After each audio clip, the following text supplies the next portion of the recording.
Well, good morning, everybody. If you would like to take a seat, please. And we will begin our proceedings. Very nice to see everybody. And it's a very great pleasure to welcome Deb Lee, who is President of Mothers Union in this diocese, among many other things, who is going to lead our prayers. And that'll be followed by a presentation on the Bishop's Harvest Appeal. And Veronica Moore from Christian Aid was also due to be here, but I think hasn't arrived yet. Is that correct? Yeah, she lives in Yorkshire, so she's going to set off a bit later, but she is planning on coming. So I will update you about that. Thank you very much indeed. So, Deb, thank you very much for leading us at the beginning of our meeting. Thank you. Welcome to Newbiggin. Amazingly, there's far more snow in the west than you've got here, which is really unusual, isn't it? I love coming to Newbiggin because you go to the toilet and you wash your hands, and it says, wash your hands for 20 seconds, and then you look at the tap and it says the tap will turn off in 15 seconds. And I think sometimes the Anglican Communion sort of sends the same sort of mixed messages, don't we? So I think it's a good... I'm sure a lot of you will be thinking, what on earth is Deb wearing? So we had our Mothers Union Council meeting on Wednesday, and we've been collecting cloth with the Mothers Union logo on to make bags so that we advertise the fact that we're doing, because the Mothers Union is really good about hiding what it does. And somebody gave this dress, and they all said, go on, Deb, try it on. And unfortunately, it fitted. But the really lovely thing is it comes from Uganda. And some of you will know that I was born in Uganda. So it's a connection with my past, which is rather nice. And also, although I had very little to do with the Mothers Union until a few years ago, my mother was the diocesan president in Uganda. So it's a bit special, really. But at least you all know that I'm here because I'm in the Mothers Union. It's also a reminder that Carlisle Diocese is part of a vast Anglican communion. And if we can keep that in mind as we make our deliberations as well. So, Lord, we recognise that this is your day, which you have given us. May we rejoice and be glad in it. Bless our time together with peace, joy, happiness, and success. We give you thanks for the work we will do today as we try and grow your kingdom here in Cumbria. May we speak boldly in your name, but tread gently with each other.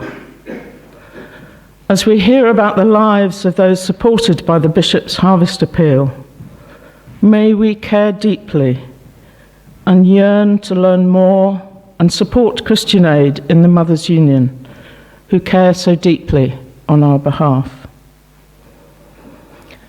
As we struggle to follow daily, may our hearts be lightened so that the importance of your work in your divine purpose will be revealed.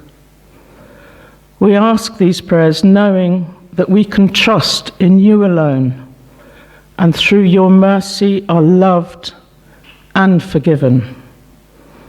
Empowered by the Holy Spirit, may we wisely guide the diocese and its 240 parishes. Amen. So we've got a song to sing together. If any of you have been to the God for All road shows, you will recognise this, and I thought it was a good thing to bring to Synod. And then if we say this prayer all together. Father, we come today to worship you, to listen to you and each other, to give thanks for what you have done for us, and to share with you our hopes for Carlisle Diocese. Help us to make good use of our time together And when we go to our homes, come with us in your hearts, through Jesus Christ our Lord. Amen. Thank you very much indeed for that. And we're going to go straight on to a presentation now on the Bishop's Harvest Appeal, sort of jointly given by Mothers Union and Christian Aid, but I think it'll be largely Mothers Union. I have got some stuff about Christian Aid because I'm also a Christian Aid speaker, so but I haven't bought my Christian Aid t-shirt, so I could have put that over the top.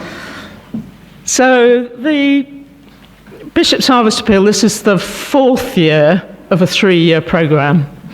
But there we are again, we're causing confusion.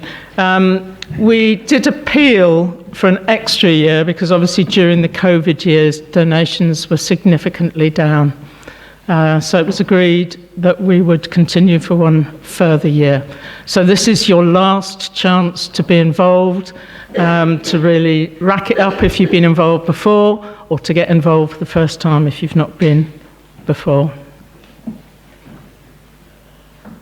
So I'm going to show you how the two projects make incredible difference to people's lives. They're both in very challenging environments. One is the Mothers Union, one is in the Democratic Republic of Congo, which I'll tell you a little bit about, and the Christian Aid one is in the occupied Palestinian territories, and they've been in the news recently, so you don't need me to tell you how challenging life is there. So this catchy title for the Mothers Union one, Social, Economic and Social Empowerment for Disadvantaged Women in DRC. Basically, women in the DRC do not go to school. So it's about learning to read, write, understand numbers, and then it continues on into an agricultural learning circle because DRC is badly impacted by climate change, for which the people of DRC have played no part but bear the brunt. And then once they've done that learning, they go on to some business skills training, which is around particularly governance and how to work in cooperatives with understanding. So Carlisle Mothers Union has a link to Boga Diocese in the DRC, so that was why one of the reasons that the DRC was chosen for this project. Unfortunately, they couldn't do the project in Boga Diocese. So Boga Diocese is right on the eastern border of the DRC, bordering on Rwanda, and there's huge amounts of conflict there. When I do the full presentation about this, I've got a photo of the Médecins Sans Frontières hospital completely burnt out. So there's a lot of conflict in that area, mainly militias, a lot with extreme Islamic links. So the DRC, huge country. That eastern part is also very mountainous, which is probably how the militias hide. It's got that tiny little link to the Atlantic Ocean. Much of the centre bit is very flat. There's a lot of illegal mining in the north, west of the country, which involves children going down mines and the local people being removed off their land. What happens is these big companies, and people like BP and Shell do it as well, is they say to the farmers, yeah, we'll give you blah, blah, for your land. So they hand over the land, but they never ever get paid. And that is happening right across Central Africa. So it's one of the poorest countries in the world. Many adults, boys as well, are illiterate, but hardly any women go to school. Mostly employed in the agricultural sector, which is why that agricultural bit is there with the numeracy and literacy, because, as I say, they're impacted by climate change. We think we've done badly with COVID. While COVID has been ongoing, they've had Ebola outbreaks, they've had measles outbreaks, you name it, they've got it. And I've mentioned about the illegal mining. So I'm going to tell you about 3 people who've been part of this project.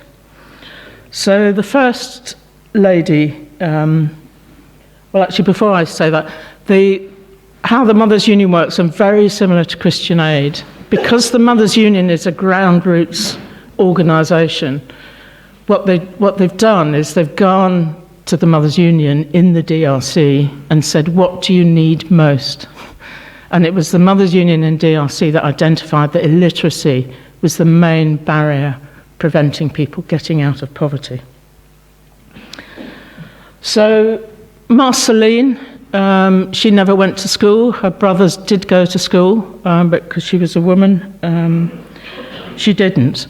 She is quite a proactive young lady, so she started a clothing business. But it's really difficult, isn't it, to keep the measurements if you can't read or write. So I think she had a way of sort of measuring people and marking it so that she knew. But nobody could contact her and say, I'd like this and these are my measurements. So going to the literacy and numeracy circle has completely revolutionised her life. So she's now got a mobile phone, and she gets orders through the phone. She can read when people write to her with orders. So she's now she has her own business. She's now able to send her nephews to school and her nieces to school, paying through the fact that now she can read and write. The next one is Paluku. So it's not just women who are going on these courses. It's about 85% women. So Paluku broke his leg when he was 10 years old. No medical facilities in his area at all. So it was 2 years before he was able to walk again. So he dropped out of school. And he's just the sort of lad who probably would have ended up in one of the militias because he could have taken advantage of because he couldn't read or write. He got himself a job repairing shoes, but again, without being able to read and write, it was really quite difficult. His aunt was a member of the local Mothers' Union, and she heard about the literacy and numeracy circles. It took a bit of persuading. Can you imagine if you were an aunt to a sort of 17-year-old who can't read or write and say to him, go and join all those women and you'll learn to read and write. But she persevered. And that's one thing about the Mothers' Union is we do persevere. So he went along, and he now runs his own business. He's employing other people, and again, paying for relatives to go to school. So huge difference. So Henry's here for a slightly different reason. He's a community leader, and he could see the difference that the Mothers' Union was making in his community, not only with this project, but with all the other things that they do. So women were never part of committees. So he thought, well, if these women are making such a difference, I'm going to listen to them. So he formed a committee that is virtually all women. There's 2 men on it. And it's that committee that makes the decisions about what the community is going to do next. So Henry's been really impacted. And he has said that the women who've come out of the literary circles are real role models for his community. So he wants to make sure that it continues.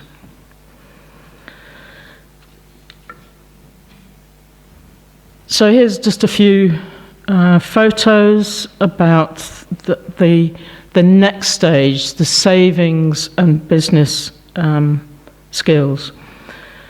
And that there's sort of lots of benefits. As I say, Henry said he could see the improvements in his community. Because the women are now much more confident, there's a lot more talk about gender-based violence, because the norm in that country is the men own the women. But now that women are able to read and write, they're changing those stories. And the Mothers' Union was very proactive, and it wrote sermons for the clergy and things to sort of talk about the relationship between men and women.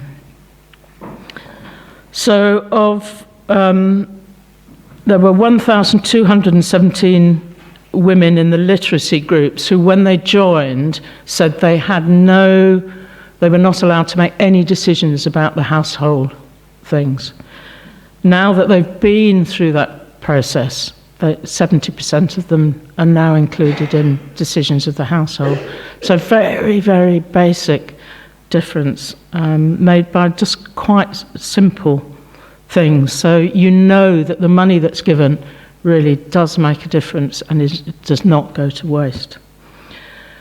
Also, in the areas where these projects have been running, and that's running currently in 3 of the 12 dioceses in the DRC, the Mothers' Union ultimately is hoping to roll it out as far as possible where it's safe. But in the areas where the projects have been running, gender-based violence has dropped dramatically. So just because women now, they've learnt to read and write, they've got self-confidence, they've been empowered, they're supported within the literary circles to change other things as well. And then I mentioned about the agricultural techniques and learning to work as a cooperative, which does make a huge, huge difference. And also, if you can read and write, you're not going to get cheated in market. What they do as well is somebody will go to market and then they'll text back and say, well, the price of cassava is 5p a kilo at the moment. So, you know, if a man comes to you and says, oh, you've got lots of cassava, you know, I'll give you 2p. No, I know that you're trying to cheat me. So it's made a big, big difference. So just before I move on to the Christian Aid things, we have got a display table at the back. Ronnie was bringing some of the things, so it's mostly Mothers' Union at the moment. There's quite a lot of anything on that table you can take. One of the things we're trying to do is to stop hiding our light under bushels, hence the dress. And so we've got a few exciting projects. There are some little cards which I would very much like you to take away, which explain about the Mothers' Union and why you should join, regardless of whether you are a mother or even a woman. So we've got Bishop James is going to be enrolled tomorrow in his parish church. We have developed our own website, so your picture will be on the website after tomorrow. And on the little cards, it's got both the national website and our website.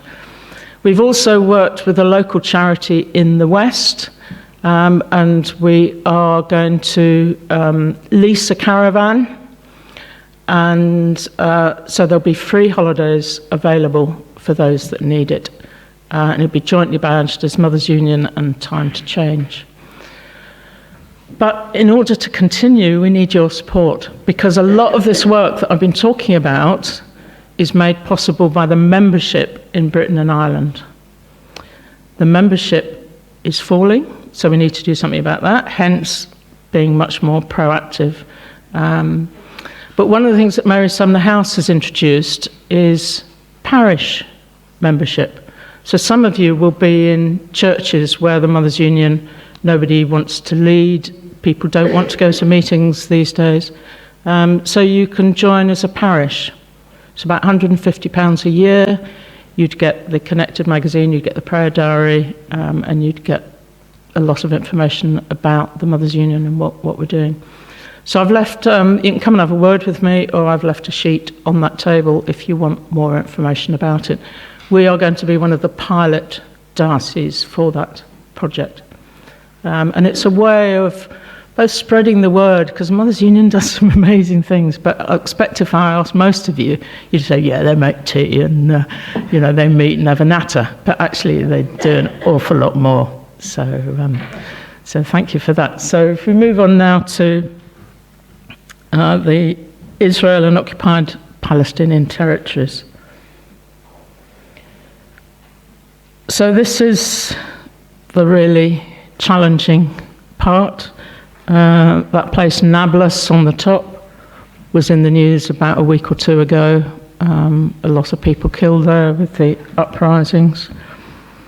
Since 20,000, 10,000 Palestinian killed, of whom 2,352 were children, and already this year 12 children have been killed, and 59 Palestinians and 11 Israelis. So Christian Aid, as part of its philosophy, it stands in solidarity with those in most need. And as I mentioned when I was talking about the Mothers Union, they're also very, very good at appreciating that actually locals are the people who are experts in what they need. The aim of this project in the occupied Palestinian territories is for a lasting and just peace. So the first project is the YMCA in the West Bank. And what Christian Aid have done is they have paid most of the salaries of the senior managers within the YMCA. And the YMCA have run workshops saying, what do you need? And what was identified was safe spaces for families and children to meet together. So this rather nice looking area had been complete wasteland. So they've grassed it over, they put seats around, and they now hold football competitions, and it's a bit of mixing of communities, which is also quite an issue out there. They provided seats and shelters so that they actually start a cafe, so they've got some income as well. So big change there on the West Bank. Then in East Jerusalem, this area, again, the women are not allowed to go anywhere without the menfolk. Most women do not have mobile phones, and so Christian Aid have been working with the women in that area to empower them. So, sorry, I didn't interrupt you. So the picture on your left is women learning the sort of local resilience. So this is how to use a fire extinguisher, because obviously in that area there's a lot of conflict, and so fires are quite common. So this, would have been unheard of before YMCA and Christian Aid's involvement. And again, it's another place where they have a committee of women who are making decisions. They decided they needed a health clinic, and using the mobile phones, they've got a WhatsApp group now, and there was a group went to Jericho, which is only about 20 miles from where they lived in East Jerusalem. Most of the women had never ever been to Jericho, even though the women were sort of around about their 40s. So again, big change for relatively little outlay. And they're supporting East Jerusalem YMCA, supporting this women's development program, empowering women. They get training, they get peer support, they get human rights training so they know what they're entitled to, and also stress release activities.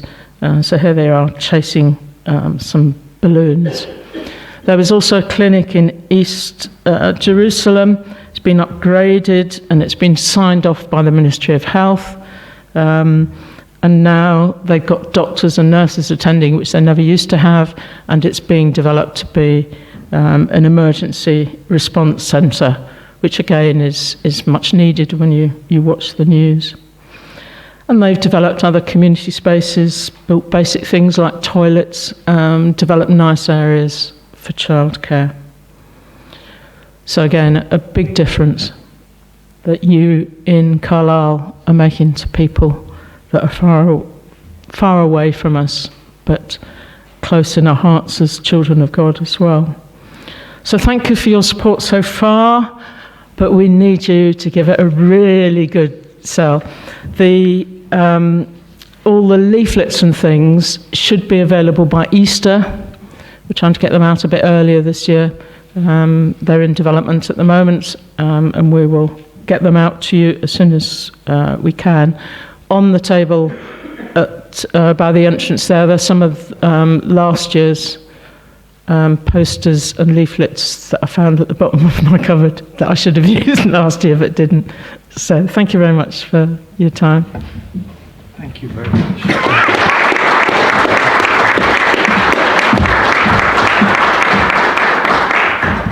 Well, a huge thank you to Deb for that, both for the prayers and for that excellent presentation. Very important reminder, of the marvellous work that Mothers Union does right around the world. I'm rather excited to be becoming a member tomorrow. Left it slightly late, but never mind. Better late than never. And also a reminder of some of the projects and people in particular who are being helped by the money that we give. It's so often we give the money and then, it just kind of disappears into apparently a black hole. So wonderful to be reminded that this is actually making a real difference, a big difference to individual people and their families in other parts of the world. Thank you, Deb. Thank you. If any parishes would like Deb to come and speak about this, she'd be delighted. Excellent. Thank you. Moving on with the agenda, the next item is the minutes of the meeting held on the 15th of October 2022. That is paper A that you have. Are those who are here happy to say that those are a correct record of what went on? Wonderful. Thank you very much. I will sign them.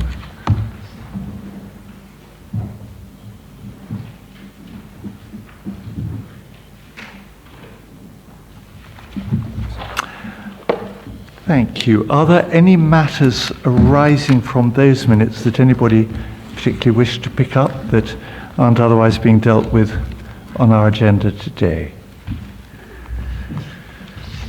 That's great. In that case, we can move on to the Bishop's Council report from September of last year. That is paper B that you have. And that's really just in case, just so that you know what was discussed, and also if there's anything from those minutes, if you've had an opportunity to read them, that anybody wanted to pick up, speak now, or not quite forever hold your peace, but anything from those? Fine. Thank you very much. In that case, we'll move on straight away to the report on safeguarding. That we have this each year, and you'll have seen the paper. It's actually paper C, the annual report. Bishop Rob unfortunately can't be with us today, he has to be elsewhere, so Richard Pratt is going to give the report briefly, I hope.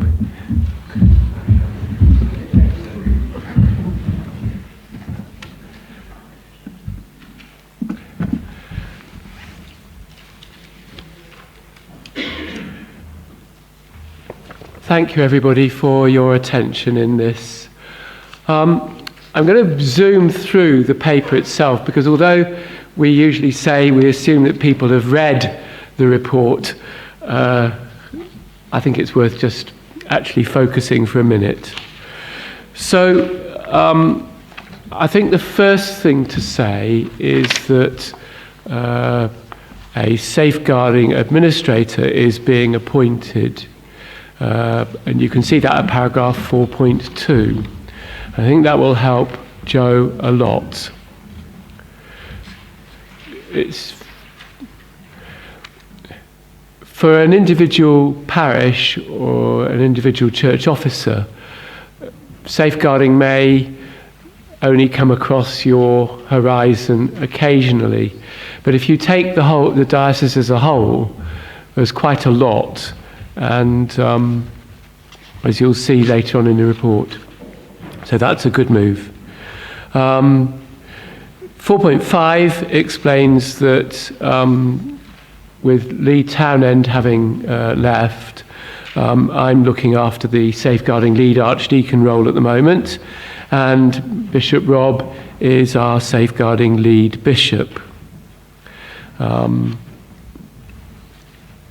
been on and off the safeguarding panel a bit like a fiddler's elbow, to be honest, over the years that I've been in the county. But anyway, it's good to be back on and supporting Joe. And I may say that, in my opinion, we've been very blessed with the safeguarding people we've had over the years. John Higgins and Geoffrey Applegarth, and then Emma Sainahay, Rob's wife, briefly, and then Robert Parks, and then Charles, and now Joe. And they've all been first rate. Paragraph 5.2, I do just want to highlight 32 new safeguarding consultations. And of course the difficulty is that they're not quick conversations, and they're not completed just by having one conversation. So each one kind of then multiplies out. And that's the point I'm making about the workload.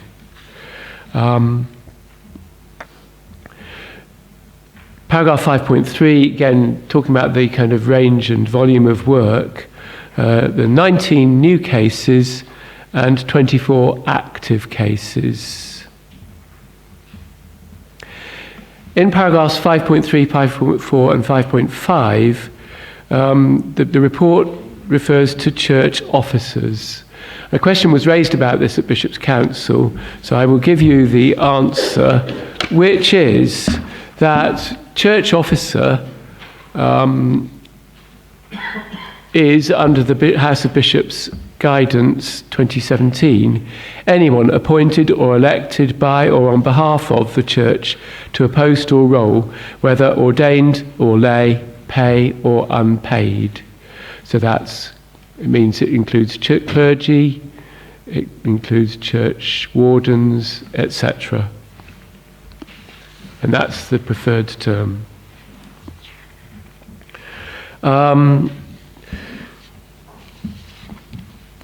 More important even probably than dealing with the cases is the training. Perhaps I could put a plug in for the online courses. I've done the basic course and the foundation course a lot of times now, as I've supported parishes doing it. And each time I've done it, I feel I've got a bit more out of it. They are two really, really good courses. I must do the local leadership course sometime, but of course I've done the Bishop staff leadership courses. But anyway, I think it's really good. And the training is definitely gearing up after the pandemic. So that's paragraph 6.1. And then the rest of that section talks about how many people have done things. 6.11, train the trainer. So the idea here is that quite a lot of churches have people on the PCC or active in the church who don't have easy access to a computer and the internet, or are not very confident in using computers and the internet, or who are perhaps just a little bit reluctant to engage with all of this. And so it's been quite effective for whole PCCs to engage together. And certainly in the context I've been in, I've found that it's produced a really, really good discussion, and that we've got far more out of it than we would have done if we'd done it individually. So to facilitate that, there are people who are trained as Train the Trainer, and that's 6.11, and that's really important too. 7.1. So I think this recognises that the Diocese of Carlisle is really working well in this area.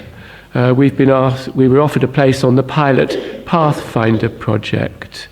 The specific things that attracted the National Church to using us were associated with the fact that we offer a rural, coastal, post-industrial perspective, particularly the rural.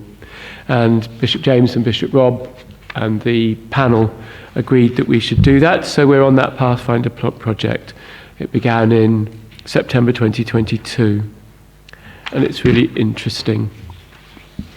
And I suppose that's a bit of an accolade for the work of all those diocesan safeguarding advisors I've mentioned. I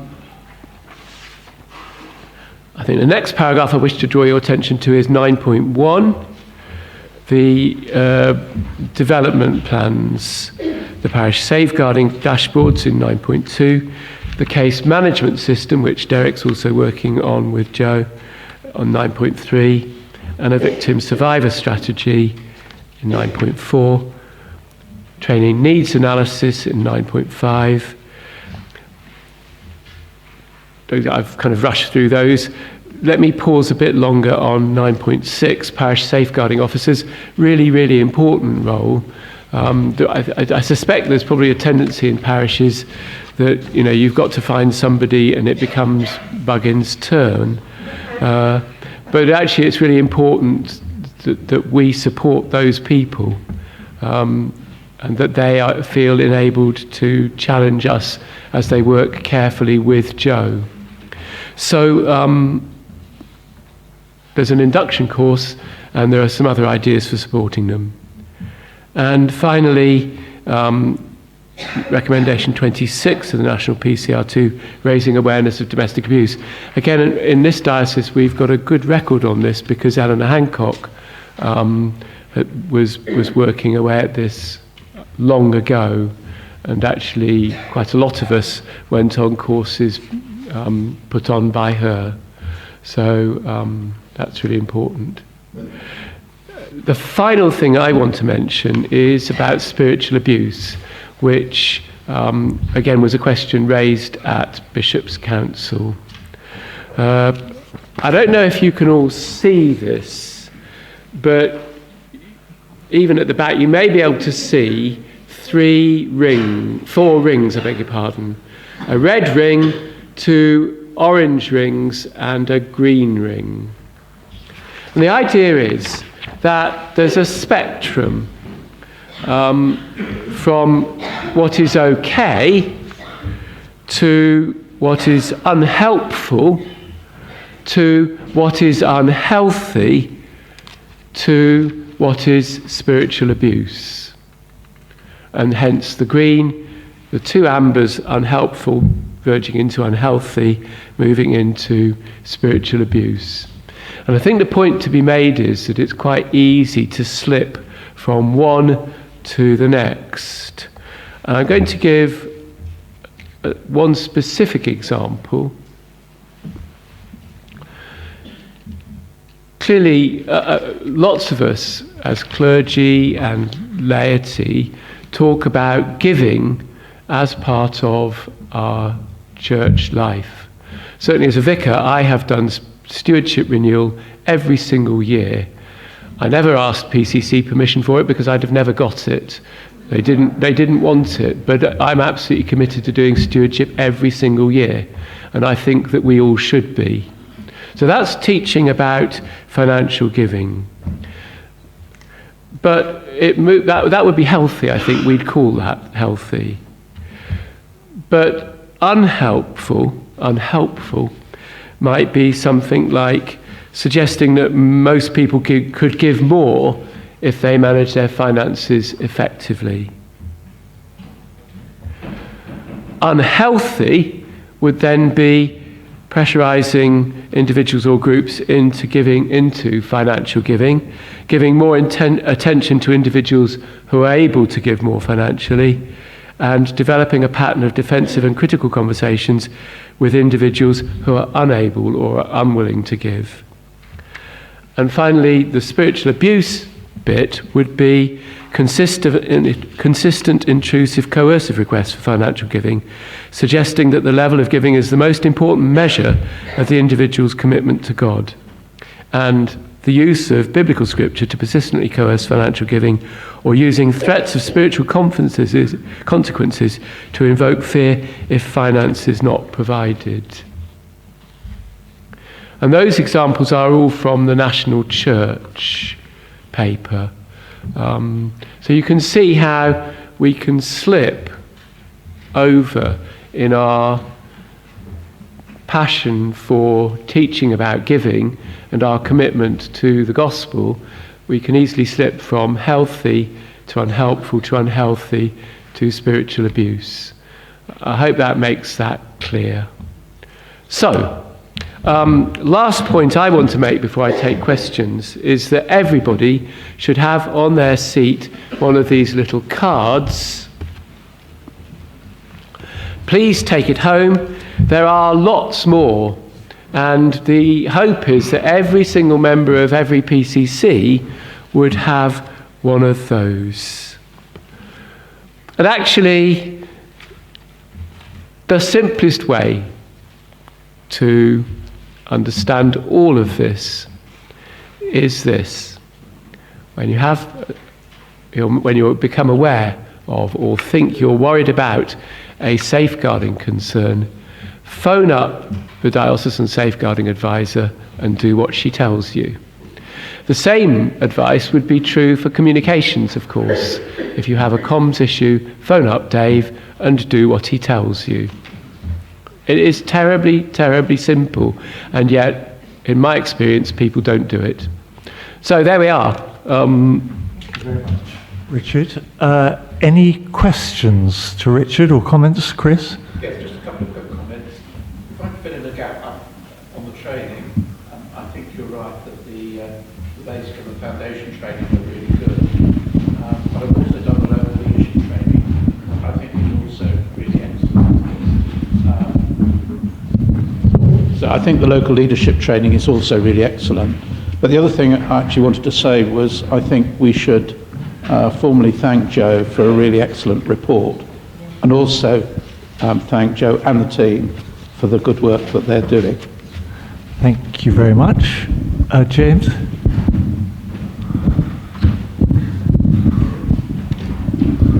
Thanks, Brian. Two quick questions. One, I see an administrator is being appointed for Joe, which is great, because in a number of places in the report she refers to issues of capacity in doing what she would want to do. Is it expected that the administrator will be able to resolve that issue for her? And secondly, where do we get these little leaflets that you've got one each of? Okay, so I think you've got somebody, there's a pile here.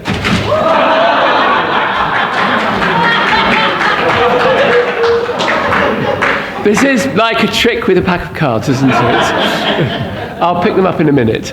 So that's where you get them. Come and pick them up. And I think on the administrator point, Derek will tell you that over the time that he's been diocesan secretary, the budget for safeguarding has gone up and up and up. It is a growing concern. And let no one say that we could just not bother. It is an expense that we have to make. So we'll have to see, won't we?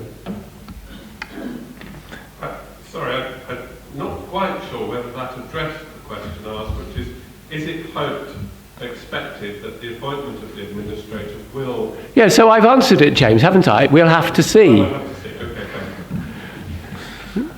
Alison.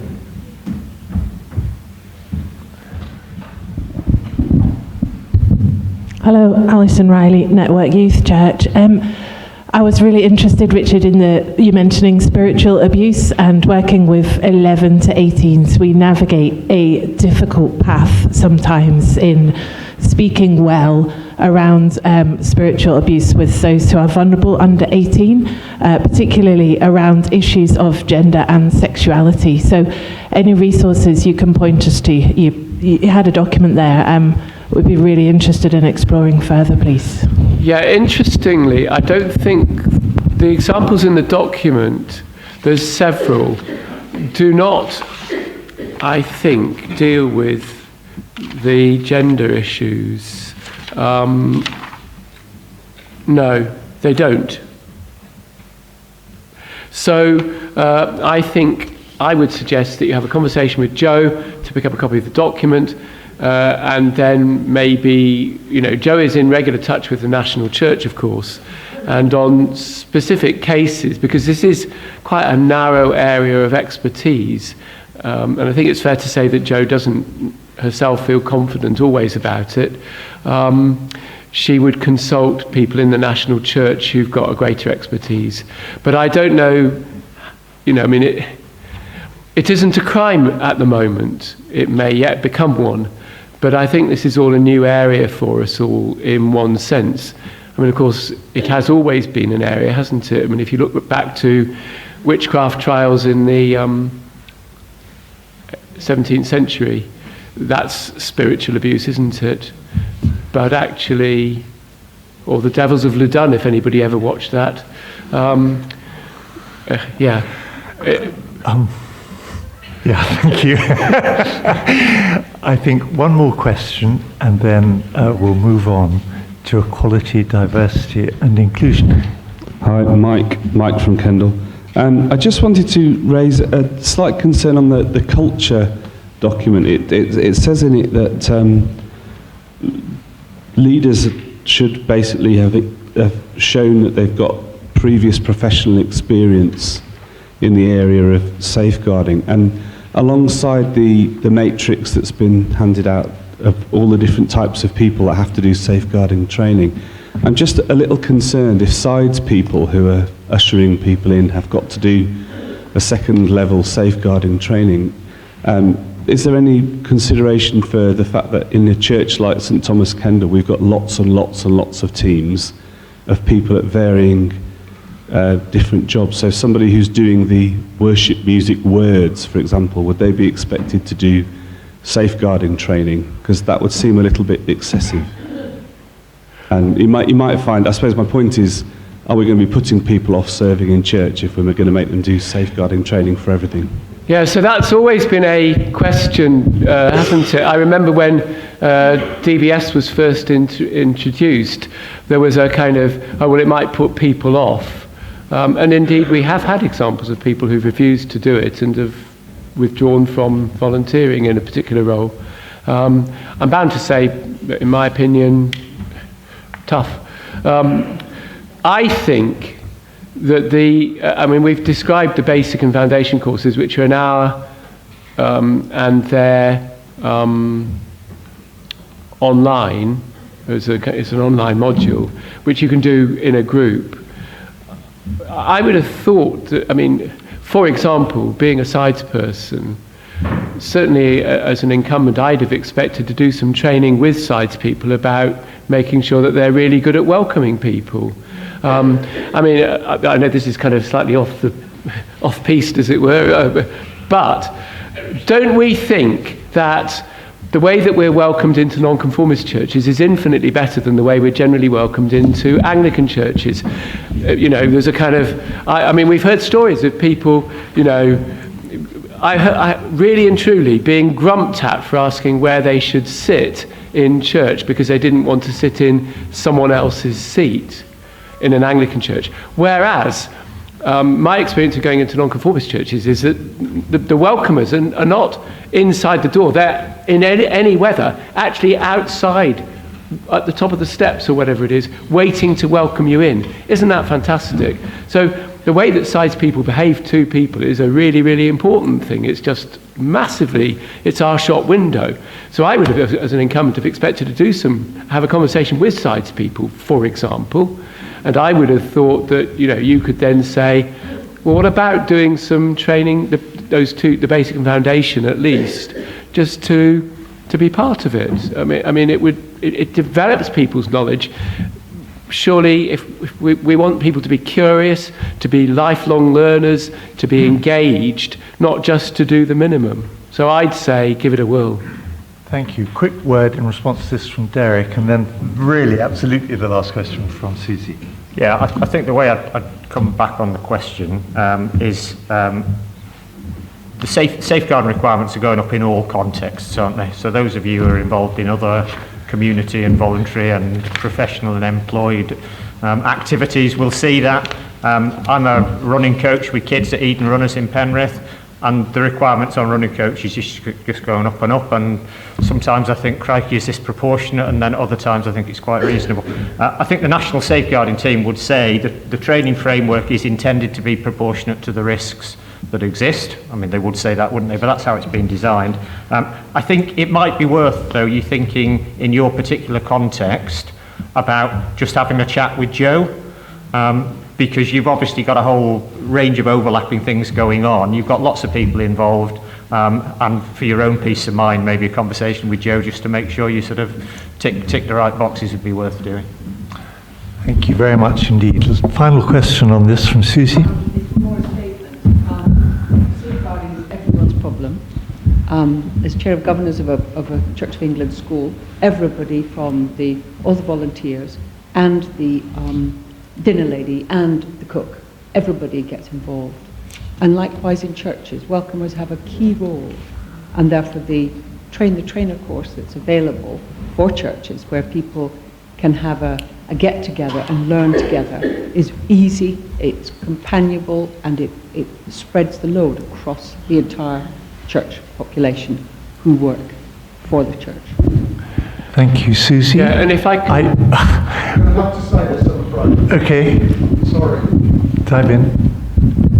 I'm Clive from St Thomas's. Now, I am both dyslexic and dyspraxic, and an hour's training course will take me 3 hours because I just can't do it. I'm very good with computers. I do the tech at church. I'm come across as a very competent, intelligent guy, but because of those two disabilities, because of a stroke, it isn't as simple as doing an hour's course online or joining in with. And the thought of doing a test at the end of it fills me with fear. And I think there are probably other people around in the same way. So should I resign from PCC and Synods because I can't do the training course? Well, I think that, I mean, forgive me, but I think the solution is, surely, that if you do it collectively as a whole PCC, then actually it takes the time it takes, and there's no requirement for you to read anything off the screen. I mean, in fact, you could do it if you were blind. But how do they then test you at the end? Because the PCC's tested collectively. You see, that's not been communicated. Right, well, now I've communicated it. I mean, I just want to underline underline Susie's point. Actually, health and safety, for example, the law says that health and safety is everyone's responsibility. You can't say if you've got a contractor working in church, well, it's their problem, not my problem as an incumbent or church warden or whatever. Health and safety is everybody's responsibility. That's the legal framework. And what Susie's saying is absolutely right. It's everybody's responsibility. But there are ways of getting around it. Well, of course there are. And we mustn't make barriers for people who are willing but would struggle with a particular technology or a particular method of accessing. But if you do it together, actually you get far more out of it, and you don't have to feel I'm being tested on my own in a very anxiety-producing way. It would be supportive, friendly, as Susie says, companionable. It would be a really good way to do it. And there are loads of the trainers to do it, or your incumbent could perhaps do it quickly. And you know, there's lots of ways of tackling this. Thank you very much. Useful point to have made. Thank you. We'll move on now, in that case, to equality, diversity and inclusion. And Ali, is here to introduce this in a suitably interactive way.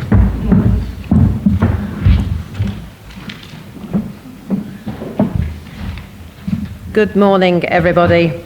So this paper sets out a proposed vision, strategy, policy and action plan for equality, diversity and inclusion within the diocese. But before we dive into the content of the document, I'd like to start with a couple of statements to reflect on. Diversity is having a seat at the table. Inclusion is having a voice. And belonging is having a voice that is heard. Then to clarify, this document includes the protected characteristics that are covered by the Equality Act, including age, disability, gender reassignment, marriage and civil partnership, pregnancy and maternity, race, religion or belief, sex and sexual orientation. And in addition, our vision, strategy, policy and action plan will also consider social class as being in scope. So, those of you that have read the document, and the eagle-eyed amongst you will have noticed that the demographic section is blank. So, I'd like you to turn to your neighbours and have a couple of minutes seeing if you can work out what the answers might be to the demographics on the slide for both our diocese and Truro diocese. So that's for population, visitors, square miles, and the percentage of the population that's white British. So if you turn to your neighbours and have a guess as to what you think the demographics might be in those 4 areas, I'll call you back in a couple of minutes. Okay, thank you. So, who'd like to hazard a guess as to the population of our diocese? 600,000? Any other takers? 550, 500,000. Yeah, 500,000. And Truro diocese, which is coterminous with Cornwall, so they're very similar to us. Anyone hazard a guess? Yep, the same. And how many visitors do we get? That's both day and stay? Not quite in a year, not quite a year, close, 15.8. And what about Cornwall? What do you think they get? 30 million, similar? Any more? Only 4 million.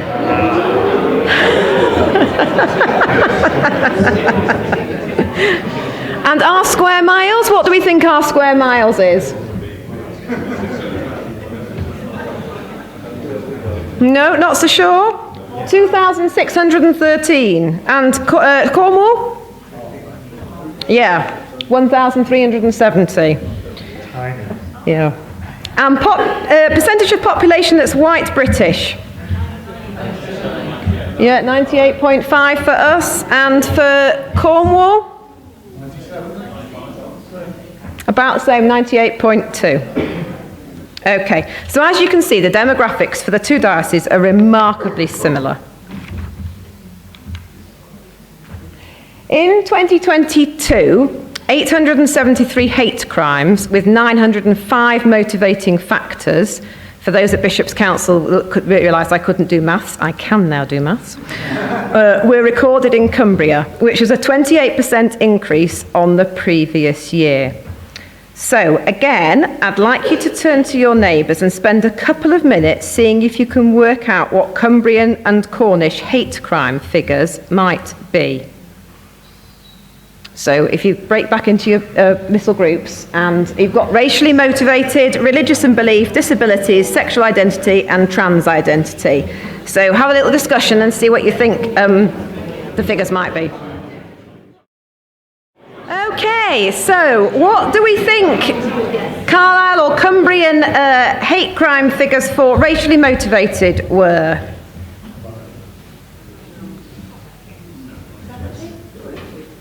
70-20. Anyone else? 487. 70%, yeah. So 487 were racially motivated. How many do you think were in Truro diocese?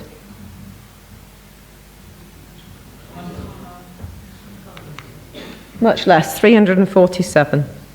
And what about religious or belief? How many for our diocese? When I say our diocese, I mean Cumbria. What was the total in Truro? The total in, it's a good question. Total motivating factors were 640. And our total motivating factors were 905. And we're talking motivating factors in these. We're talking motivating factors in these numbers, yep. Any guess for ours for religious and belief? 27. And for Truro? Slightly higher, 34. And disabilities?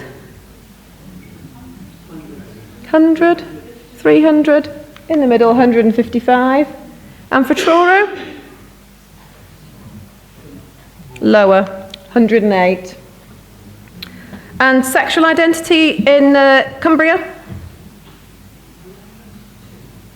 50, 300, 188. And for Truro? 118. And the last one, trans identity in Cumbria?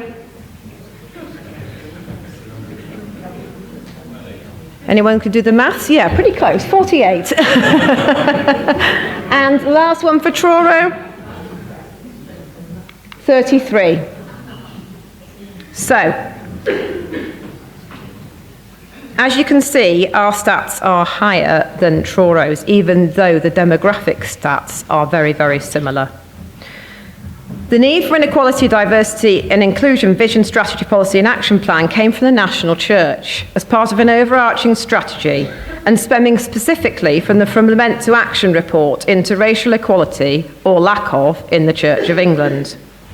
If we, with a population of over 500,000, of which 98.5% identify as white British, have 487 racial hate crimes, of which, of course, a proportion will be white on white, it would seem to indicate that we, as the Church of England in Cumbria, should be doing what we can to embrace equality, diversity, inclusion in this area and in all the other strands incorporated into the document. So I'd now like to take any questions or comments that you have in relation to the document, and specifically, if there are any suggestions of actions which can enhance the specific action plan, they will be very gratefully received.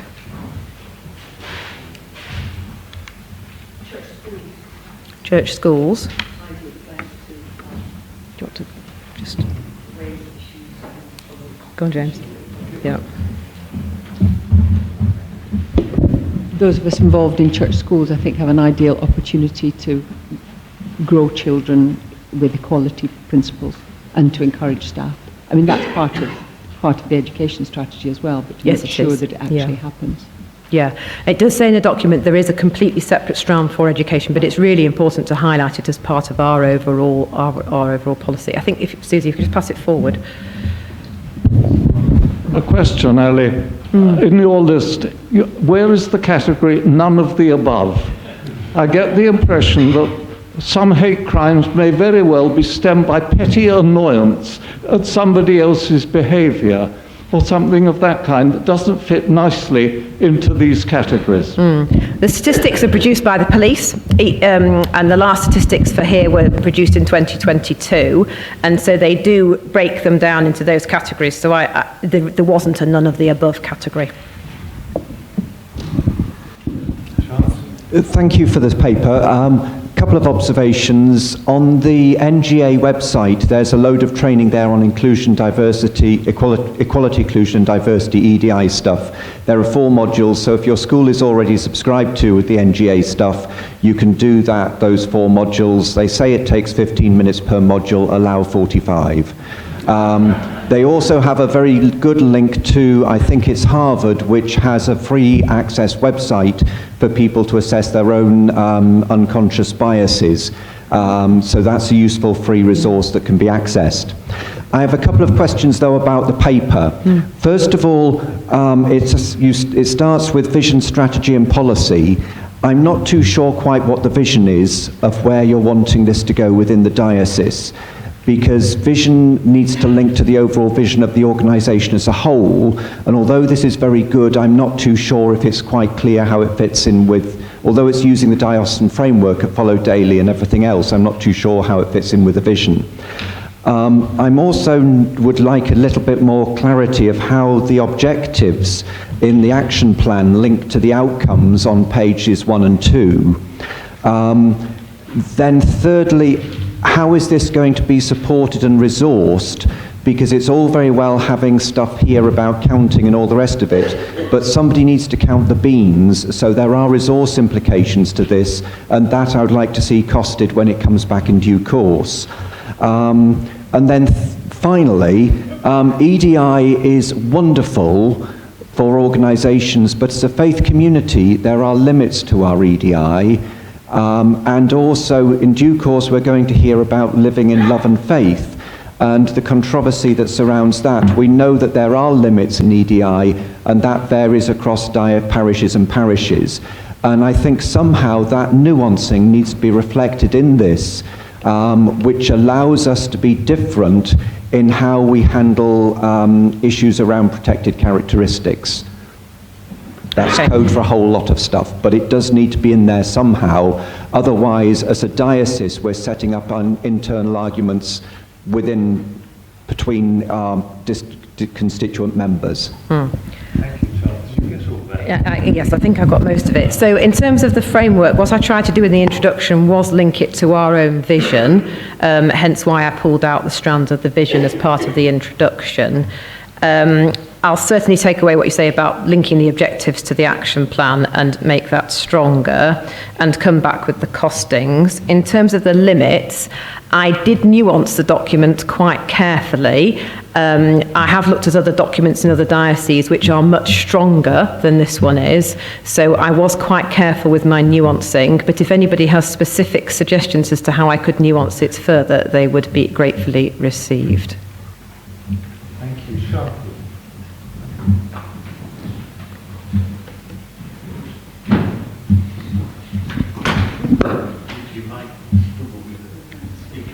Okay, if it whistles, I'll move. I just wanted to say something which I did bring up at Bishop's Council, but just to highlight to everybody that when you're looking at equality and diversion, and inclusion, can't say that, just to be very aware that not to group everybody from one particular group of that equality together. So just because you've got somebody of a different race does not mean that you have take that off and that covers everybody, because people of different races don't necessarily think the same. Similarly, disability, just because you've got a wheelchair ramp, that doesn't mean you're good for people that have poor vision. So just to be aware that while often with these things we kind of want to go, oh yes, we've done that, that's great, tick. Actually, it is a huge, huge field, and we have to be really careful in everything we do. Absolutely.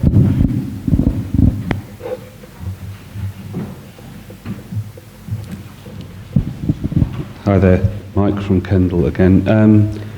It's more of a general comment and a sort of a query. That the foundation stone that starts on the report that's written is the Equality Act 2010. This has been amended several times. Most recently, I think, was 2018. It's likely to be amended again and have direct impact upon areas such as those covered with LLF. The Church's position at the moment is quite ambiguous as to where we actually stand with regards to those issues, but that's quite significant in our equality thinking and our subsequent practice. There may well be a divergence away from the Church's position with government equalities legislation, which I think needs to be part of what is discussed in this kind of document, rather than just saying we're basing it on the equalities document, because we are a special case in law. So in terms of the amendments, yes, absolutely, it has been amended several times, but the protected characteristics are the same. So they're the most up-to-date protected characteristics that I had on the screen at the beginning. And that really refers back to what I was saying to Charles in terms of the nuancing of the document. If we were in a secular organisation, I think this document would be a lot stronger. And so that was why I was trying to nuance it, but I'd obviously be very grateful if people think the nuancing isn't right, then to feed that back to me, and I'll put my email address up in a minute so that you can send things to me. Thank you very much.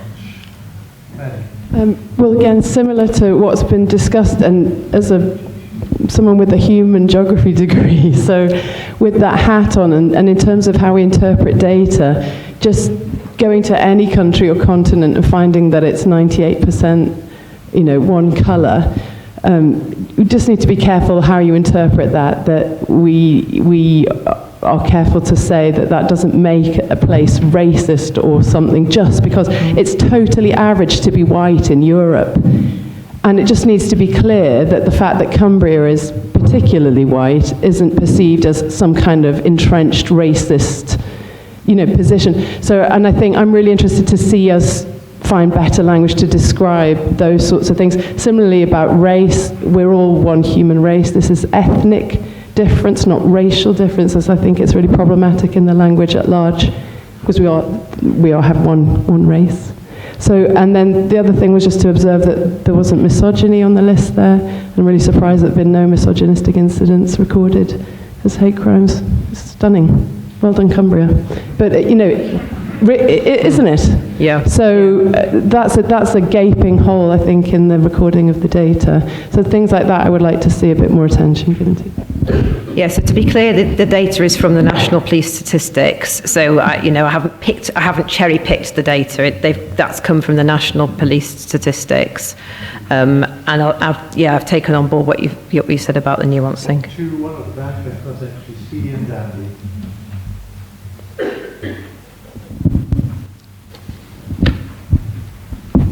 Good morning, Tory Cookson. Last meeting we had last year, there were so many exposures and revelations that nobody really knew what was going on in the church world.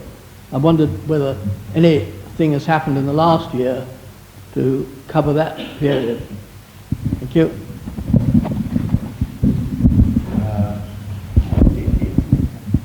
When you say anything has happened in the church world, in what sort of way do you mean? I'm thinking of revelations amongst the church world, the Church of England, that came out over the last year, and we don't know about it. Revelations of misconduct, I think you mean. Oh, I see. Yeah. Oh, I see. Gosh, I'm not sure there's anything we know about which hasn't been made public one way or another. Can you think of anything, No, I can't think Ali? of anything. No. I mean, there have been all sorts of things, you're quite right, which have been widely reported, certainly in the church press, in Church Times and the Church of England newspaper particularly. I'm not... Also worth just mentioning the diocese didn't pass case review. Yes, we could certainly talk about that. This is really more a sort of safeguarding thing than equality, diversity and inclusion. But on the safeguarding front, we had past cases review, and one of the very positive things that came out of that was that there was only one case that was revealed that hadn't properly, completely been dealt with in the past, and that has now been picked up and considered. And out of that came various recommendations that we're pursuing as assiduously as we can. Yeah. Andy had a point up here. Oh, and there's another one at the back. Is that Stephen at the back? Yeah, Stephen. Can't see. Yeah, it is, yeah. Thank you. Given that our church is a major, if not the major, determinant of the cultural backdrop in which we live, in your work, have you detected an acknowledgement that because of the church's sometimes ambivalence about the position of, for example, women and gay people, that somewhere down the line in determining that cultural backdrop, the church does bear an acknowledged partial responsibility, at least, for the gay-bashed kid in Carlisle or the abused woman in Keswick? I think in terms of the action plan on that particular section, and I'm sorry I didn't bring my paper up with me, but we've got about trying to be inclusive and welcoming in the action plan. And so I would hope that that would go to incorporate that we should always be inclusive and welcoming.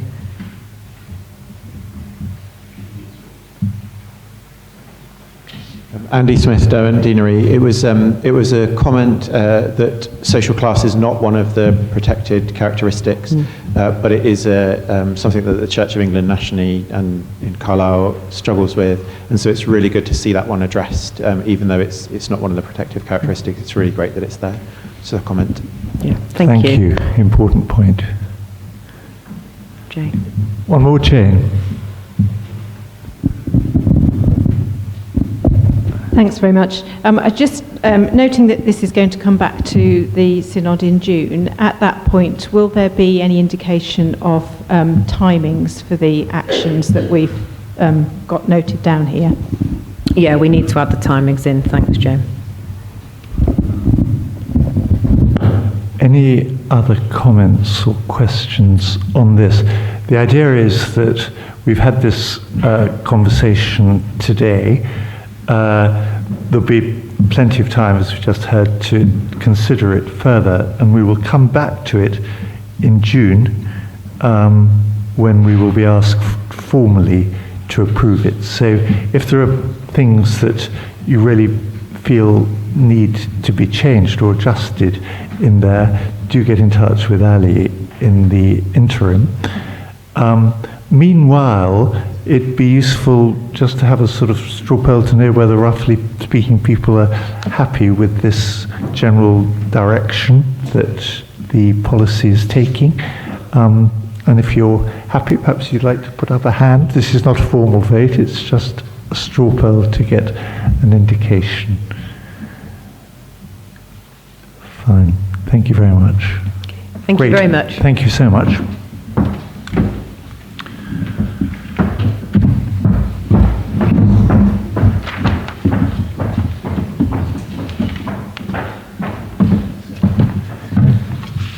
The next item on the agenda has to do with social care, and I'm presenting it because I've been rather involved with social care over the last year, not only caring with Alison for my own father with dementia, but also involved in a select committee in the House of Lords, which was looking at the future of social care, and in particular unpaid carers, and also as co-chair of an Archbishop's Commission, which was established, as you can see there, to look at social care, and not only look at it, but to reimagine it. And this is one of 4 Archbishop's Commissions that have been established.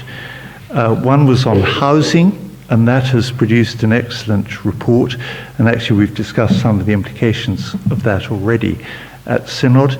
The second was on social care. There's a third one which will be producing its report fairly soon on families and family life, very important topic in our society at the moment, and there is a fourth one on racial justice.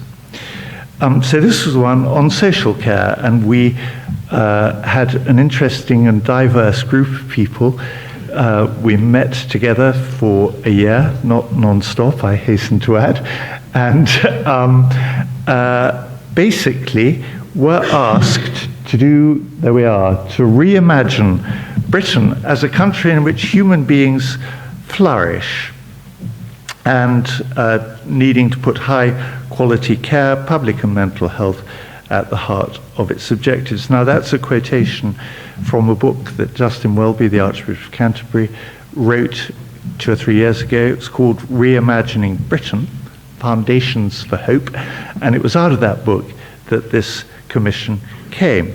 Statement of the commission's purpose: developing a radical and inspiring vision drawing on Christian theology and tradition that reimagines care and support. This is quite a challenging thing to do, actually, given some of the complexities of the topic. But we did our best, and we had 1, 2, 3, 4, 5 aims. Here are the aims: to stimulate a national debate about the nature and purpose of care. And that was really, that aim was saying we've got a social care system which we're told frequently has been fixed, but which we're very aware has not been fixed. And so we want to stimulate a debate about what actually care involves and how we might be involved with it, to offer practical recommendations to national and local government, policymakers, the care sector, and society as a whole about how to deliver this vision for care. What do we think care is all about? Let's tell people. To address wider issues that affect the status and well-being of people in later life and adults with disabilities or disabling conditions. Now, that was actually a limitation on our work, because what we weren't looking at was the care of children and young people. Very important area. In one of many gap years that I've had in my life, worked as a house father in children's homes, so I would have been interested to tackle that particular issue, but we were looking especially at adults and those with disabilities or disabling conditions. To address the barriers that prevent all of us from enjoying full citizenship, contributing and participating as fully as possible to our communities and wider society. What gets in the way of good care, in other words, and to propose areas for further action by the Church of England, learning from other denominations and faith communities on ways to support people who draw on care to live well in the community.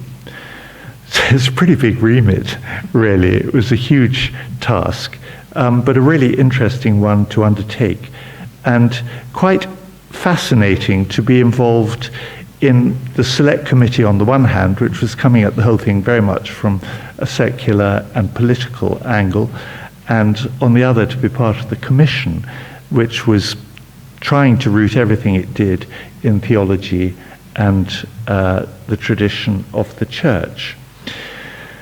In fact, only yesterday I was in Blackburn in the football stadium, in a room in the football stadium, I hasten to add, rather than actually in the stadium itself, talking about the role of faith in social care at a big, very big sort of national conference that was looking at reimagining health and care for the nation.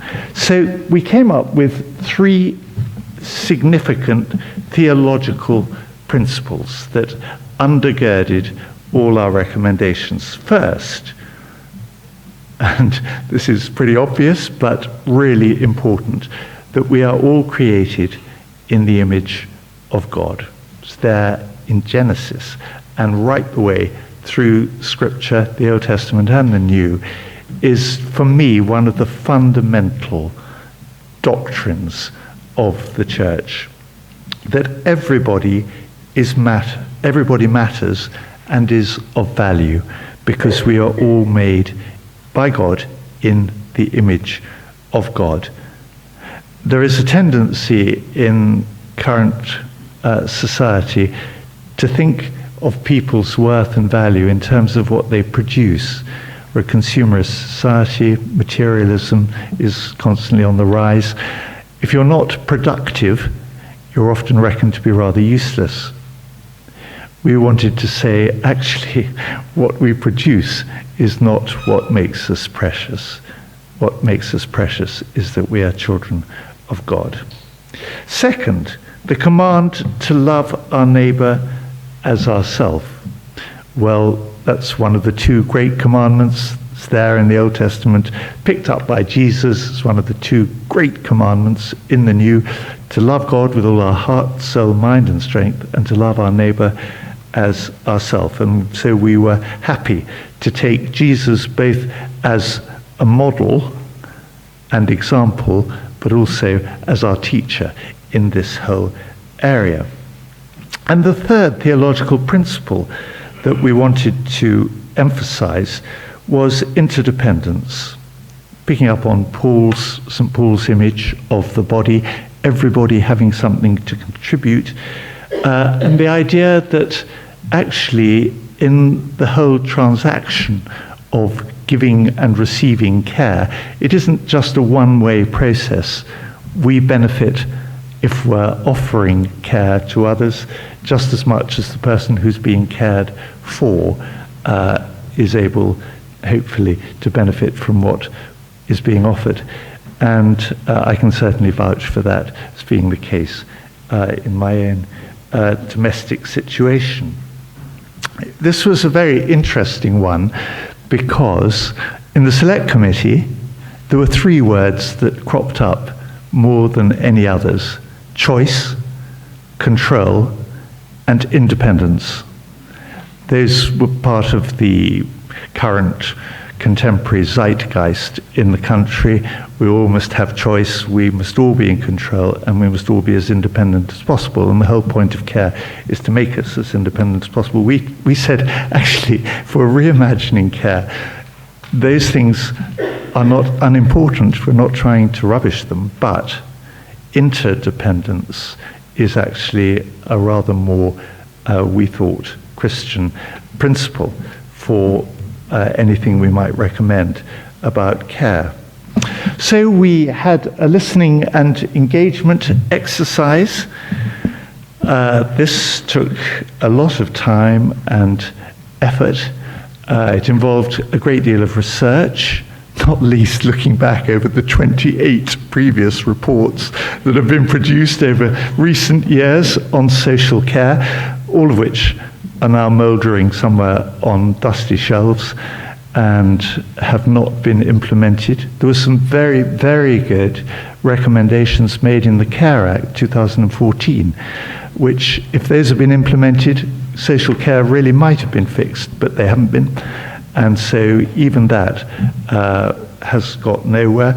We conducted a huge number of interviews with all sorts of people, some of them on Zoom, some of them in person. I can't remember how many people we interviewed, but it was well over, it must have been about 130 and 40. And we had submissions from literally hundreds of organizations who are involved in social care one way or another. And we had a number of visits that we undertook, including, because 2 dioceses that we focused on were Carlisle and Southwark. And we had a number of visits to care homes and so on here in Cumbria, and also to the Wellbeing Cafe at Kirby Thor, which was great and which features in our report. And we came up with 3 key recommendations. The first was to rethink attitudes to age and disability. Slight caricature, but at the moment in our society, we all want to be as young and as lively and as active and as fit and all the rest of it as possible. We spend billions a year trying to make ourselves look younger, so I gather. So you can probably see I haven't actually devoted a huge amount of my stipend to this particular operation as yet, but who knows. But we wanted to say that however old we are, however physically able in one way or another we may be or not, we matter and we are a blessing rather than a burden. And our sort of catchphrase was, you matter because you are. You are valuable, a valuable member of society. And you're a blessing, not a burden. Old people have come to be regarded as a great burden, and as we get older and older, even more so, we wanted to say, well, actually, let's turn this around a bit and see these people whose ranks I'm rapidly joining as a blessing rather than a burden. the rebalancing of rights and responsibilities. Those, and there are many of us, I'm quite sure, who've been involved in trying to negotiate the care system at the moment, will know just how fiendishly complex and difficult it is. People have no idea what they're entitled to or what is out there in terms of care. And there is a sort of common perception, misconception, that, oh, when I get old and can't look after myself as I used to, the state will sort it all out. Well, I'm afraid if that's what people are thinking, they're likely to be in for a bit of a shock, because that's not quite how it is at the moment. So we have asked for a national care covenant, just like we have the military covenant, and just as in the Bible, covenant is a really important principle and theme. In fact, the Old Testament is the Old Covenant, and the New Testament is the New Covenant. God has made a covenant with us, and it involves mutual rights and responsibilities. That's what covenant is all about. That's what we have called for. And it's been very, very interesting talking to politicians about all of this. This is not meant to be in any sense party political, but I have to say that so far the government has not been hugely enthusiastic about our report. And that applies to the Select Committee report too, actually. It should have responded to our report, that different report, about 2 months ago. No response has come. We finally managed to secure a debate on it in the House of Lords at the end of this month. And it'll be very interesting to see what emerges from that. But talking about a national care covenant, with some other politicians from who are not currently in government, there has been huge enthusiasm about all of this, which has been very interesting. And they said this is exactly what's needed and the way forward. So we await developments with some interest. We're very keen that the whole process of assessment of need and advocacy for those who have needs should be hugely strengthened from where it is at the moment. And out of that comes a call to redesign the care system. We don't think it's enough just to tinker around at the edges with what has become so complex and difficult. And right at the heart of that is valuing carers, particularly the huge army, millions and millions of unpaid carers, many of whom have given up their work in order to care for an elderly or disabled relative or friend or somebody, and in some cases have lapsed into poverty. But in almost every case, and we talked to literally hundreds of people about this, in almost every case are expressing exhaustion, frustration, and a whole mixture of emotions which suggest that we really need to be taking what they do seriously and valuing them and helping with things like respite and various other things that could help. So we have various core values at the heart of our report. The report, this is a sort of summary of the report. There is a much bigger one that is much longer, but this brief thing kind of summarizes our findings. And our core values are these. First of all, that care, social care, should be universal. This ties in a bit with the conversation we were having earlier on about equality, diversity, and inclusion. Access should be universal. The provision ultimately should be universal. And payment for it, which is rather a big issue, should also be universal. We all have a responsibility. And that was really part of what we concluded, that we've got to take responsibility ourselves for all of this, as well as looking to the state and government to fill in gaps. It should be fair and equitable, needs to be kind. And loving kindness, hesed in the Hebrew, in the Old Testament, is a crucial part of this. A loving kindness needs to be part of our attitude as society towards each other, and especially towards those who have needs of one kind or another. Trust, well, that's really important. Relationship lies at the heart of all of this, and it was lovely having that word trust coming up right at the beginning in our worship as we sang the 23rd Psalm.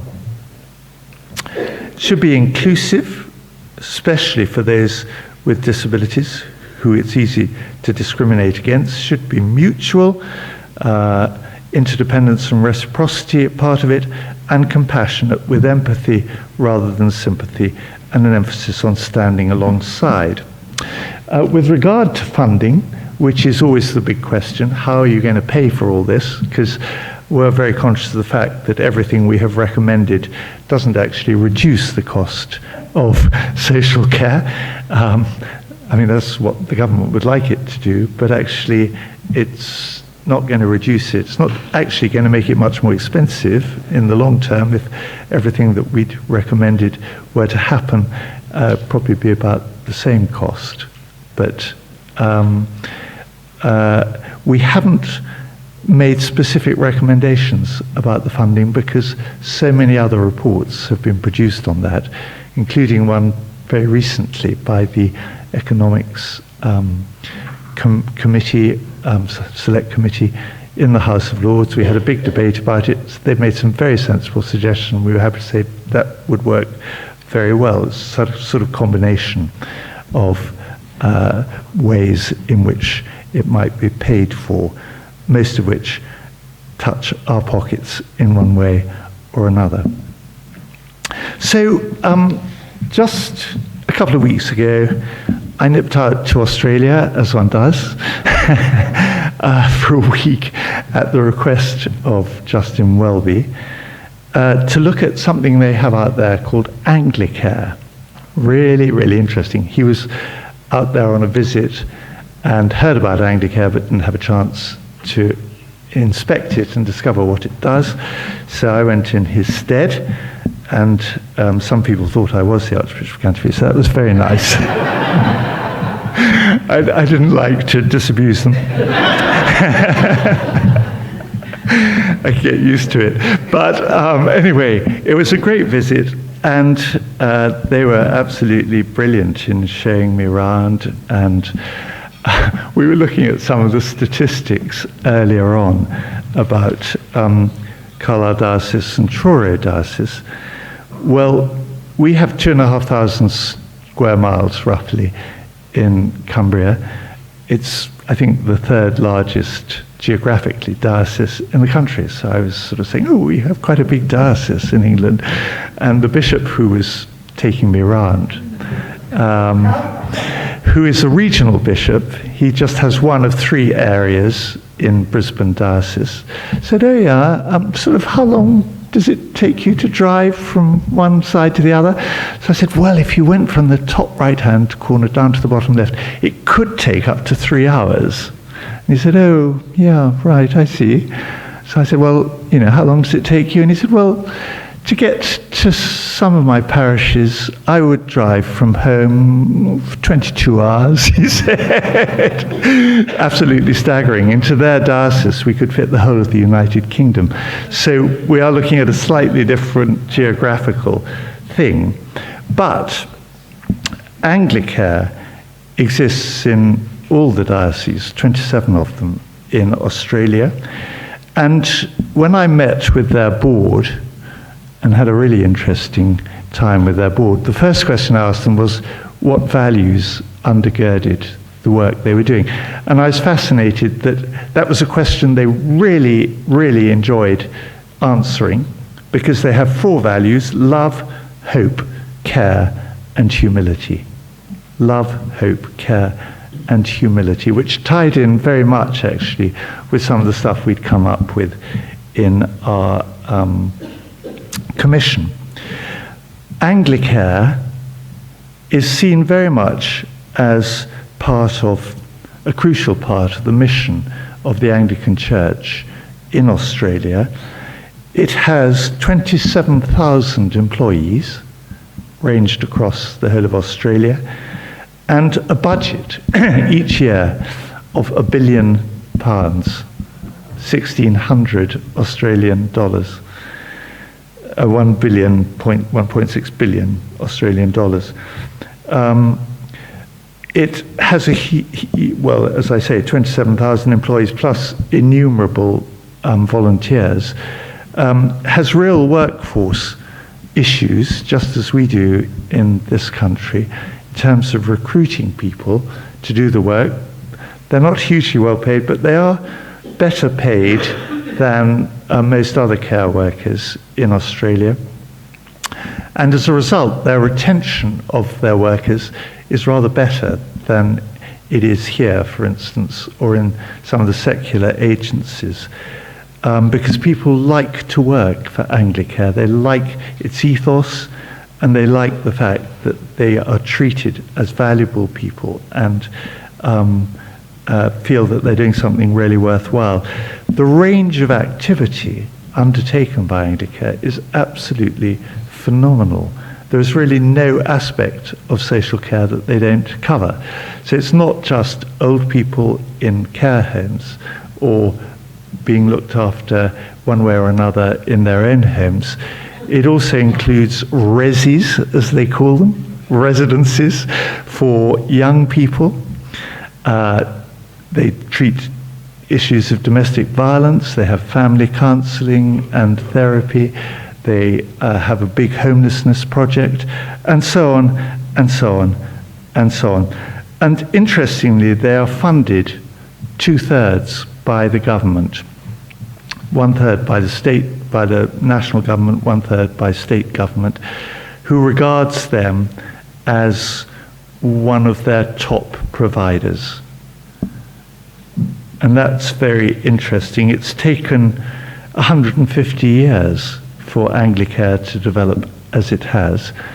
And it specifically doesn't proselytize, which is why the government is willing to fund it, but does everything it does in the name of Jesus and with those underlying values. And part of the way in which it operates, which I thought was something which we really could introduce over here, is through a variety of partnerships, including one that I saw in particular called Thread Together. Now, Thread Together involves the whole fashion industry, which has always intrigued me. It hasn't impinged a great deal on my life, I have to say, as you may have noticed, but it has fascinated me, not least because fashion pollutes our atmosphere more than all air travel and all sea travel put together. And what is more, 1/3 of designer clothes end up in landfill. So Thread Together, a separate charity, has got in touch with the designer people, the makers of these designer clothes. And instead of going into landfill, these clothes now go to this charity, which distributes them to people who don't have enough clothes and who are very poor. And so I saw this in operation. It is absolutely brilliant. And there are a lot of people wandering around in Calvin Klein underwear and all that sort of stuff in Australia in a way that many of us could only dream of. So it was a really interesting trip. I've written it all up and, produced a report on it, and have suggested that we might, as well as developing some of these partnerships, develop a sort of pilot diocese. I don't think we can just introduce Anglicare to England overnight. It would be hugely expensive and very complex. But there are aspects of it that we can certainly learn from. and seeing social care as part of the church's mission, I think, is really the main thing that has come out of that and out of the Commission's report. And that is why the motion for us is that we should take note of the Archbishop's Commission report on reimagining social care, recognizing that its fundamental point is that we need to rethink the whole business of care in this country and work on developing something as a church with politicians and others, which is rooted in some of those values that I've mentioned and which regards everybody as a blessing rather than a burden. So we have a few minutes if anybody would like to ask questions or make comments on that. Caroline first.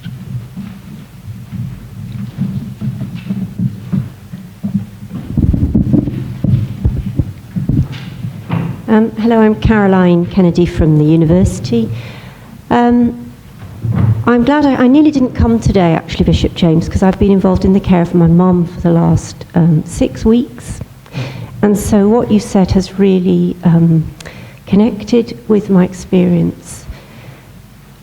But there are some really positive things I want to say. One of the things I did when Mum became ill was contact her church community at Lanercost and asked if we could have visits. And so the network of church has been really, really important and been a really positive thing in her experience. And I think that's something we can all think about, the role of our congregations in visiting others when they need care. The other thing is I've thought more about the university and its role in the diocese here and in the community, because I've come across students who are working as support workers and also students who are training as OTs and have trained. And I have realised the enormous importance of those roles in community and all the good that does. And the university is sending out lots of students into community in that way, paramedics as well. But I also want to say that I have been really personally challenged by this, and I've been thinking about this idea of blessing rather than burden, but that the burden is a reality. We have another 2 relatives who are in their 90s as well, and managing all this is really exhausting. So I think it's hugely important, this work that you're involved with. But I also think the church has to think really carefully about its view of the elderly. And when we have discussions about mission, we often talk as though younger congregations are much more important than the older people in our churches. So it has to be a reality for us as well as the people out there, the way we view aging. And the other thing I want to say is that busyness is a great challenge, I think, for all of us. And I found myself quite resentful at times, having to make these choices and wanting to go to my work and to do my work, which I find really stimulating. And, coming up against these things in myself as a Christian. Thank you. Thank you very much. Extremely helpful. Yeah. Not least the exhaustion and the role of communities, local communities and churches, and the fact that we all have a part to play in this, which is very much a theme of the report that we've produced, and saying it's not just up to government, it's not just up to us as individuals. Everybody is involved in this one way or another if we're to be a caring society. Thank you very much, Caroline.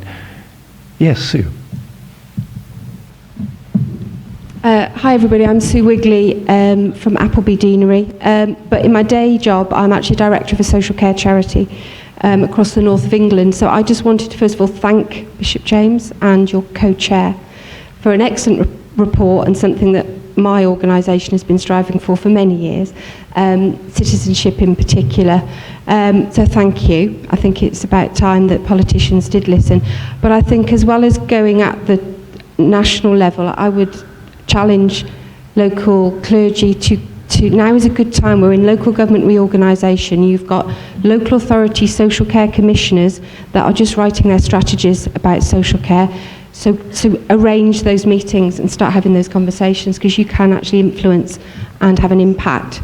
And I also think, let's go with Anglicare, but come up with a much better name.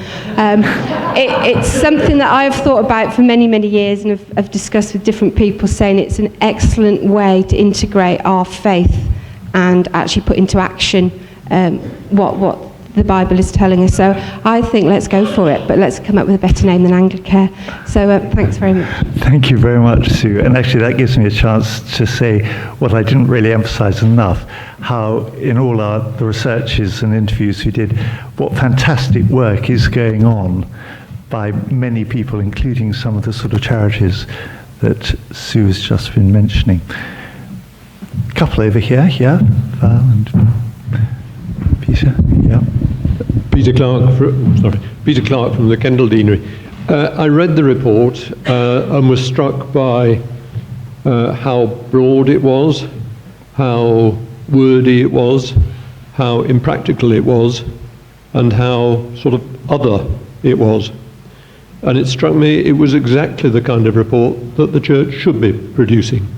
Because that challenges the way that politicians, but the rest of us too, look for simple, piecemeal, quick fixes.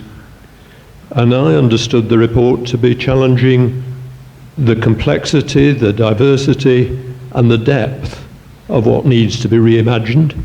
I found that hugely helpful, and therefore I found the notion that the Synod should take note of the Commission's report rather inadequate.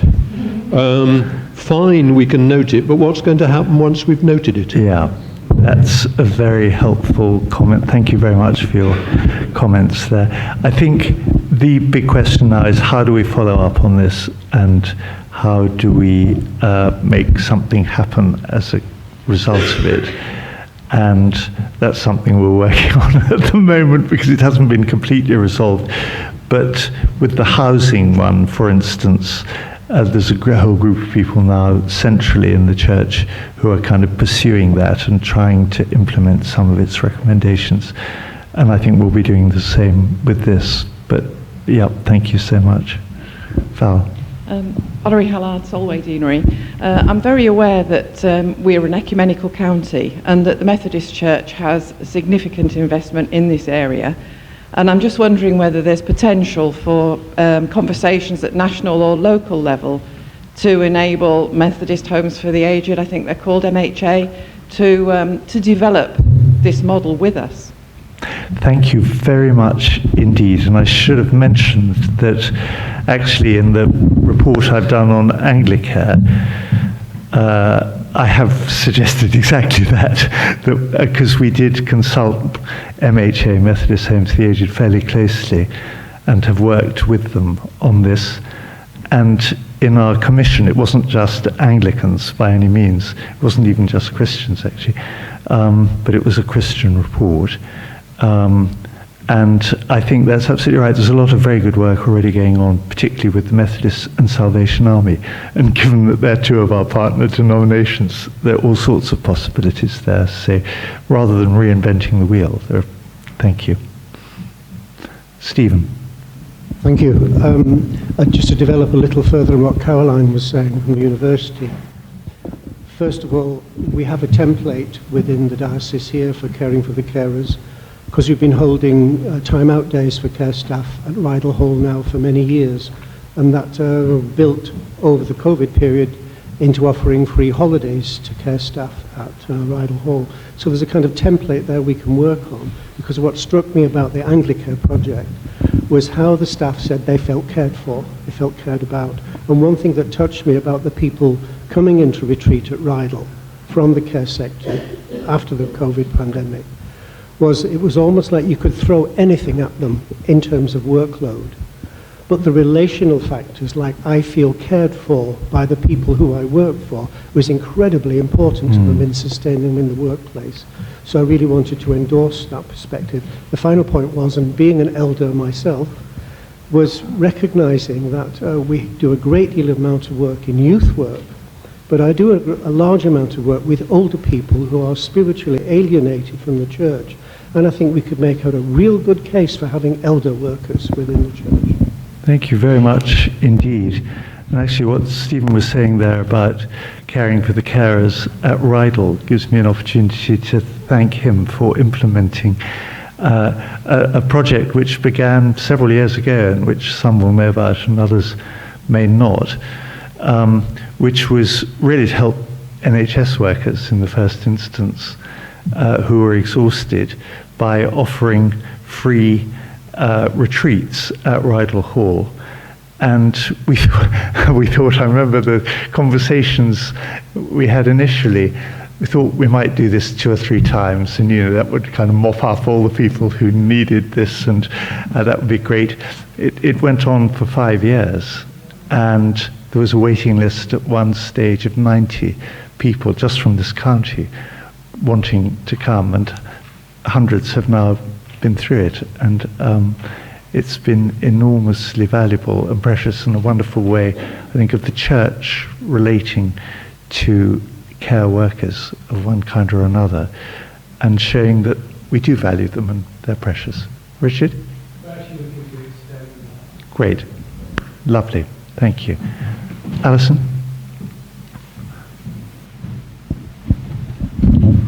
Thank you. I'm Alison Riley at Network Youth Church, and I'd just like to say we really benefit from older people in Network Youth Church. Although we are youth-focused congregations, we are not youth-exclusive, and the grandparent and great-grandparenting generation who show that loving kindness and that stability and that safe place are a blessing to our young people.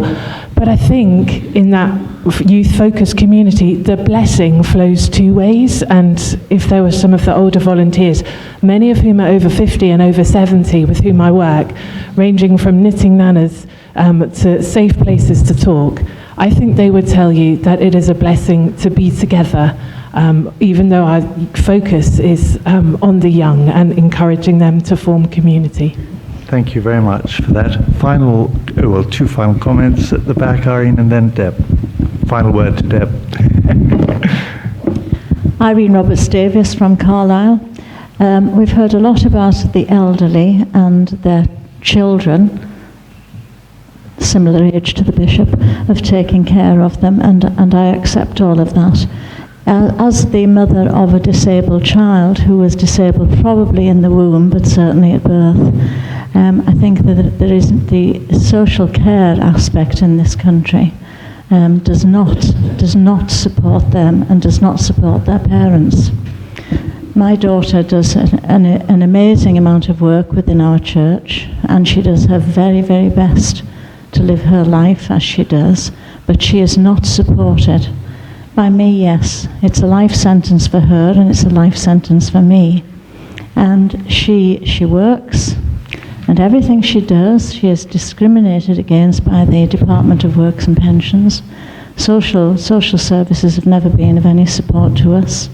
And yet there are so many of these people, like my daughter, that people just don't seem to take into account. They try to get on with their lives, but they are not supported, and it's just a constant fight. Thank you. Thank you very much indeed. And final word to Deb, and then I'll put the motion. So I'm Deb. I think you all know that I'm Mothers Union. Just to pick up first on what Alison was saying about the youth and the elderly. One of the things we're trying to do in the Carlisle Diocese Mothers Union is to work with local partners, not necessarily Christian ones. So the Caravan, I went to see the person who runs the Time to Change, and the sort of aims of both the Mothers Union and Time to Change were exactly the same. The only thing she said is, you're a Christian and I'm an atheist. But to say that one of the groups that we're working with around the holidays, free holidays in the Caravan at St Bees, is the Carers Associations. We will be doing something about that. The other is that down in the south, the Mothers' Union there looked at the Kent Youth, what they call it, it's a rural youth group. Thank you. And so the Mothers' Union are going to be working with them. The first thing that the youth did was to interview the Mothers' Union group to get their stories and things. And I think it's that partnership working between different groups, both within the church, but also with our communities, because we are key to the communities.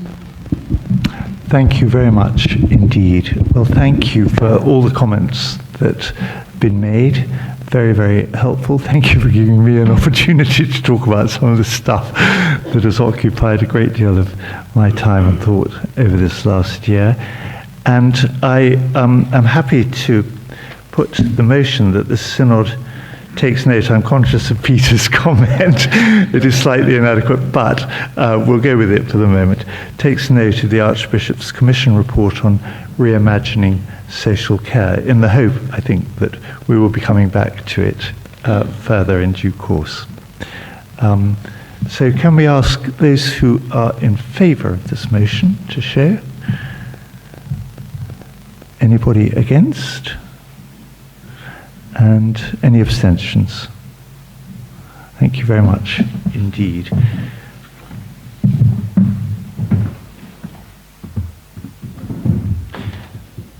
In that case, we move on to the next item on the agenda before lunch, which is the General Synod report. And I think Stuart is going to... Are you doing this, Stuart? Oh, right, okay. Fine, okay, I'll do it. It's fine.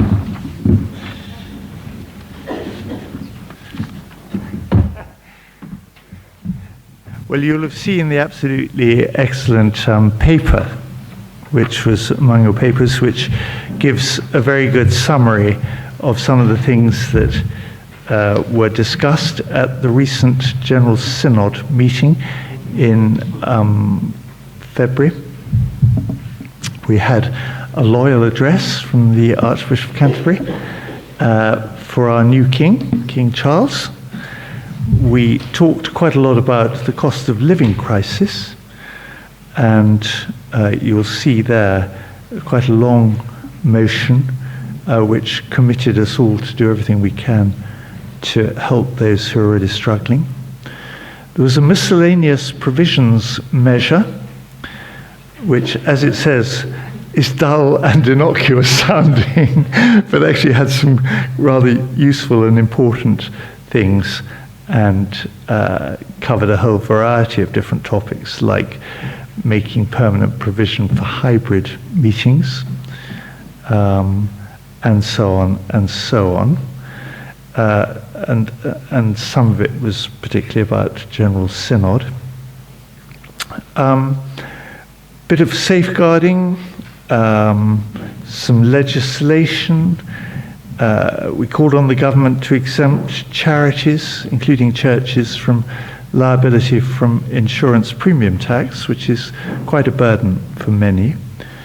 Considered the latest proposals for resourcing ministerial formation, and had 8.5 hours of debate, which is almost unheard of in General Synod, on living in love and faith. And the whole of the front of your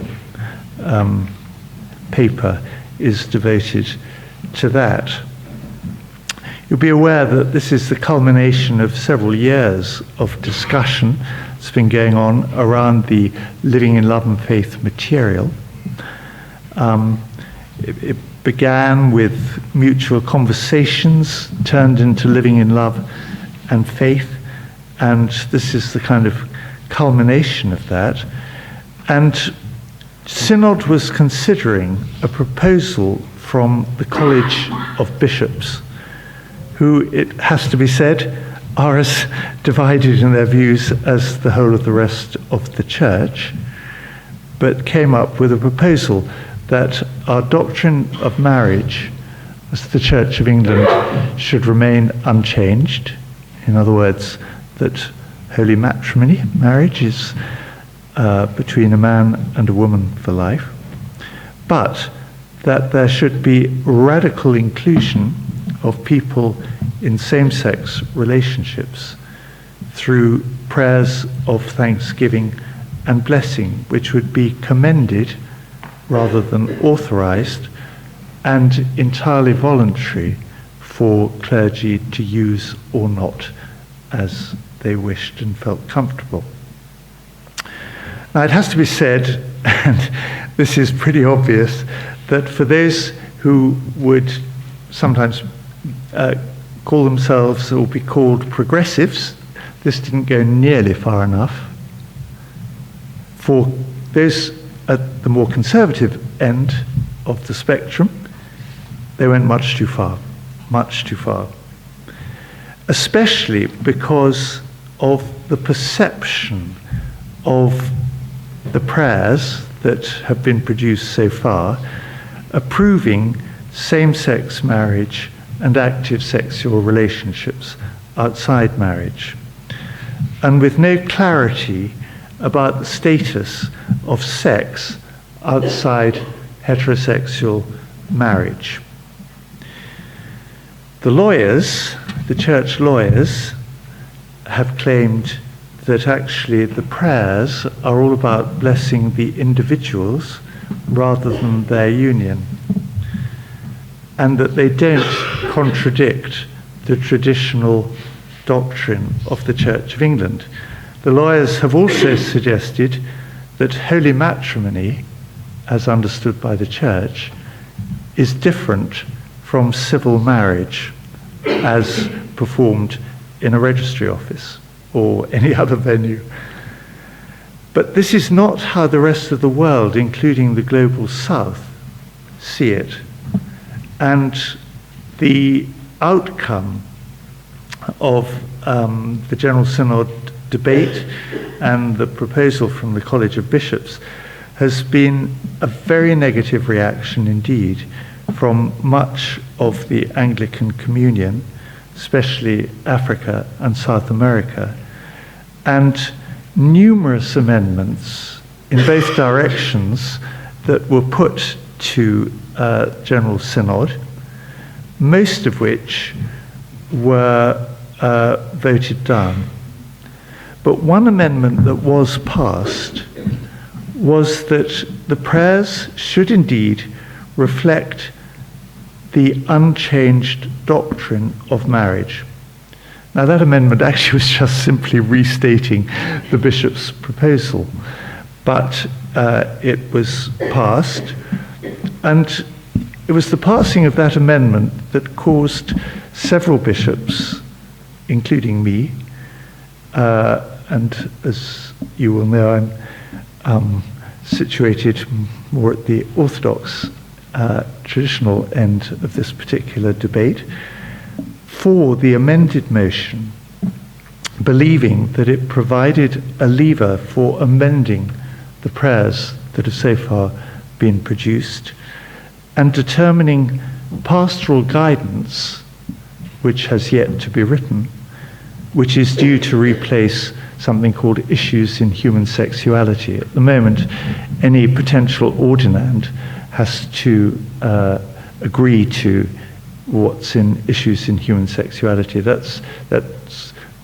been around for about 20, 30 years now and is being replaced, but its replacement has not yet appeared.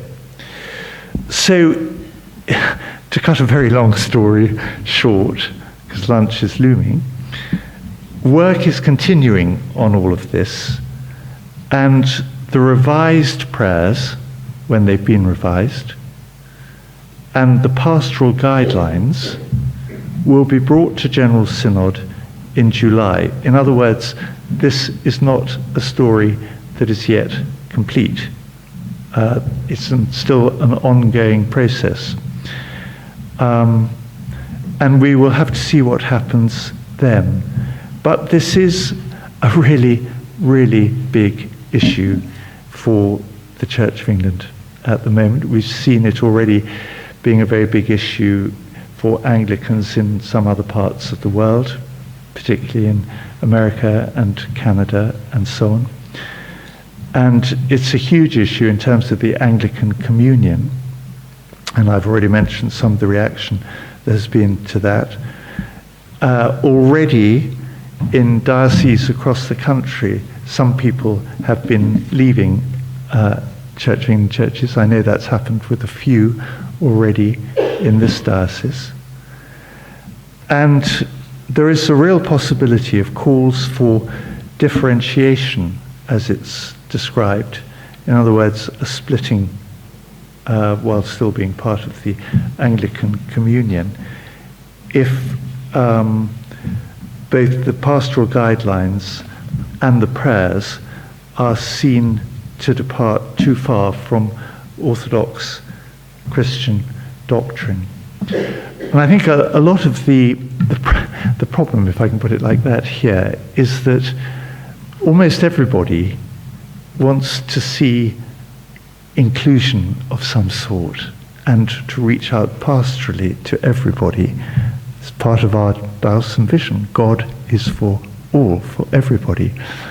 But nobody had quite determined what that inclusion should look like. And the way it's come out at the moment is satisfying nobody. So we've got a big issue here in the church.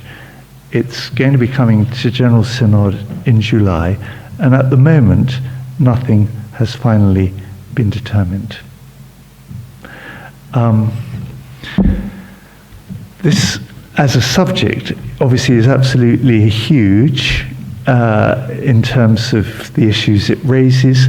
We'll have a proper discussion of it at a future synod, especially when we know what the General Synod has come up with. We've submitted our stuff from the LLF discussions that have taken place in the diocese to the people who are working on all this in the national church. But I can only say, please pray for General Synod in July and the process that will be taking place between now and then, because whatever happens, it's not going to be very pretty, I'm afraid. I don't think I'm going to ask for comments on that, because we will be going on for a very long time, and I hope what I've said is fair to what's been happening thus far.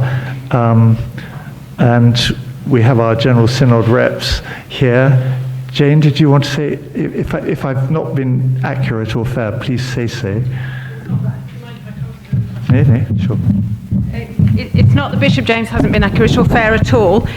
It's just that I would like to really encourage everybody to go on engaging with the Living in Love and Faith material.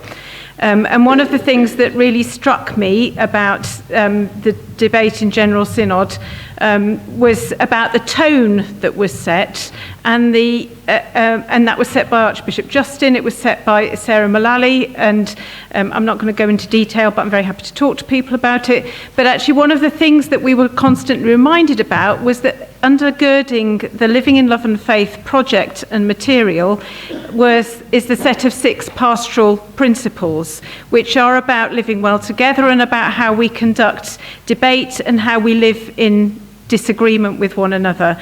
And for other reasons, I've not yet engaged in the parishes that I'm working with at the moment with the material, but I really am hoping that we will engage together with pastoral principles first, because I think they lay a really good foundation for enabling us to discuss the issues that come through Living in Love and Faith. So if you haven't done it yet, if you haven't used the material that's provided, if your parishes haven't done it, then I really want to encourage you to do that, because although this is at a certain stage in the synodical process, it's not the end of the opportunity. As Bishop James was saying, it's not going to go away, and we all need to carry on equipping ourselves to have the kinds of discussions that we need to have in order to be able to live with our difference and our disagreement. So thank you for that. Thank you very much indeed, Jane. I think that's a good place to leave that, but don't hesitate to discuss it over lunch. We're just about to have lunch, but just before we do, we've got a quick video to show you, and it's about Legacy Week, and there'll be an opportunity over lunch to discuss anything emerging from this with Sophie Hodge, our stewardship advisor, who is at the back. Is that you, Sophie? Can't recognise you under the hat. Yes, she's at the back there. Jolly good. So here's the video, and then we'll go for lunch. Thank you very much, Sophie. Thank you for being here, and do chat with Sophie if you would like further information about that. We are going to have lunch in 2 seconds. Because we've slightly overshot, we'll start again at 1:20, so that you've got enough time to guzzle your sandwiches or whatever. And so 1:20 back here, and I will say grace before we launch in. Father, thank you so much for each other, for everything that you give day by day. Thank you for your many blessings, and thank you that we now share food in your name. And we thank you for this and for everything in the name of our Lord and Saviour Jesus Christ. Amen.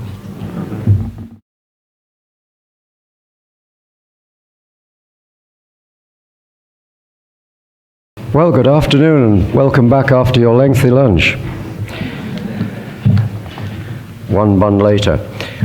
This is known as the graveyard slot, isn't it? But I hope I'll keep you awake for the next half an hour. Being March and the year end being in December, this time of the year is inevitably a sort of Passover time as far as financial reporting is concerned. We think we know where we were last year, pretty much. Rick's done the figures. They're still subject to audit.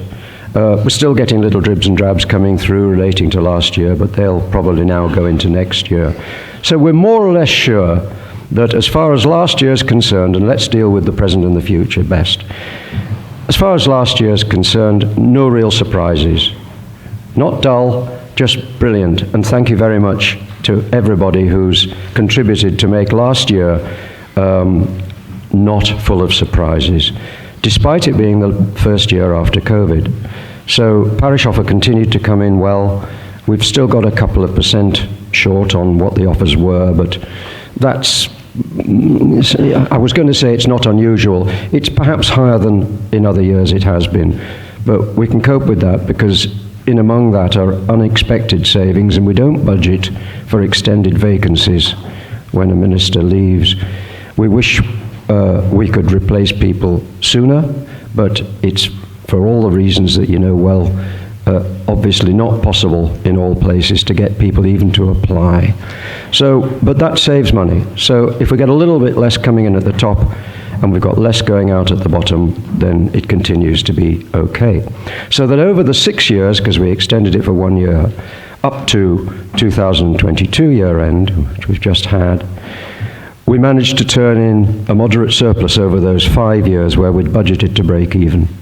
And that surplus has been fed in, as you know, because we discussed it last October at the Synod, into the next 5 year to the end of 2017, from 1st of January this year, to support a profile of approximately break even over the 11-year period. Now, that may not seem ambitious, but it's jolly good compared with the troubles that other dioceses around the country seem to be having in making their books balance. So thank you for all your continued efforts, and we'll move on into this year. Now this year, we've got a number of exciting things about to happen in the first 2 or 3 months. We've got Restore, our charity shop chain, and resource for refuge, if you like, for counselling. Properly trained people in there doing that. We're hoping that Restore will produce a business plan in the next 2 months to us, which will encourage us to think that we can expand that range of activity. It's a very good outreach opportunity, and we've still to see the final outcome of last year, but we think it more or less wipes its face financially. So, but we've got to the stage now, if we expand it any further, we need a better management system in there.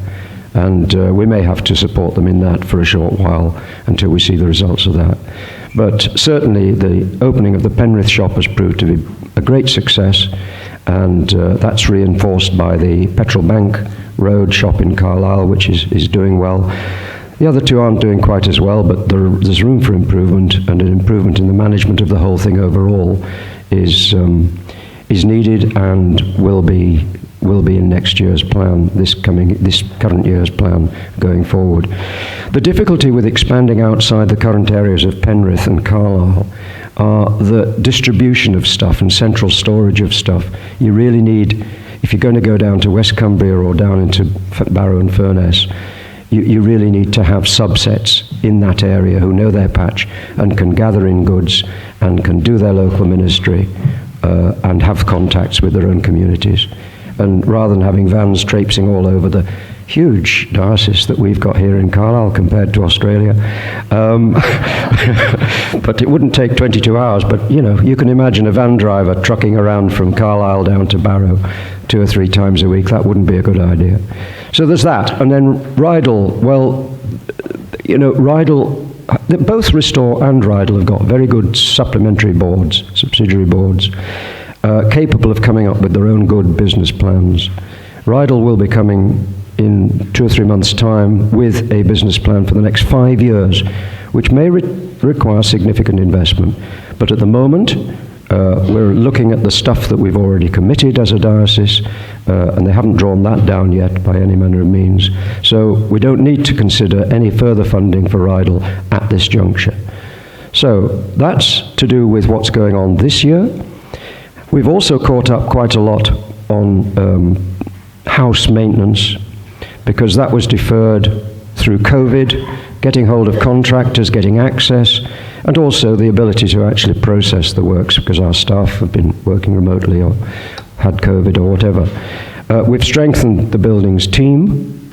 We've got Nick Paxman come in from the south of Cumbria, who's had a lot of responsibility in looking after big estates for commercial enterprises like the Nationwide Building Society, and also he's runs a housing association with 100 plus sheltered housing down in the south of the county, Lancashire, Yorkshire area. So he knows his stuff.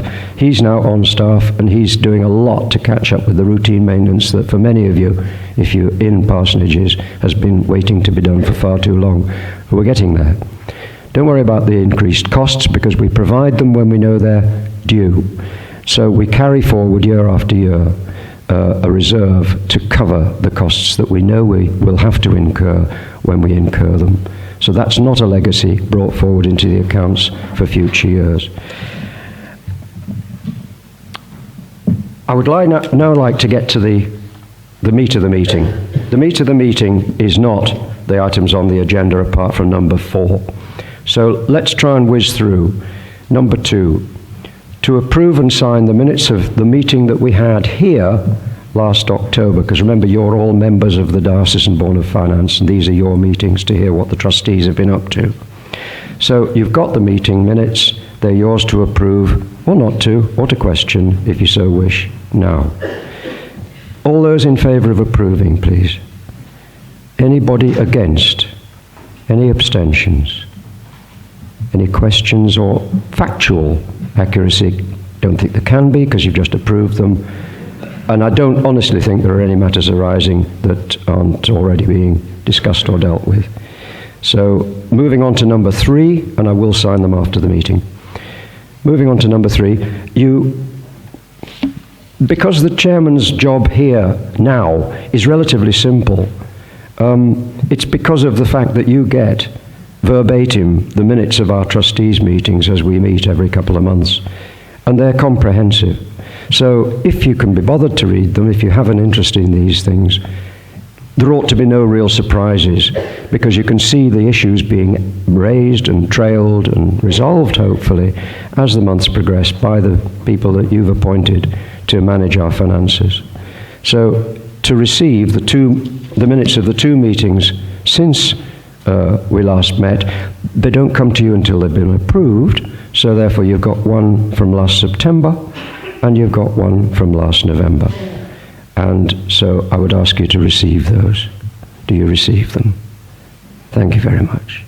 And now I'd ask Sophie to come up, and she's here. Thank goodness, I couldn't spot you. And give us an update on ministry offer, because there's been a lot of work undertaken, and I'm not going to steal Sophie's thunder on this. A lot of work is going on leading up to now and for the next couple of months to encourage people to understand what ministry offer does and is. But before she goes, please don't leave these on your seats. These are good. They've just come out hot of the press, and they tell you basically that whereas ministry offer is 4,312,000, costs of ministry is 5,631,000, and the difference is made up of supported by the diocese, and it's also supported by parish fees that come in and parsonages rents that come in. But with respect, they aren't relative to the people in the pews giving. Fees come in by chance when people choose to have official ceremonies, and parsonage rents, well, they're for vacant houses, so that's really not much to do with the parishes either. So the shortfall is there. It's how it's built up. It's for noting, but it's relevant to what Sophie talks about now. And thank you.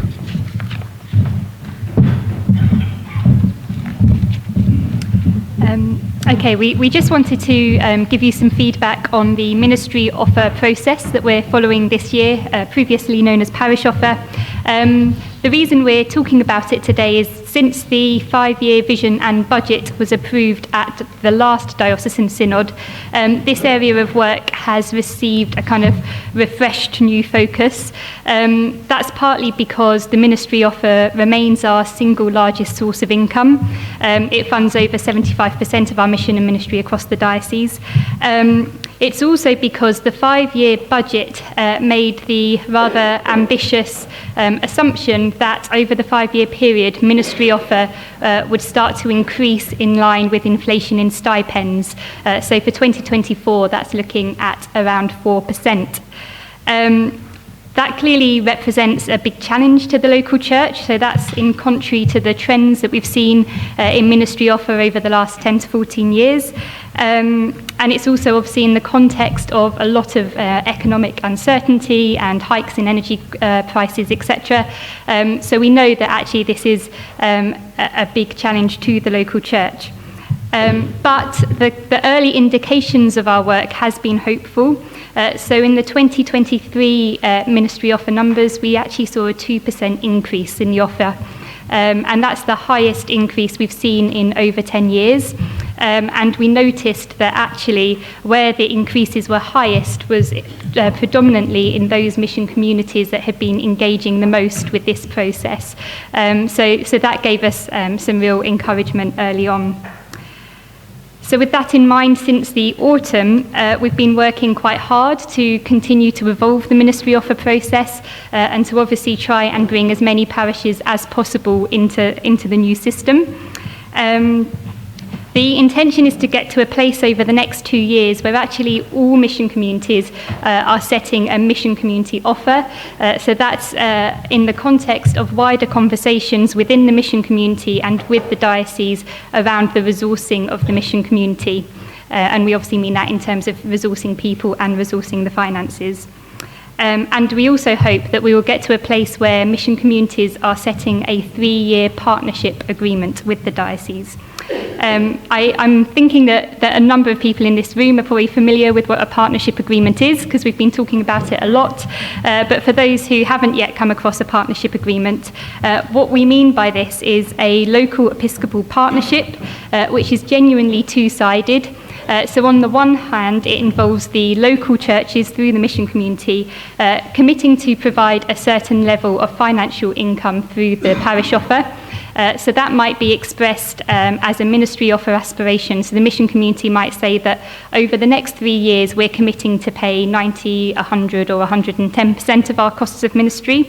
And then the other side of the local episcopal partnership is an episcopal agreement to a certain level of deployment to fill vacancies as soon as possible, and perhaps to a certain level of diocesan investment as well.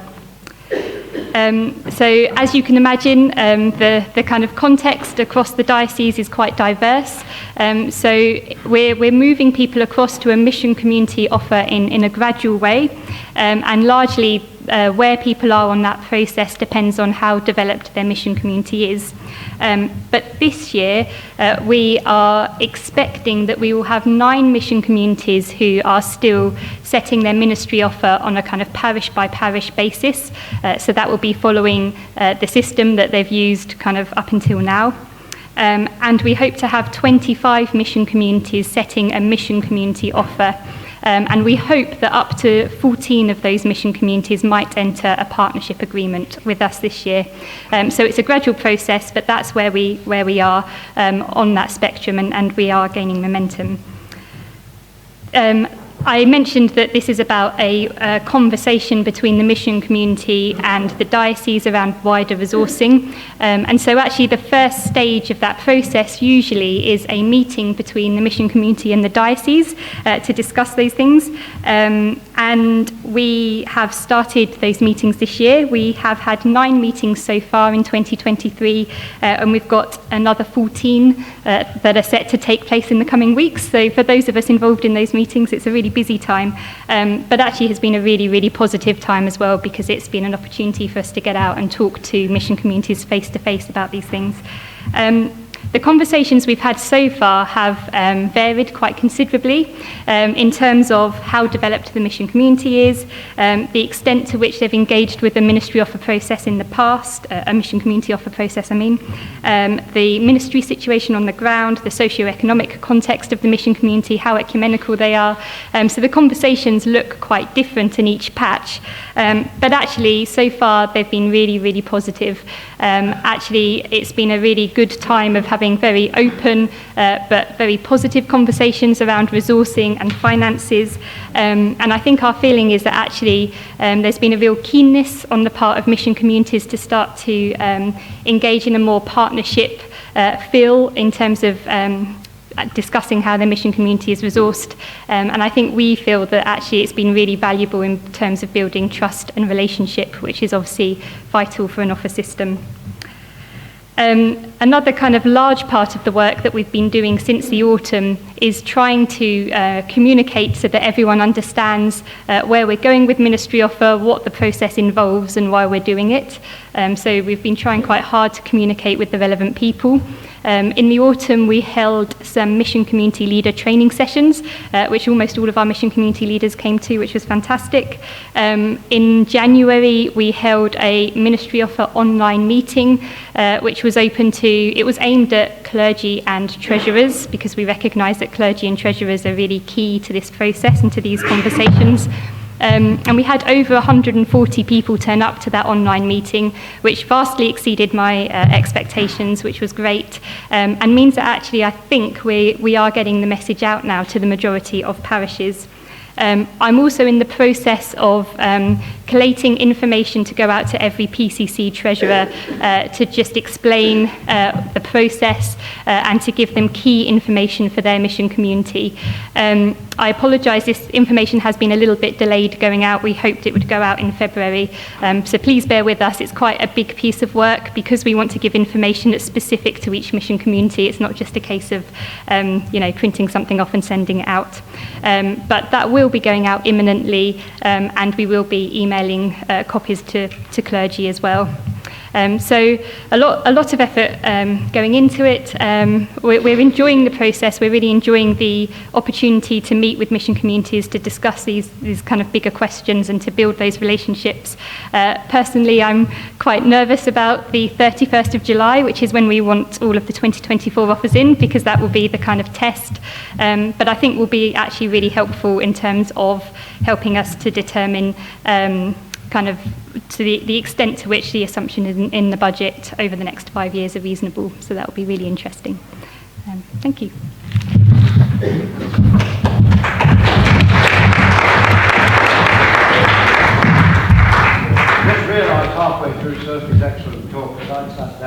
The meeting hadn't closed until now. The meeting is now.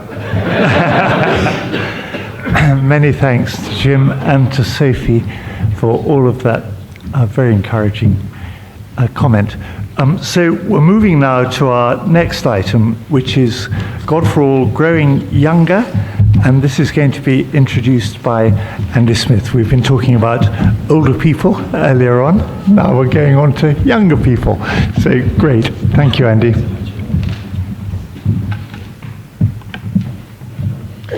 So thank you, Synod, for welcoming me to come and talk about the Growing Younger work.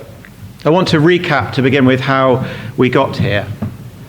As part of the Vision Refresh consultation process in 2020, there was a significant amount of feedback highlighting the necessity to prioritise our work with young adults, with youth and with children. And then during the envisioning process of 2021, the same theme came out again. There's widespread agreement that seeking to see the church flourish amongst young people is part of our calling, and it's an urgent priority for the church here in Cumbria. And in addition, the Church of England has as one of its priorities for the 2020s to be a church that is younger and more diverse. I've sometimes heard those that lead on this work nationally talk about the vision priorities as a mountain range, each peak important and distinctive, but the Scafell Pike of them, I've added the Lakeland reference, is the growing younger work. The priority to be a church that is younger is right at the heart of the Church of England's priority for the next decade. And so what I hear is a national church and a church across Cumbria which longs for our children and our grandchildren and for our friends' children and grandchildren to know of the faith that has so transformed us. We long for this good news to be known by the next generation. There's a deep desire across Cumbria and across the wider Church of England nationally for a church that engages well across all generations. And Cumbria is just full of young people. Cumbria's age demographic is really quite similar to the average for the northwest of England and for England as a whole. I occasionally hear, not from Synod of course, that Cumbria is an old county, but the statistics tell a different story. 40% of the county is under 40 years old. 52% of the county is under 50 years old. 18% is over 70 years old. These percentages are not currently reflected in our congregations. And there's a few reasons why it's essential that we look to address it. Firstly, and it's written up here on the banners, the hope that we offer for Jesus is for all ages. The vision, God for all, makes this really clear. It's God for all in Cumbria, from the baby born this morning in Carlisle to the person breathing their last breath. Jesus is for each and every one of them. And we have to be too as this church. And the age profile of our churches indicates that we're failing to reflect the diversity of ages that we have here in Cumbria. The second reason is that young people bring a different perspective to the church. Without it, the whole church is less than it otherwise could be. This is not only about the existence of a future church, but it's about the life and vitality and diversity in the church of today. And finally, the culture changes that we see in wider society make it seemingly really difficult for the church to engage with younger people. It seems to be that it requires a disproportionate investment to see meaningful engagement with young people. And I want to be clear, this isn't about ignoring the fantastic work that goes on with older people across Cumbria, and we've heard this morning about ways that we could expand that and develop that. It's not wanting to discourage new and innovative ways to reach different generations And great examples of this include the ecumenical Anna chaplaincy that's begun to emerge right across the county with churches together, or the churches partnering to support dementia nursing. However, it is about recognising that there's a ginormous gap in the church's engagement with youth, with young adults and children right across Cumbria, and doing what we can to bridge the gap. And so what are we going to do? Well, the strategy is about the practical things that we can seek to see fresh engagement with young people. And the key learning from the National Church on this work is that there's no silver bullet to address the church's engagement, but lots of different things are needed. Wouldn't it be great if we could do one thing, even if that thing was difficult or really expensive, and that would seek to see the churches full of young and old? I wish it were that simple, but instead the younger strategy has got that we're going to try several things. Some of them we've been doing for a while, and they seem to be working, and so we want to do some more of them. For example, we've been working on Network Youth Church for just about 10 years. We've developed a partnership with the Norwegian Mission Society for training for younger leaders, and we've got a pioneering approach to ministry. We want to do some more of these things. And then we're going to try some other things too, as even though in some areas it's working, the overall picture remains stubbornly challenging. And I'm going to take the areas in turn. And then we're going to spend some time in groups, imagining what this could look like in our own parishes and our own mission communities. I'm not going to talk to you for the whole time. I want to hear what you have to say. But before I jump in, I think it's helpful to highlight that this is part of a wider piece of work, looking at the overall strategy. And this Growing Younger strategy is just one of 7 work streams. And I've tried not to duplicate stuff here that you find in the other strategies. So, for example, the paper has very little in it about how we get mission communities working really well. Mission communities are a key priority of what we're about, but they're so important that they have their whole other strategy. And again, schools. We've been entrusted with 104 church schools, but also often have open doors to hundreds of other schools right across Cumbria. Super valuable, such an opportunity, such responsibility. So it's got its whole other approach, and I've not duplicated it here. And again, how we use our buildings for mission, including how our buildings can engage better with younger people, or digital, and how we engage with people of all ages, including younger people online. Again, they have their own approaches with the building strategy and the digital strategy. And so the 5 areas of work, 5 practical things that we're going to do, that we pray over time will make a meaningful difference to our engagement with young people. The first is starting new worshipping communities, a key tool for engaging afresh with families, with young adults and with students, is starting worshipping communities with mission, evangelism, worship, scripture, outreach, community building, all at their centre.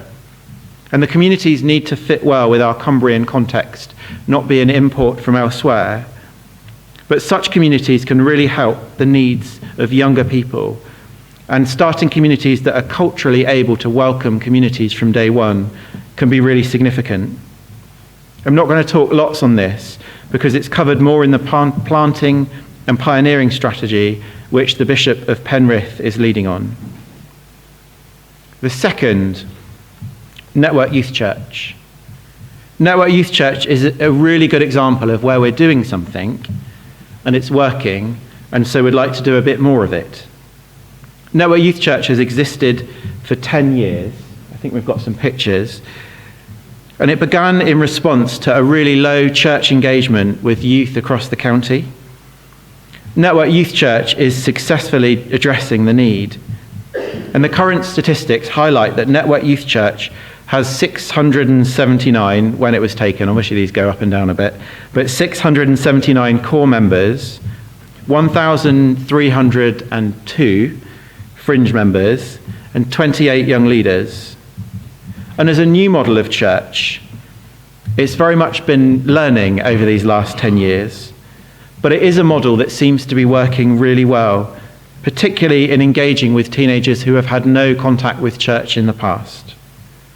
Outside of the diocese, Network Youth Church is often highlighted as an area of best practice with youth engagement. It's known about beyond Cumbria. And the model's being replicated elsewhere in the country. For example, Missional Youth Church Network, the name sounds similar. They haven't copied us, honestly, which is a similar model that's being replicated across the northern province. Because of the decisions, Synod, you've taken over the last 10 years, young people, young people like this have had the opportunity to hear about the Christian faith and to be drawn into Christian community in a way that wouldn't have been possible without the decisions that you've taken. So on behalf of them, thank you. And as Network Youth Church has grown, its leadership and governance structures have just begun to creak a bit. And so we want to address this, to support it to mature, to develop, to be a deeper expression of church, to grow in numbers. And as part of this, I'll be consulting with you on a bishop's mission order in the next few months to allow it to step more fully into a full expression of church in the years to come. Thirdly, we want to back and support where churches and mission communities are working really well with youth, young adults and children. This is my bolder one. The first item was about starting new communities. The second was about investing and continuing to invest in Network Youth Church. The third plan is for us to back where things are working. Right at the heart of this approach is multi-generational parish and mission communities, thriving local mission communities that are culturally able to welcome young and old. And this is the core business of the Church of England. The approach wants to back and to celebrate where there's fruit, where it's working, and to give as much support as we can to push it. Where is there a boulder in your mission community or parish that's like it's sat at the top of a hill and you just need to give it a shove and it will begin to take on a life of its own? Where are things already working? Where a church is doing well, it could be one of our larger churches with a thriving families ministry. It could be a small, faithful rural community working in a new way with toddlers that's developed out of baptism preparation. But where a local church has done the work of culture change and it's beginning to work well with younger people, perhaps in tens, perhaps in ones or twos, this approach wants to back it and support it. I want to do that in a few ways. The strategy is to double the level of support for the Growth Fund for growing younger work.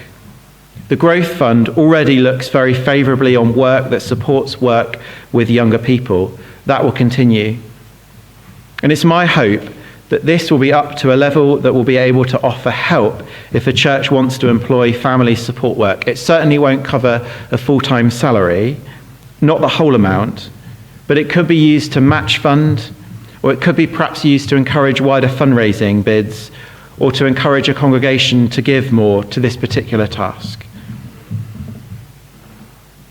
And in a few moments, I'm going to get you into groups, so just a pre-warning, and ask you in your groups, what are the areas in your mission community or in your local church where the approach is working? Perhaps it's small and embryonic, but it's just beginning to work with youth, young adults, with children. And how could you push it further? How could you invest in it further?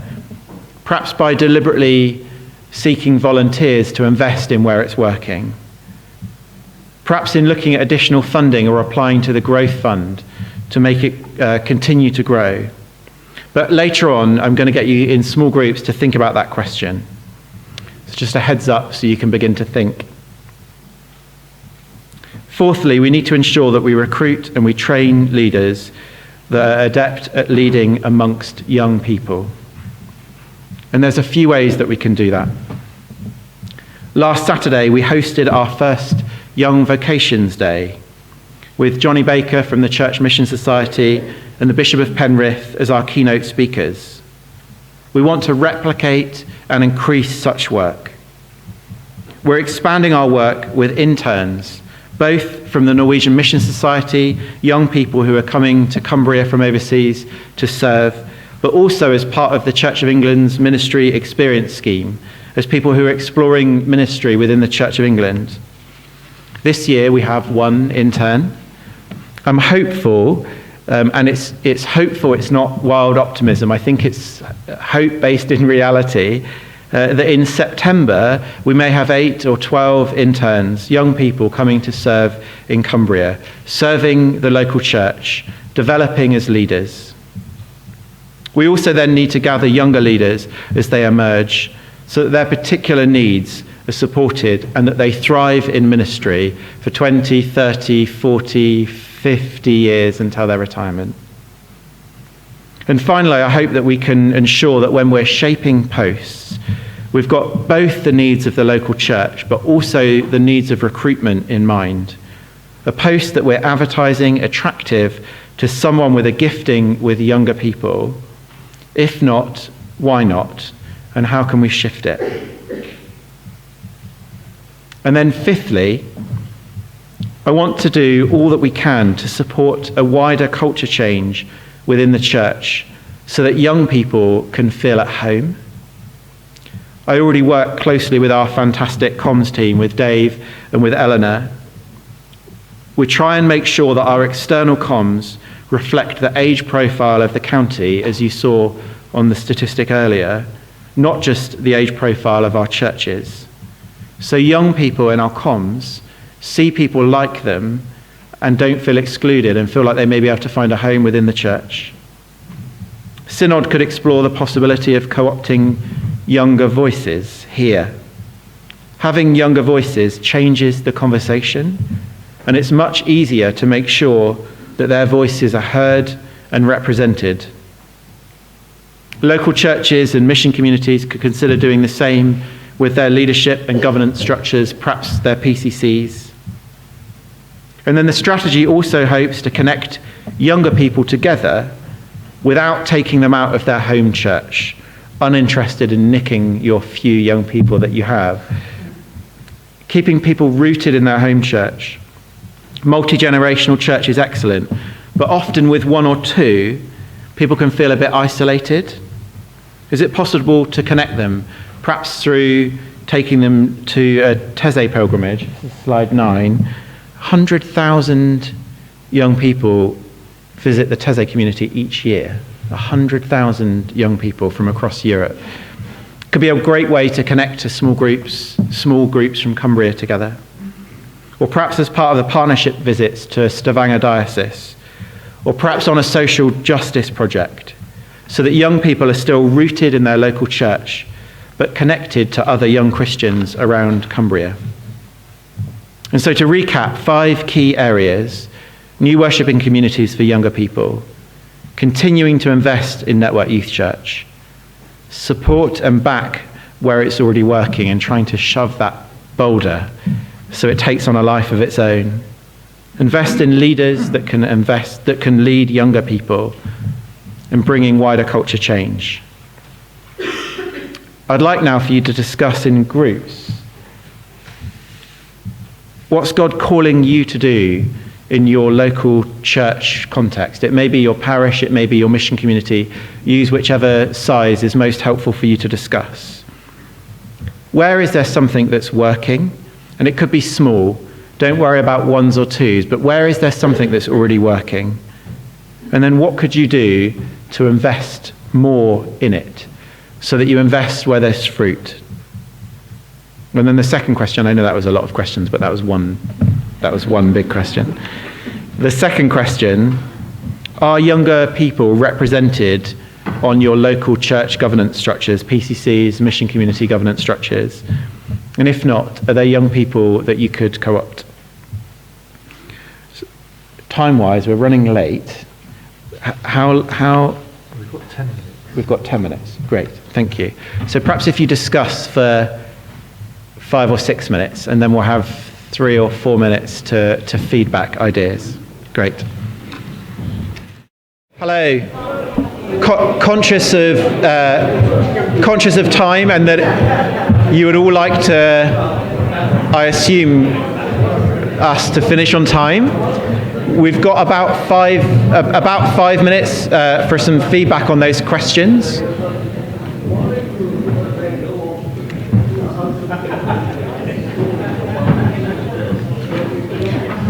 So just to repeat, we've got about 5 minutes to feedback from the questions. I'm wondering if any of the groups want to feedback. Great, Shanthi.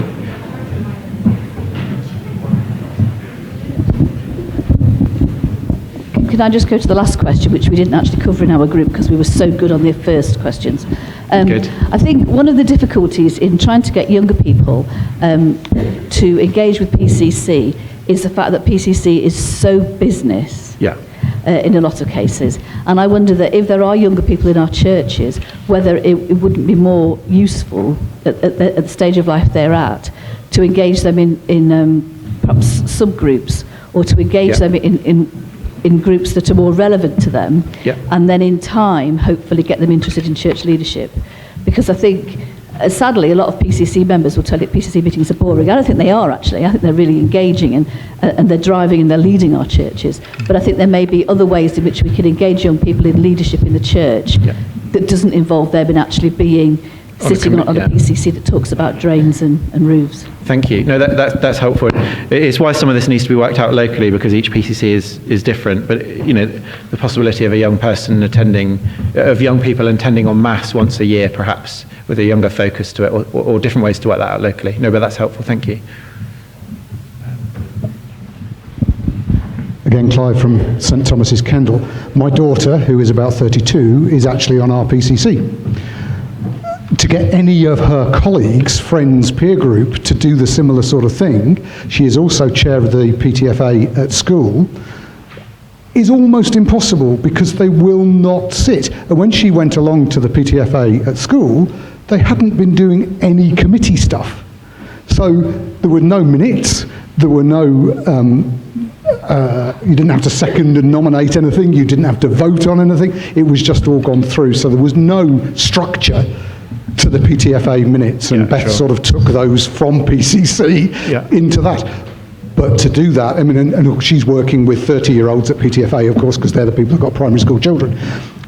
But to talk about that between her and her friends is just impossible. And for me to try and join that conversation at 60-something that I am is almost impossible. So I think we need to change the structure of PCCs. And we've said in the group that if you brought somebody who isn't used to sitting for more than 30 minutes at anything, unless it's watching a Netflix film, to come and sit for a day at a synod is just pie in the sky. So I think we do need to think very carefully, and getting the leaders who are youth conscious, as you've said, into the churches is probably the step. But, you know, we're looking at 15 years, aren't we, to bring them through to where we can say things are different. One of the challenges, and the paper starts with this, is that what we need is not a few more young people in our churches or a few more young people in Synod, but it's to create spaces that culturally young people are able to thrive and feel at home. And that's both a greater challenge, but also a greater opportunity, because it brings lasting, meaningful change. No, that's really helpful. Thank you. Cathy Helm, Penrith Deanery. Just in terms of getting young people involved in your PCC, I've got 2 teenagers in one of my 3 churches, and they lead our eco-church group. And they made a presentation to the PCC at our last PCC. They came to the beginning of it, so they didn't have to sit through the whole thing. And they presented, and we talked about it, and they were duly thanked for their contribution, and now we're working towards their proposals. So that was a way of getting them involved, and they didn't have to sit through the whole meeting. Thank you. And there's a sense that amongst younger adults, they talk about orthopraxy rather than orthodoxy being important, which basically means does it make a difference? It doesn't mean that we want heresy, of course not, but young people want to know that it makes a difference. And so Eco Church or social justice project where it feels like they're making a difference is often a really key point of contact. That's really helpful. Can I just add to that as well? Part of that, one of the girls is using that as her contribution for a Duke of Edinburgh scheme. That's wonderful. Yeah. Thank you.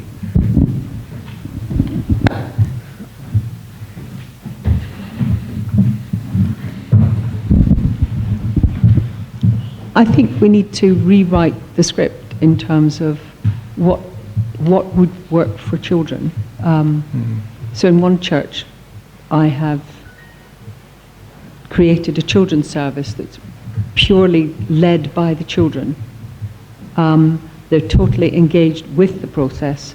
The parents come, and we have about a dozen children coming regularly from a tiny rural community.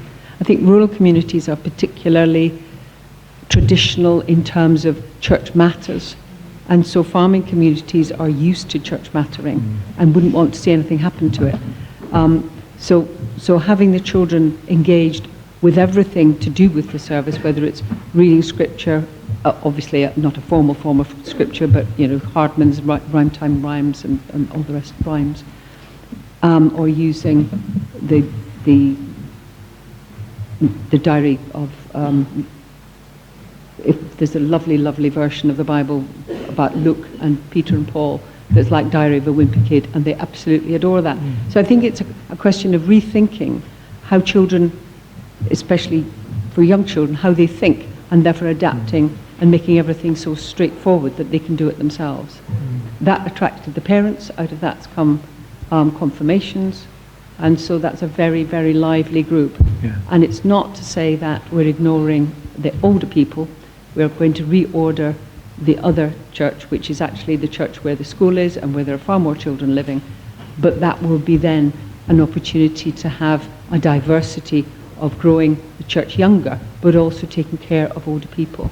Because I think the two are not incompatible. The same space can do both, and attention can be made to both with a range of worship that attracts both ends of the spectrum, and have them, as Alison has so pointedly made, that it's really important that we use the wisdom of old age to encourage and support the growth of young. Thank you. Thank you so much. I think we're out of time, so I'm going to hand back to you. Thank you so much. Andy, thank you very, very much. Thank you.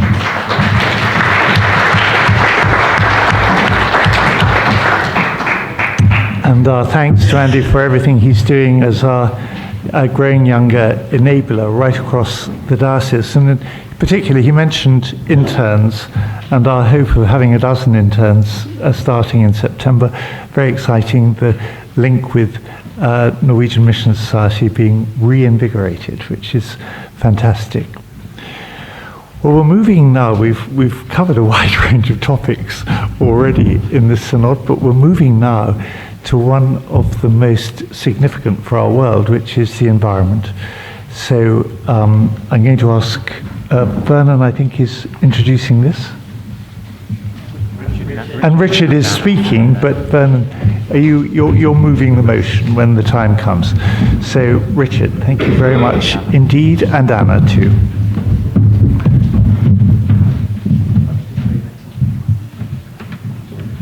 Right, good afternoon, everyone. Really nice to see you. This is the first time I've ever been to a diocesan synod, so always very slightly nerve-wracking, but it's really nice to have this opportunity. For those of you who don't know me, my name's Richard Waller. I'm the Diocesan Environment Officer, something I do as a volunteer capacity, and my day job is as a senior lecturer in physical geography down in Keele University.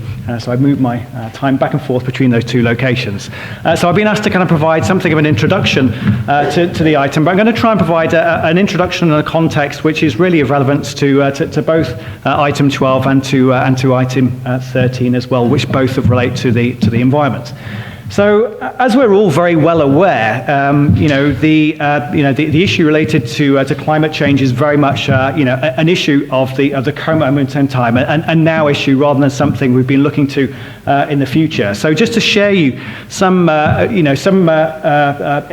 visualizations from the Intergovernmental Panel for Climate Change, the most recent iterations, the 6th assessment reports, looking at the physical science basis, as we're well aware that if you look at the figure on the left-hand side, that we're in a situation where global temperatures have risen to the point where they're about 1.1 to 1.2 degrees C higher than the pre-industrial average. We're looking there about the times around 1850. And this sort of, the rapidity of this climate change is something that can only be explained when we think about the human drivers, in particular in relation to the emission of greenhouse gases. Next slide, please. So we've all become well aware of the fact that the impacts of climate change are becoming increasingly difficult to ignore.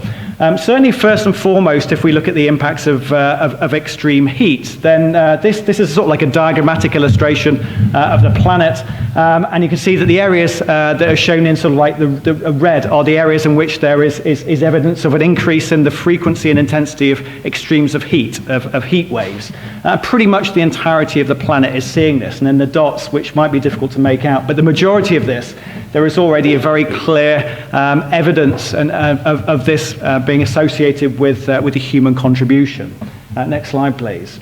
So if we think about the UK, for example, and we've got the longest continuous instrumental record of climate, which goes back to the 17th century, and the 10 hottest years have all occurred within this millennium, since 2000. Last year was the hottest year on record. It's the first time that an average temperature above 10 degrees C has ever been recorded in the UK over that time period. Next slide, please. And of course, we're all very acutely aware that we end up with getting events that illustrate this kind of connection. And of course, it was July last year, which was the first time again that the mercury had risen above 40 degrees C, with temperatures in Coningsby in Lincolnshire rising to 40.3 degrees C. Next slide, please. If we think more recently, we think over the course of this winter, we become used to the fact that we're getting record-breaking temperatures on an annual basis. We had January records were broken in no fewer than 8 European countries, and I'm sure over the course of Christmas, New Year, you're seeing the pictures where you ended up with alpine ski resorts which were completely bereft of any snowfall.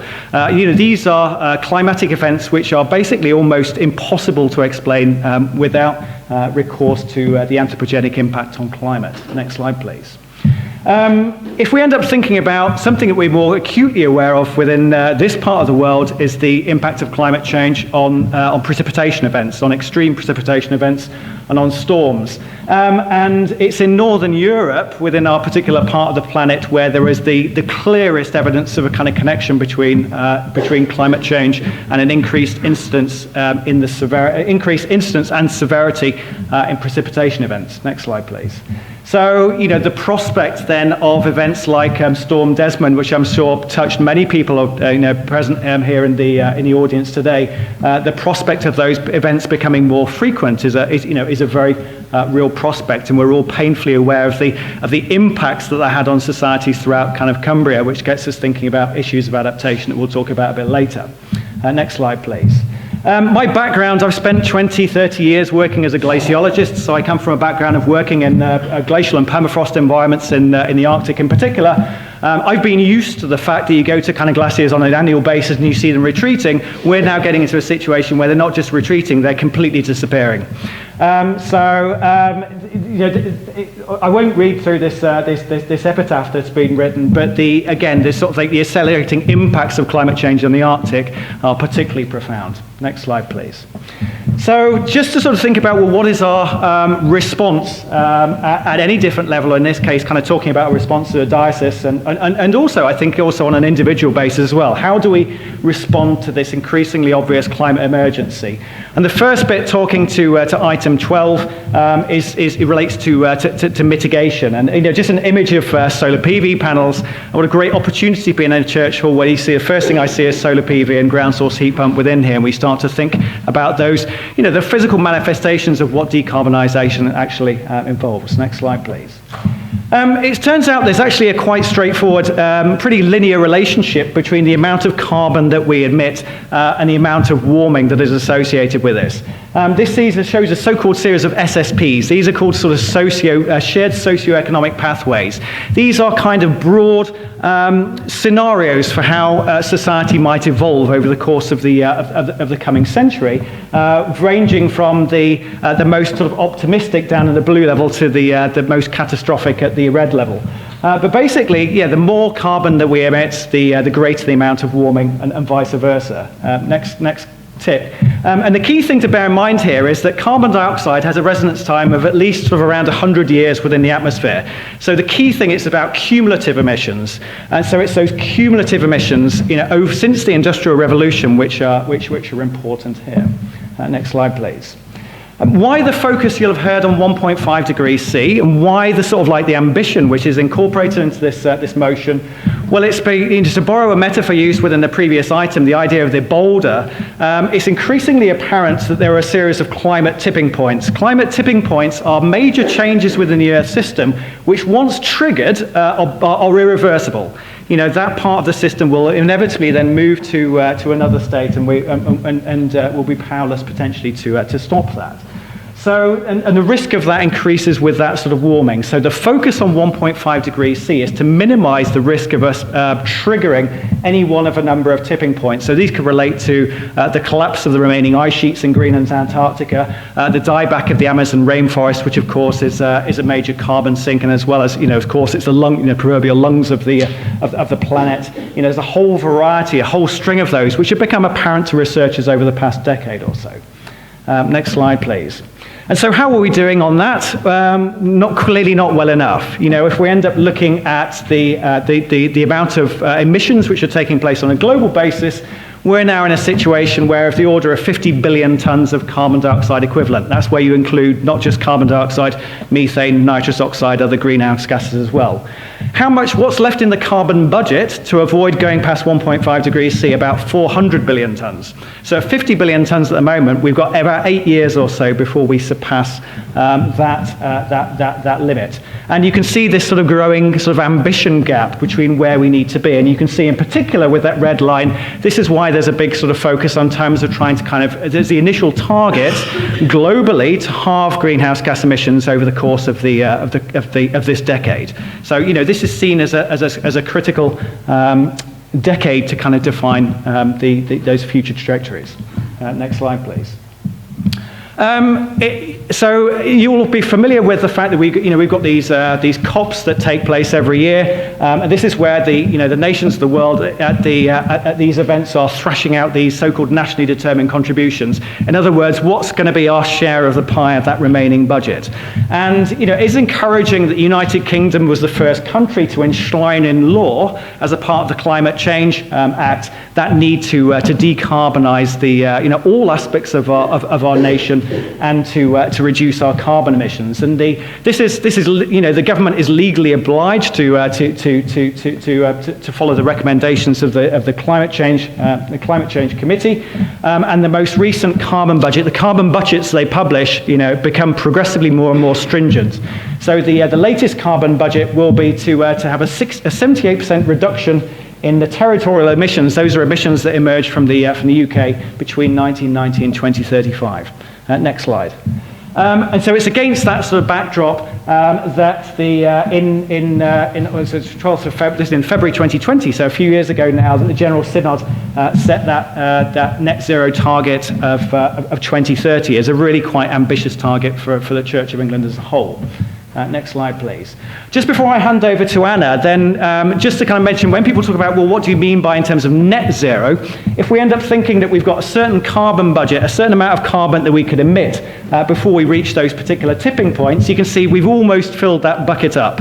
So the two ways that we can try and make sure that we address this sort of situation, first and foremost by reducing the emissions, reducing the rate at which we're filling that bucket.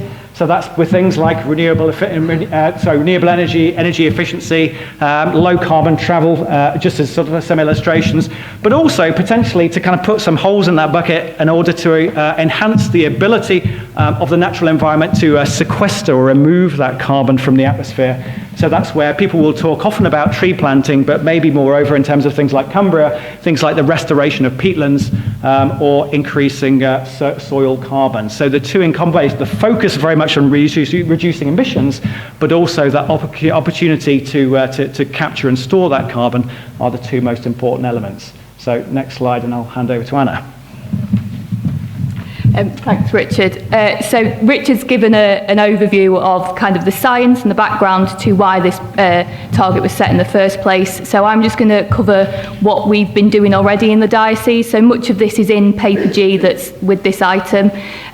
So the big focus has been on working out what our emissions were. We had no sort of sense of the baseline.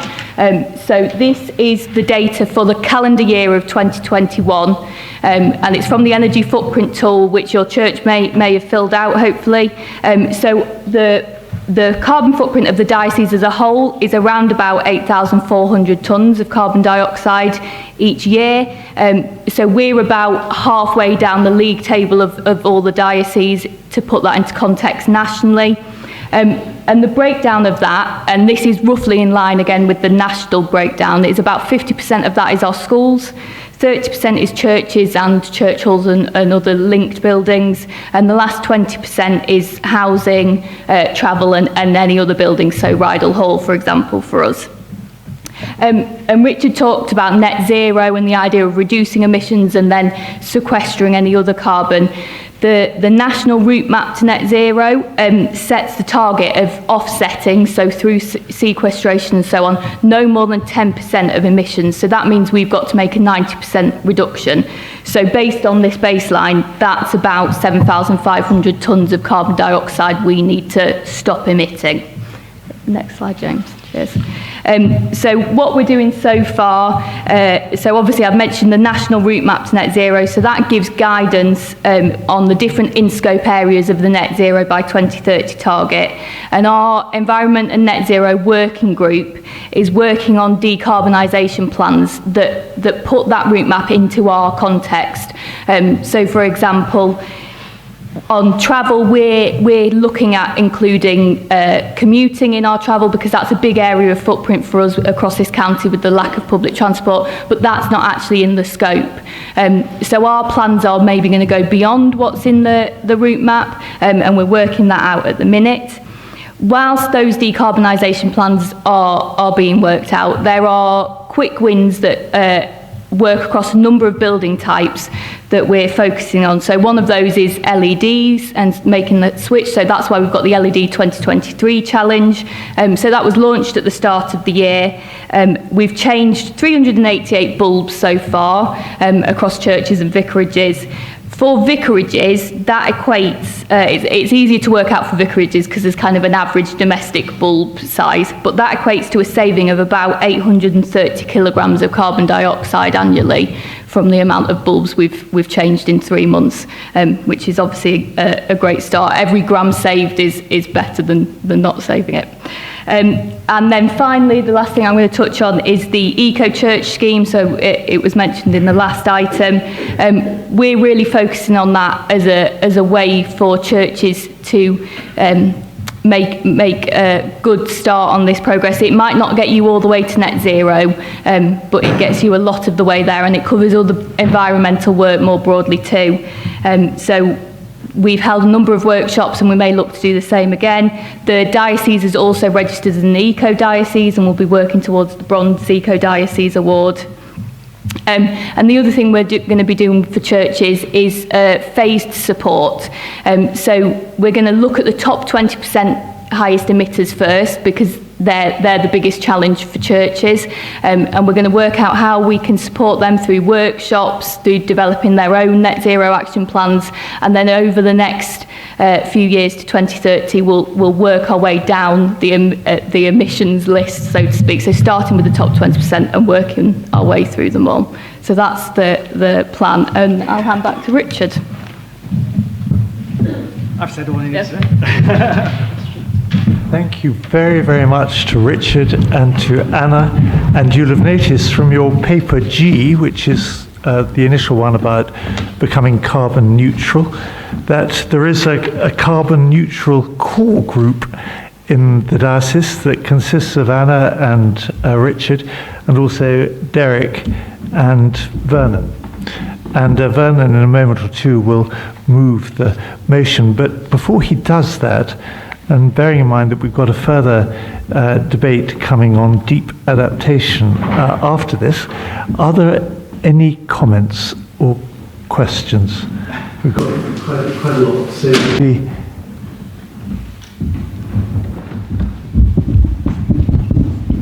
Thank you very much. You mentioned that out of the total emissions, schools account for around half. But all the emphasis so far seems to be on churches, vicarages. Schools barely get a mention. What's being done to help them? So you're right, we are focusing a lot on churches and vicarages at the minute. Schools, there is obviously the complexity of the government has its own net zero target, and schools fall under public buildings. So Derek and I met with some of the staff from the National Environment Team recently, and they described it as, at the minute, a lot of the work is getting churches ready to take advantage, schools ready to take advantage of government schemes, so like the Public Sector Decarbonisation Fund. So we can support schools to possibly look at getting audits done, so that when that government funding becomes available, they already have a plan that they can submit to. So it's less involved in some of the practical aspects and more helping them prepare. I don't know if you've anything you want to add to that, Derek. Okay. That's very helpful, thank you. Andrew, and then Shanti. Andrew Norman, Kendal Deanery. Can I just speak to that with regard to schools? So obviously it's a bit different between voluntary aiding schools and voluntary controlled schools. I'm a governor of 3 schools, and my voluntary aided school tried, under its allocation to the diocese for the pot of money that capital works can come from, to inquire about solar panels, and the response from the Board of Education was that couldn't be done because it was too complicated. And so I do think some work does need to be done for voluntary aided schools, those schools that the diocese does have responsibility for in terms of their fabric and in terms of their buildings, to make it as easy as possible with the limited funding that schools have available to them, which is very stretched, to be able to do something about their huge energy costs. Thank you, Andrew. Andrew, it's a good question, and on VA schools we are working on it and with neighbouring dioceses, so watch this space. Thank you. Shanti was next, I think.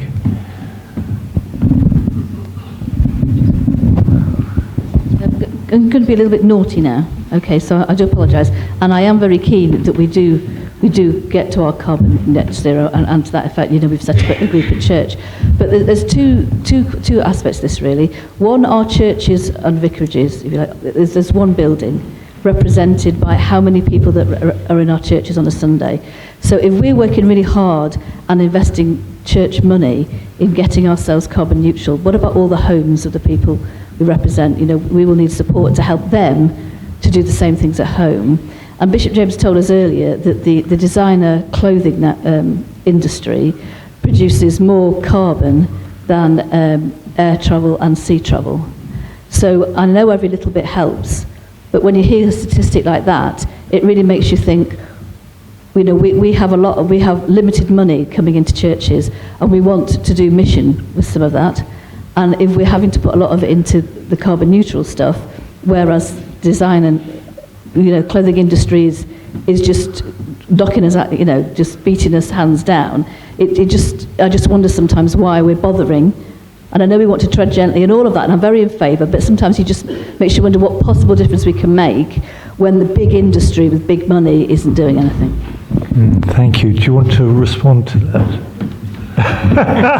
No, thank you very much for that. I was struck at a comment of Cristiana Figueres, who is the architect of the sort of like the Paris Climate Change Agreement. I had to sort of say a couple of weeks on a podcast. Nothing is enough, but everything counts.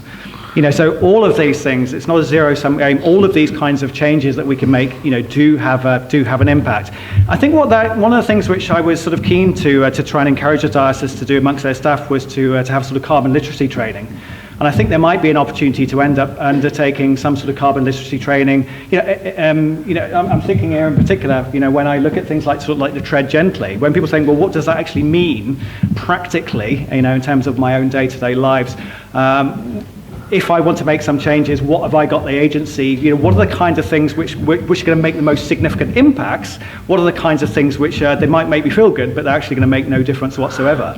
I think there could well be very, very much an opportunity to look at the ways within part of that mission more generally, to end up looking at that sort of carbon literacy, those ways in which we can make the most substantive changes, and therefore sort of safeguard, creation in that regard. So I think there might be some sort of connections, whether that's run through organisations, of course, things like Cumbria Action for Sustainability, run carbon literacy programs.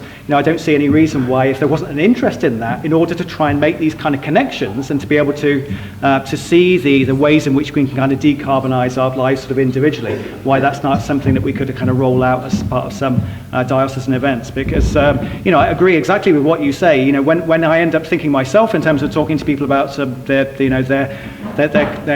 carbon footprint and the changes they can make, fundamentally I think it comes down to the energy and the power that they're using in things like primarily to kind of like to power and heat their homes, and for then we also think about transport. We think about the food they eat, but also we think about sort of consumption, which is what you're alluding to. Those purchasing habits that you have, what you consume, extending that into things like sort of recycling become an important part of that sort of same overall message. But no, it's a point very well made. But I think looking potentially at opportunities in terms of carbon literacy training for people who are interested in that, and either sort of signposting them, but if there's a broader interest in that, looking at the ways in which those can kind of be delivered through sort of parishes or individual churches, I for one would be very happy to look into that. Richard, thank you very much. Indeed. Yes. To follow up on... Word from Derek first. I think I've got to say two things, Shanti. One is the coverage of this is full of industry sectors, lobby groups saying they're not the problem. So the aviation industry says it's not the problem because actually the carbon emissions from seaborne freight are much greater. And the fashion industry is no doubt saying that the emissions from the construction industry are much greater. And we're in this absurd situation where everyone's trying to blame somebody else. And actually, all of us are responsible, aren't we? So the church has its share, and if you map out the shares from everyone, there isn't a single sector or body, I think, that can say this is someone else's problem. We've all got to take responsibility. And the church has a responsibility as a prophetic voice, I think, in this, to say, we may not be the biggest emitter, but we've got to do something. So we're standing up and challenging society. And the second point is, the demand for fast fashion and aviation and all the rest of it doesn't come out of thin air. It's us, isn't it? We're the consumers. And there's no way in which you can change demand for aviation other than through really strict legislation en masse. What you've got to do is have millions of people making decisions not to make irrelevant journeys by aeroplane. So all of us, again, have to act.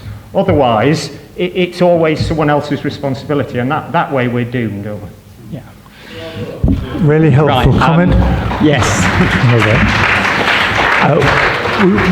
Can we just take a couple over on this? I was going to follow up on Shanti. You were going to follow up on Shanti. Which is that it's well worth looking at Tier Fund's programme on discipleship and carbon justice, because the way then as individual Christians and churches we change our lifestyles will have an impact. And just because what we do seems very small doesn't stop us doing it. Thank you very much. Chris and then Deb, and then we'll hand back to you, I think. Chris Angus, Brampton, and I guess this is one for Richard. I feel personally really in an uncomfortable place because I look after a medieval church. It's large, it's a bit drafty, and it sits within it's grade 1, sits within a scheduled monument, and we heat it with oil.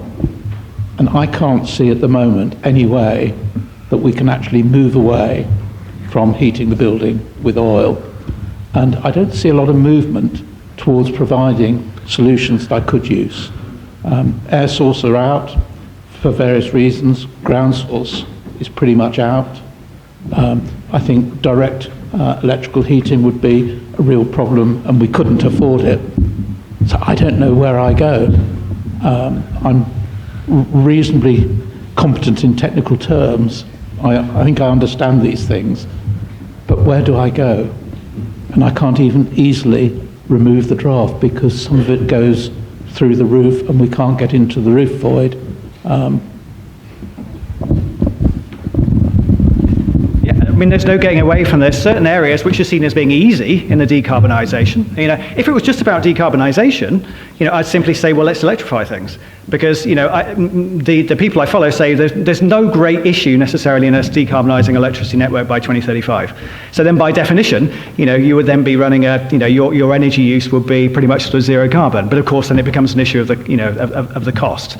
And so conversely, I think the big challenge that people in the sector say is probably one of the overriding challenges in the UK more generally, before we think about churches, is the decarbonisation of heat. You know, and that's just for individual houses. We think about the retrofit that's required to kind of retrofit this housing stock, which is so diverse around the country, and that's magnified in terms of a challenge when we end up looking at a church building. I think there's some really interesting stuff that's happening. You know, in terms of this, the problems that you face are not unique. You know, there will be several, probably hundreds of churches who who have the same kind of concerns in terms of what that sort of direction of travel is. So it's been really interesting to look at the potential sort of case studies and things which are emerging through the initiatives done by the Church of England more generally. But I think in terms of, I think the interesting thing is to start these sort of conversations to find out what the situations are within those individual churches. And then I think an interesting thing, another great challenge I think within this space as well is trying to find the skill shortage, finding people who've got those requisite skills to do the heat loss calculations and to do those those decarbonisation plans or those retrofit plans that apply again for churches in the same way. So I think that's probably something that we might need to look at within the diocese or potentially regionally, is how do we actually develop a group with the skill set to be able to actually provide those really good quality decarbonisation plans which can then be put into practice for these individual churches. But I'd be very happy to make a connection and have a conversation afterwards. It's really helpful. The other thing is simply the enormous markup in terms of electricity costs for a kilowatt hour compared to, for example, oil. That's true, but I think that's going to change, and I think that's going to change very rapidly. I don't know when the inflection point is going to be, but you know, if we're serious about making our targets in that situation, and electricity is decarbonising more rapidly, that has to get much more cheap. That has to get much cheaper, and the fossil fuels have to get more expensive. So the trouble is, it interferes with. It means that you just have situations which are just not economically viable at the moment. Thank you. Final question from Deb. To link some of the previous discussion, I wonder if you as a group had thought about approaching some of the church schools and getting, somebody mentioned about the Duke of Edinburgh Award, getting them involved and getting the young people to get the churches to think differently. And for example, around clothing and other things, there are lots of ways of buying fair, eco, ethical, local. I'm going to start a feel-good, fair, eco, ethical, and local. Buy feel-good. And the third thing is, Richard, you and I met on Zoom quite a long time ago, where we were talking about having a diocesan forest, and that people could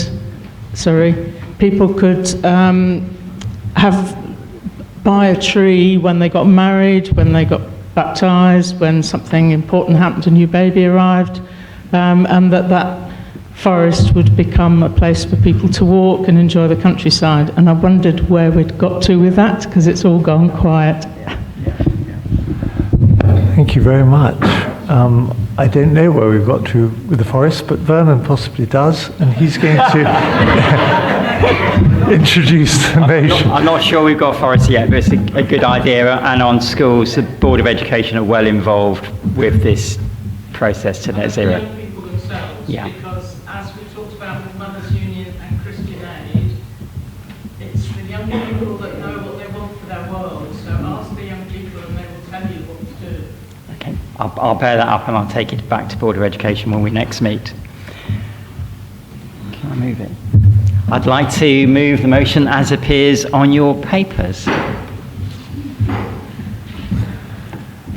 would you like to read it out, just so they know what the... Yes, now that my screen's gone blank. Nothing like paper. Okay, that we endorse the Church of England's national goal of becoming carbon neutral by 2030, that this synod welcomes the steps undertaken by the diocese towards this goal to date, requests that Bishops' Council presents a comprehensive decarbonisation plan to synod by the end of 2023 and oversees its ongoing implementation, reporting to Diocesan Synod annually. Thank you very much. Those in favour of that motion, please show. Thank you. Those against? And anybody wishing to abstain? 3 abstentions. Thank you very much. That motion is carried, and our huge thanks, especially to Richard and to Anna, for an outstanding presentation and very, very helpful, and all their hard work.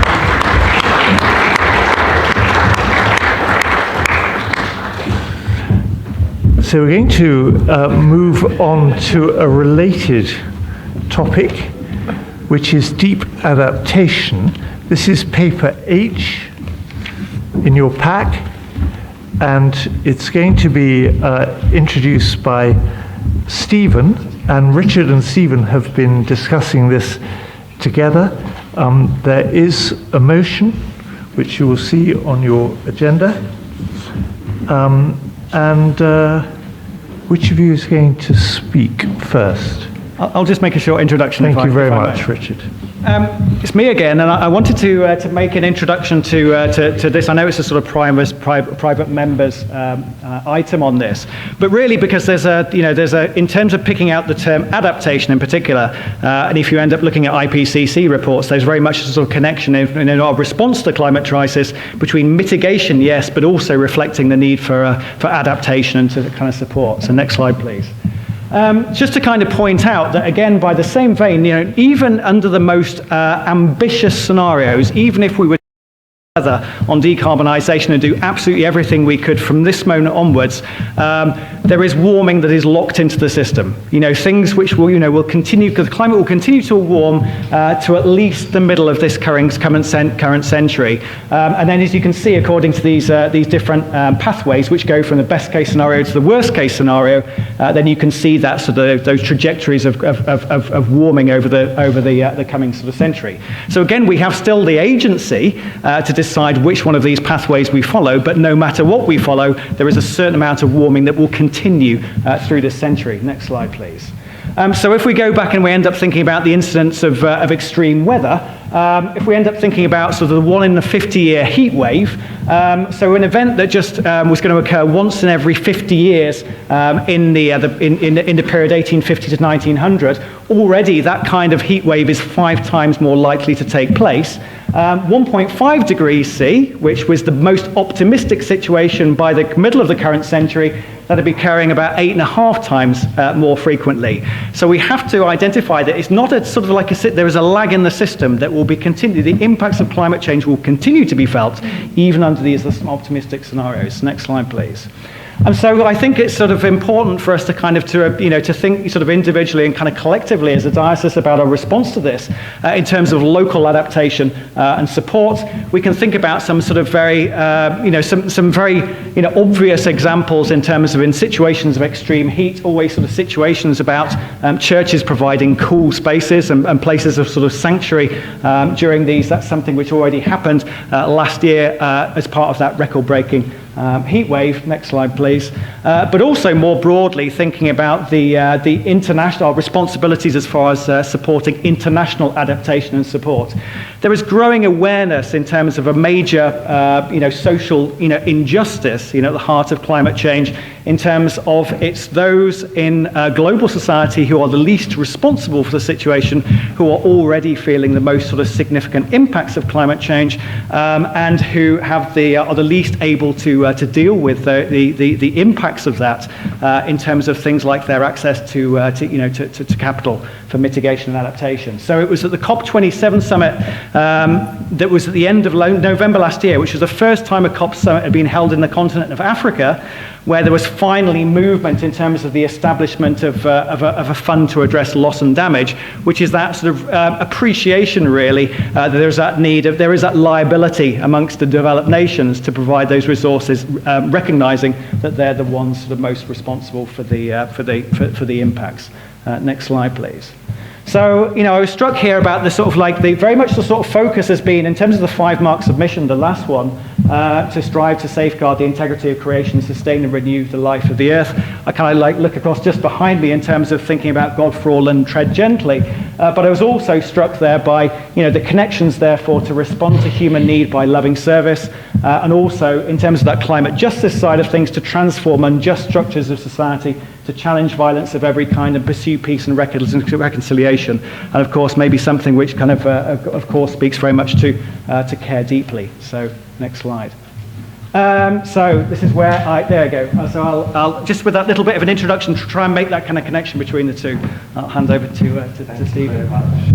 We recall that Stephen raised this in June at Synod. We agreed to discuss it further, and here is the further discussion. Thanks, Rich. You've said what I wanted to say. So you may want to fasten your seatbelts, because I'm going to take it into that dimension of what the likely scene is going to be like in the next year, but also what's happening now. You have the benefit of the paper that was published in Church Times a couple of months back with Kat Jenkins, exploring the relevance of deep adaptation to the church. And also, much of what I'm going to say is rooted in the work of my colleague Jem Bendel, the Professor at the University of Cumbria, and the work of Rupert Reed, the founder of XR, currently Professor of Philosophy at the University of Norwich.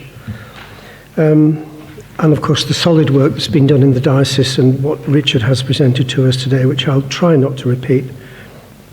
I'd like to set out, first of all, a few personal reasons why I brought this issue forward. Firstly, what we're not talking about here today is the veracity or otherwise of climate change. This is now taken as a given. There is no more argument any longer that the climate is changing. It's not a tenable position to be in denial. Secondly, the changes baked into our ecosystem, as Rich has touched upon, are now in some respects so irreversible that even if we hold to 1.5 degrees, and that's a very big if currently, with the majority of climatologists now suggesting that 2 or 3 is more likely within the next 10 to 15 years, then catastrophic climate changes will persist, driving with them further global political, economic and social instability, and the consequence of which we see in hunger, revolutionary movements, wars, and people literally washing up on our shores. And I'm mindful of a book I read in the 70s in my science fiction reading days, late 60s, Fugue for a Darkening Island, and it's incredibly predictive of what is going on now. Faced with threats like this, people tend to lurch into certain patterns known as the 10 Ds, which are all documented in an excellent book that is about to be published by of magisterial quality. I can't possibly mention the name of the author, but it links the connection between the spiritual dimension of climate crisis and what's going on. But common things are people move into depression, they go into denial, we get into doomerism, we might as well give up and just party, and all those kind of happen. And also very commonly we're seeing across the globe is despotism, is moving into or voting for belief systems, politicians and others who we think can fix it all for us. And of course they can't. It offers only a temporary step back. To approach this subject, therefore, I'm not advocating doomerism by looking at deep adaptation. It is pretty fierce when we examine the science. Though I've noticed some doomerism expressed by those of faith in the diocese as I've been going around the past few months. Some people think we can simply pray about it and it will all go away. Others suggest it's God's will, therefore we shouldn't bother doing anything. Or others that it's the devil at work. That's not the God I know. I'm with Augustine on this one. Pray as if everything depended on God, but work as if everything depended on you. Nor is this approach, as some of the people who are speaking against deep adaptation have said, we shouldn't be frightening people.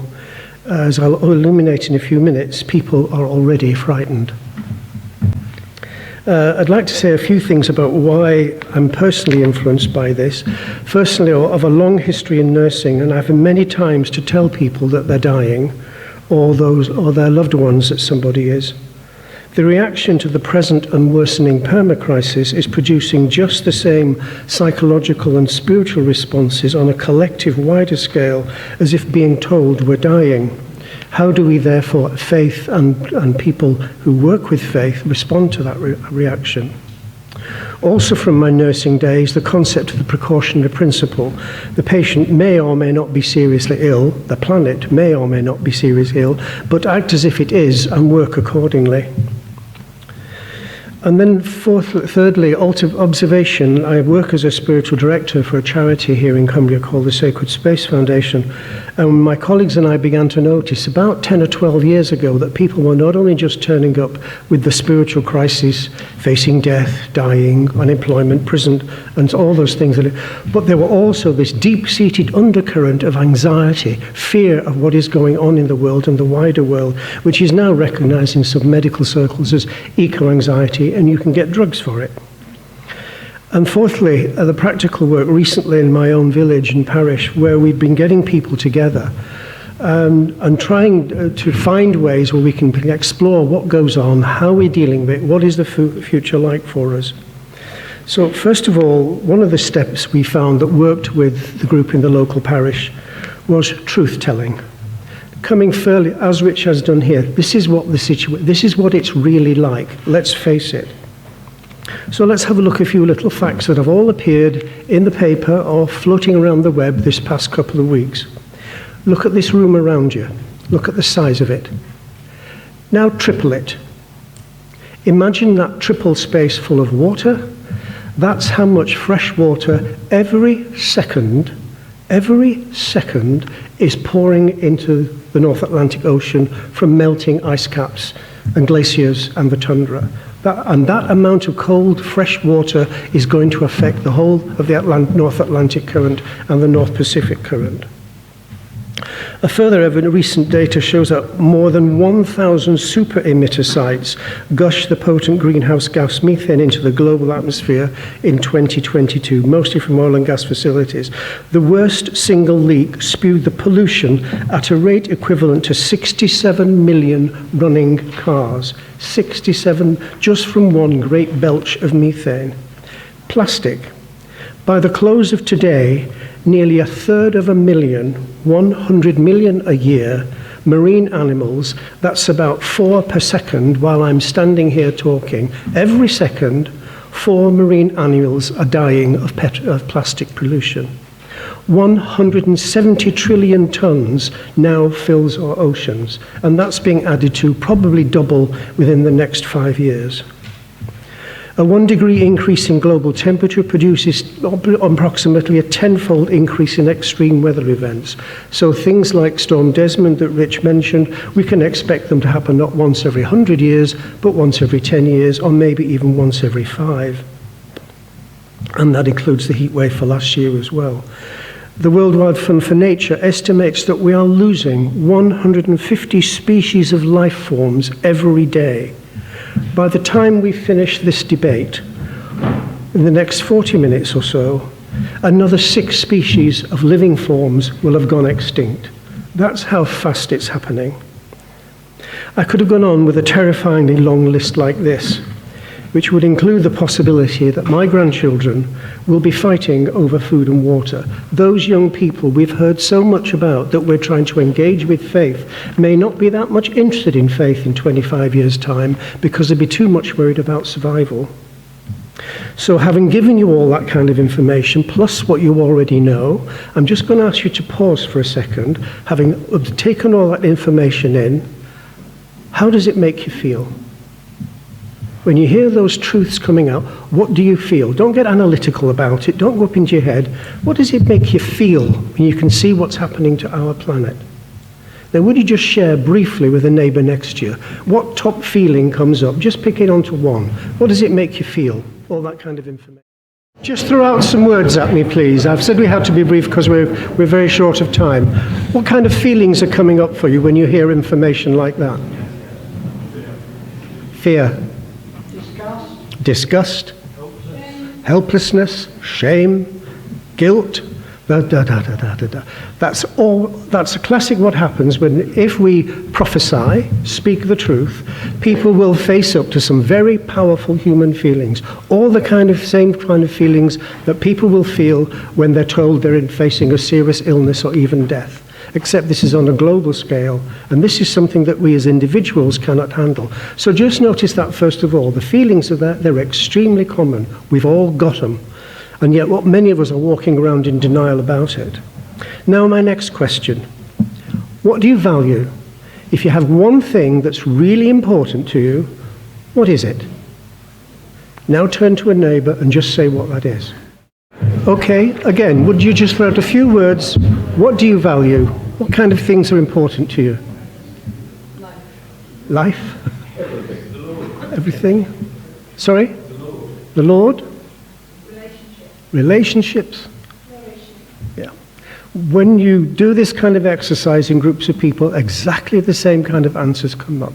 That's our common humanity. We value relationships, nature, life, our faith, and so on and so forth. It's there for everybody in one form or another.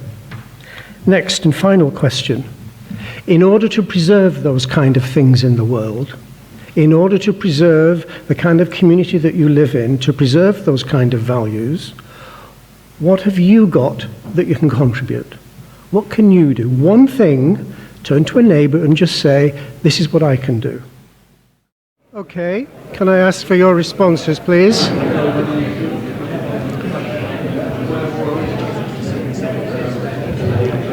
What skills have you got that you can bring? Knowing that what we're facing, what have you got? What's your bit? Where's your pressure point? What could you do to help preserve the best of those values that you value? Pray. Sorry? Pray. Which is action, by the way. Prayer is action. Yes? What's... Sorry? Carbon, do your carbon offsetting? Yeah. And that's what... Sorry? Yeah, focus on what you can do. Yeah. We tried this exercise in the village. Stand up for God's creation. Yes, we can. Maybe that's what we're doing here today. When we tried this exercise in the village, it was curious how a group of people, many of whom didn't know each other particularly well, some did, but what came up was people were saying, I know how to pray, but I also know how to mend a wall. I know how to fix the drains. I know how. So once people start getting together, which is the converse of prepism, which is retreat to the hills, throw up the barriers, fill your cellar full of food, and then just keep the hordes at bay. This is quite different. An element of prepism can be useful because it makes people realize, actually, I need you to help me. We're interconnected, which is exactly what the Bishop's report on social care was also saying, recognizing how interdependent we are. So on our own, we're not going to survive very well. History shows us that when we survive well, we do so because we work together collectively. We pool our resources. That brings me to two final points then, which is why I raised this issue, which is about, well, what's the point of the church? And I was provoked into asking that question because my friend Jem said, well, what's the point of all this spiritual stuff you're into? What's that going to do to help us survive when the world's going to hell on a handcart? And that was a very valid question to ask. What is it? Given that huge amounts of fear and anxiety are out there and growing, how are we truth tellers while at the same time Joanna Macy and colleagues and others are saying that what we are going to need in the future is an army of pastors, parish counsel, parish support persons, therapists, healers and counsellors of all kinds who can offer support to people. But the question then arises, do we have that? And if not, what do we need to do in this diocese to prepare more and more people to help people through the kind of support they're going to need when they face this deepening anxiety as things possibly get worse in the years ahead? I wonder if we could open it now for some further comment, and then I would like to finish with some concluding remarks, if I may. Thank you very much. Yes. Further comments from anybody? Martin.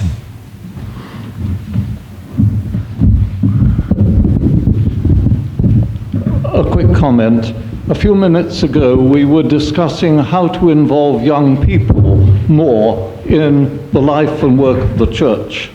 I think many of us would argue that young people have strong social consciences, and many of them are concerned about how human societies are currently damaging the beautiful, rich, wildlife-filled environment which we're privileged to live among.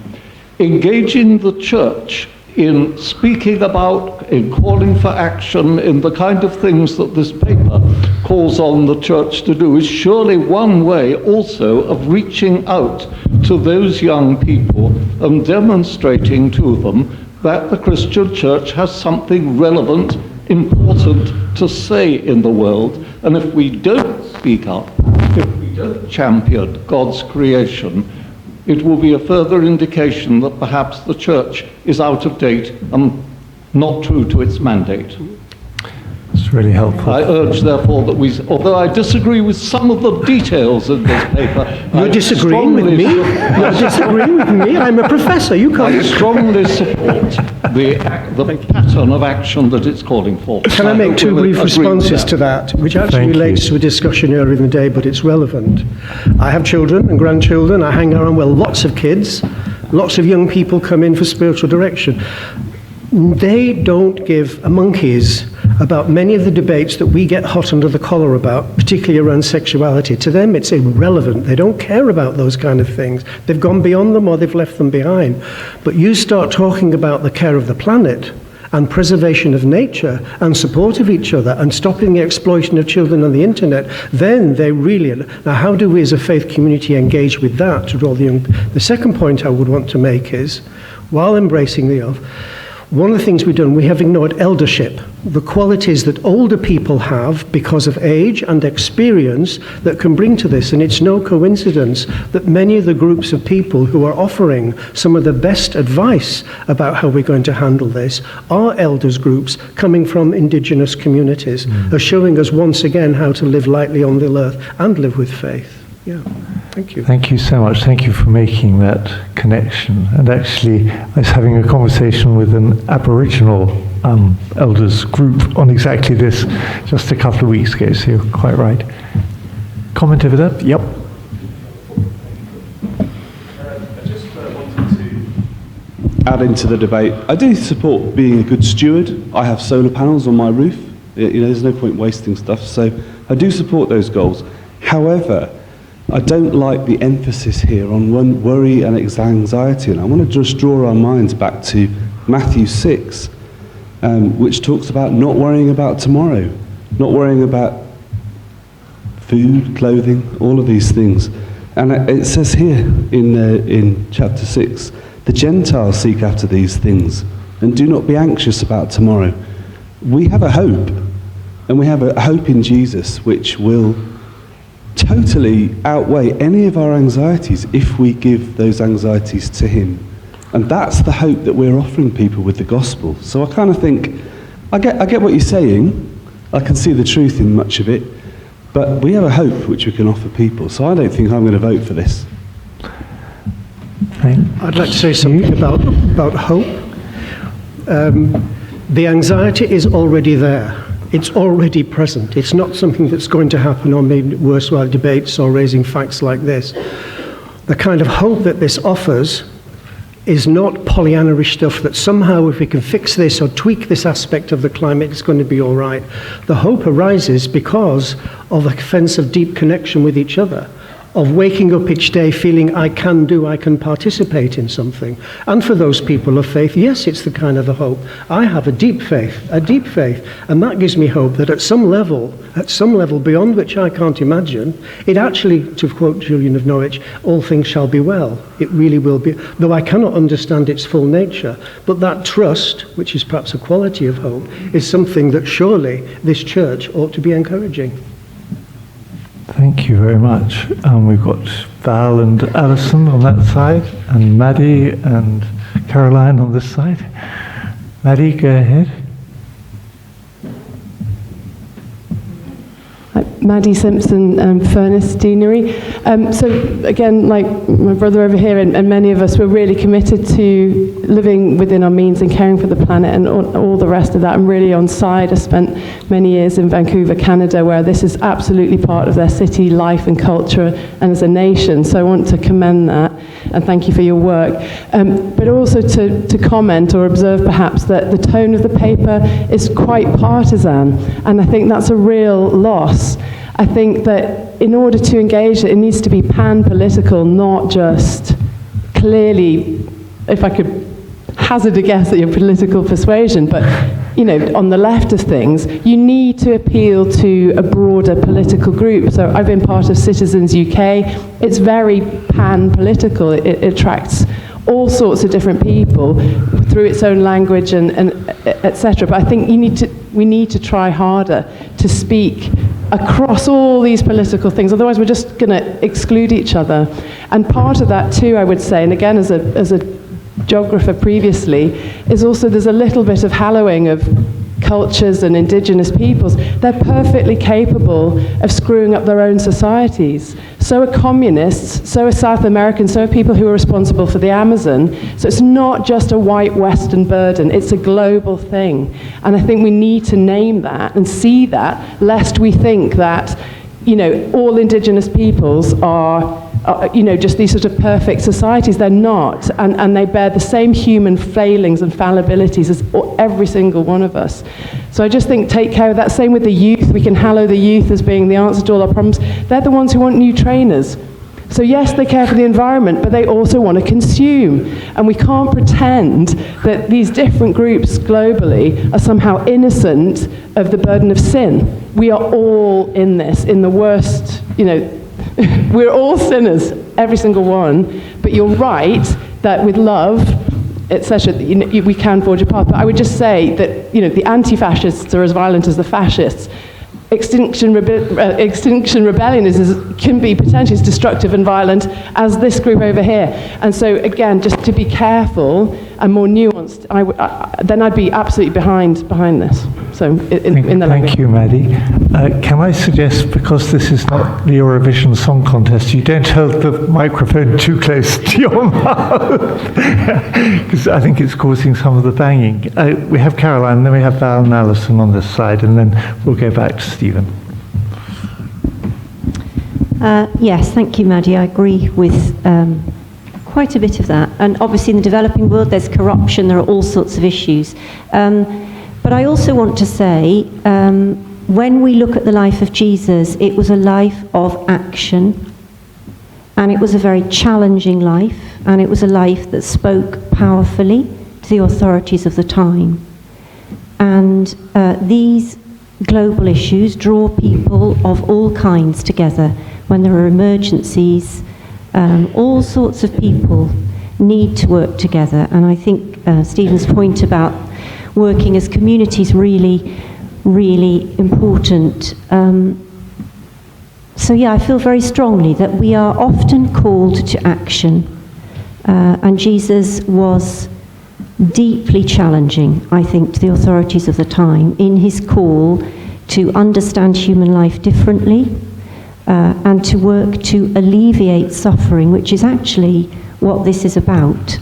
Because if current predictions come true, we are going to see more suffering, we are going to see more people arriving on our shores, and we will see food shortages. So it's this balance, isn't it, between believing we can make a difference which alleviates the anxiety and stops it, and acting responsibly. I think those things are very important. Thank you very much. Indeed, Val and Alison. Thank you. I just wanted to say I had the fortunate experience of attending a workshop at the World Council of Churches on Hildegard of Bingen and the environment. And we learned about Hildegard and the environment, but we also learned about what the churches were doing. And the churches in Bingen had taken their inheritance very seriously and had noticed that there were groups of young people wanting to do something about it. But actually, the churches took on the role of facilitating them, advising, supporting, providing the gaps that the young people didn't have necessarily in their knowledge or their networking. And that had a huge impact. And I can't help thinking that we have the potential here where young people are highly motivated for the church to actually have that impact and to have that positive hope that's needed to carry this through. Thank you very much. Alison? Thank you. Alison Riley, Calder Deanery, Network Youth. I think that really connects with what Val said. I work among the chronically anxious young people, and I think, I'm not sure that it's just the socio-demographic among whom I work, who are relatively poor actually, but proportionally in comparison with older generations, they are chronically anxious, and they're not just chronically anxious about the environment. It's a series of skills that maybe we have in the church, and maybe as we make pastoral connections, that we can equip and enable our young people to deal with some of this chronic anxiety they experience. Yes, it includes spiritual poverty as well, and Scripture has an awful lot to say to that. So I'm really encouraged to hear us thinking about how we engage across the generations, both practically, but also to help them mentally to flourish as well. So thank you for that. That really resonated.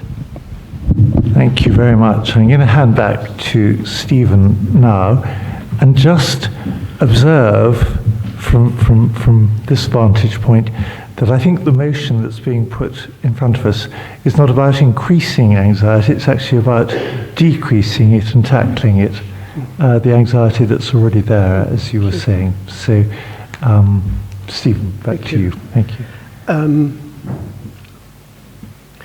The notion that this might frighten people has been borne out today by actually people are already frightened in very large numbers. It's there at work in people. So it's more about examining what part the church can play on the psycho-spiritual aspects of the crisis. It's not here about carbon reduction and so forth. In my book, quoting Yeats, The Second Coming, turning and turning in the widening jar, the falcon cannot hear the falconer, things fall apart, the centre cannot hold. What interests me currently in the climate crisis is not the cause of climate breakdown in all its various forms and the things we've done to the planet. And by the way, it's not we, it is very largely the global north that have done this, not other people in large parts of the world. But what interests me is the cause of the causes. And I would perceive the cause of the causes as being a loss of that centre of connection to the falconer, the one who guides and in whom we live and move and have our being. On a mass scale, going back several hundred years, a gradual disconnection from the centre. And therefore I would argue that the church has a role, not just in promoting faith or any other things like that, but specifically looking at how do we help people to get back to that centre in all. There are many routes of doing that. There's a very good film on, which is on in Penrith, I think on the 29th of March. One thing to remember about this is there are loads of groups acting now all over the county in the environmental movement of all kinds, often driven by young people. I think I'll have 150 odd at the last count. But the film's called Once You Know. I'd really recommend you get to see it if you can, which covers some of the issues we dealt with today. And if not, because it's quite expensive to rent, maybe that is something that the diocese we could look at, getting the film in and having it a show at Synod one day, because it's a really valuable resource. But other than that, I do know it's on in Penrith on the 29th of March, initiated by the Penrith Action Group for Climate Change. They're bringing it there. I'd like to finish with a few words in the lights of what Yeats has said and quote from this magnificent piece of literature. I've changed, the book is about contemplation, but I've changed the word contemplation. I put deep faith. To me, the response to deep adaptation is deep faith. That's part of it. And how do we deepen that faith and that sense of connection? So I'll rephrase it slightly, but it summarizes my points for bringing this debate today. Deep faith offers hope in this and in all epochs, for it's not a flight from ordinary reality, but a deeper engagement with it from a place of inner wholeness, unity of consciousness, and compassionate action. Persons who have deep faith tend not to want power over others, but to open to power under or power with in service. We have no interest in exploitation of the natural world, but seek its healing and wholeness, recognizing the interconnectedness and sacredness of all things. We do not seek violence as a means of change, do not go to war or seek to create the world in our image, and feel no desire to exploit others. We are wary of the seductions of worldly power, sedulously discerning our path of service, so that we remain in the world, but not of those values and actions, the zeitgeist, that are corrupted against the common weal and the service of the beloved. We are not seduced by worldly gods of material things and persons run by ego power, who we believe can fix it all for us. We do not place faith in such gods, but only in the power of the beloved. There is no beloved but the beloved. We do not become suicide bombers, sexual predators, power-hungry demagogues, or destroyers of species. We have no interest in superficial ego desires, no desire to control others, no wish to be in charge. Our longing is for connection, our expression is compassion, our desire is for justice, our work is towards community and collaboration, and our attention is for healing, and that includes the planet. Thank you very much. Now the motion is this, it's on your paper, that this synod, noting the likelihood of worsening climate change in the coming decades and the emotional and spiritual effects upon members of the Church and our communities, resolves to explore ways that the diocese and its constituent churches can engage with these challenges and develop support skills and networks among our parishes and those involved in pastoral care. It's directly calling us to take action, to think of ways in which we might be able to help with all of this. So you're moving the motion, I think, Stephen? Thank you very much. And I'll ask who is in favour of the motion, if you could indicate. Yes, could you? Keep your hand at the top now.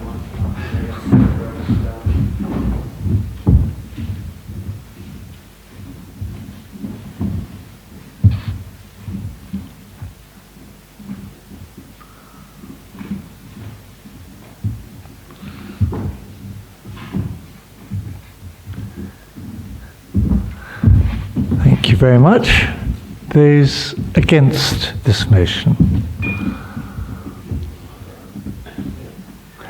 And those wishing to abstain?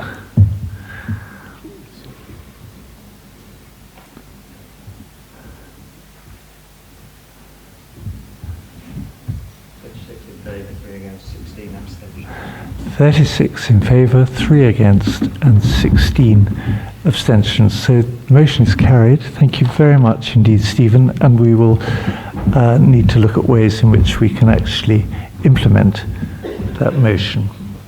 Thank you so much for all the hard work and thoughtfulness that's gone into all of that, and thank you for those contributions that have been made. Well, we're moving on, and the next item on the agenda to, it seems rather strange to mention this after talking about the environment and the world and its future. We suddenly sort of narrow down somewhat to Archdeaconries and the Archdeaconry review. I won't say it's the sublime to the ridiculous, but it's something along those lines. So perhaps I can just summarize where we are on Archdeaconries.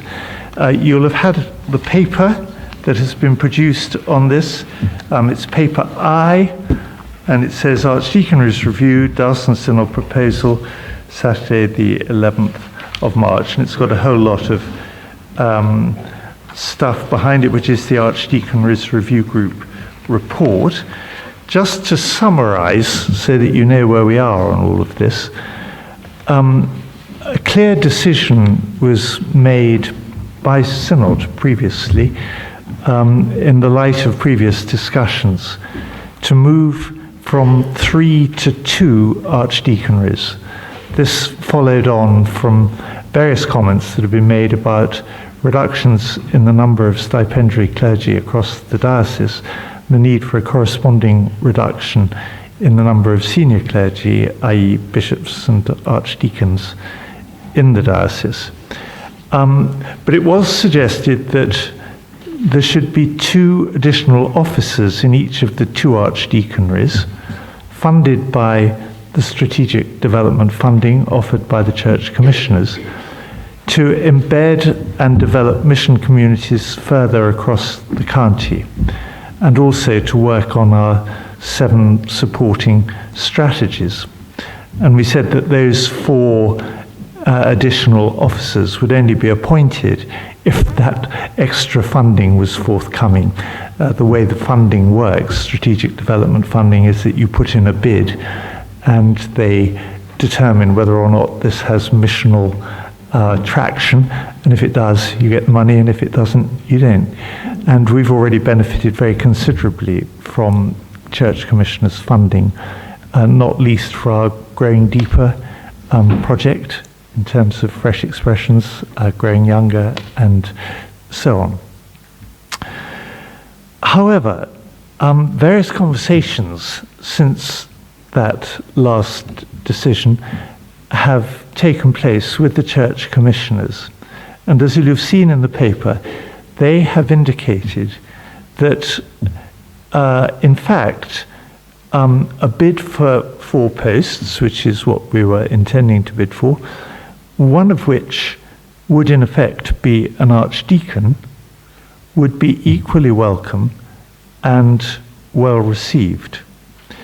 So that surprised us slightly, because we hadn't been expecting that result. And so it's gone back to the Archdeaconry Review Group and Bishops' Council, and out of their discussions have come the following recommendation: that by 2027, in other words, over the next 4 years, we should reduce to 2 archdeaconries, as has already basically been agreed. But in the meantime, with strategic development funding, we would continue with 3 archdeacons, 3 archdeaconries, each with 1 strategic officer for that purpose I've suggested, further developing the mission communities and working on our strategic approach. So in other words, same overall result, 4 new posts, but less immediate disruption, the move from 3 to 2 archdeaconries, and an opportunity to plan the transition from 3 to 2 strategically rather than hastily. You've seen the paper, and I'll welcome comments. We won't actually be voting on this as a synod, because ultimately it's not finally a synodical decision, but I will be asking for a straw poll to get an indication of people's support for this line of progress. And I should emphasize that none of these posts will be appointed if we do not get the funding following an application. So the suggestion is that we put in an application to the church commissioners for 4 posts, one of which would in effect be a 3rd archdeacon, as we have had up till now, and the other 3 would be 1 officer to go in each archdeaconry to work on the development of the embedding of mission communities and the development of our strategies. Charles. On a point of information or clarification, Bishop, you said it's not a synodical matter, quote unquote, yet the motion suggests the appointment of 3 strategic development officers, which I assume are employees of the DBF, and therefore isn't that a synodical matter, how the DBF staffing adjusts? And surely if the application goes into the church commissioners in the name of the Board of Finance, that is also, isn't it not, a synodical matter? The appointment of an archdeacon is an episcopal matter, but the appointment of SDOs is not an episcopal matter, I would have thought. just for clarification information. That's very interesting, thank you. It's certainly a synodical matter, which is why we brought it up here. Whether it's a synodical decision, Chris has an answer to that, I think. Yeah, and it seems to me that we don't, at a synod, agree every appointment that the DBF makes. Most of them we don't. What we do agree on is the budget of the DBF, and in this case, it's neutral with respect to it. So I wouldn't expect Synod to be agreeing it at an appointment level. It's not our money, in other words, which will be used for this purpose. It is, but the motion doesn't say that they're all interim appointments. The only interim appointment is the Archdeacon appointment. The SGO appointments, it doesn't say our time limited to the funding. Ah, right, they would be. The motion has no open-ended commitment. Therefore, may I suggest the motion be amended to make it clear that the appointment of the Archdeacon is interim and that the SGO appointments are tied to the period of the Church Commission funding, and therefore those post holders will be redundant with the expiration of the Church Commission funding.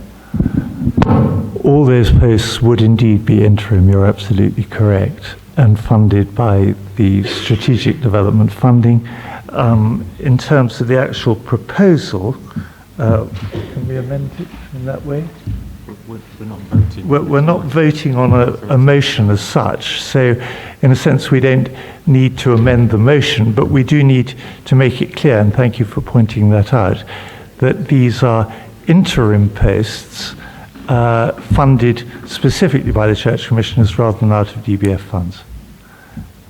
How long are you expecting that to go on? 4 years. Right, yeah, we've got various comments. Jeff Brunskill from Furness Deanery. The first time I've ever spoken at one of these synods. I'm not a believer in conspiracy theories, but here we are, 25 minutes from when the minutes say we're going to close, running late, and an issue for me that's very important. I think this is as a conspiracy theory.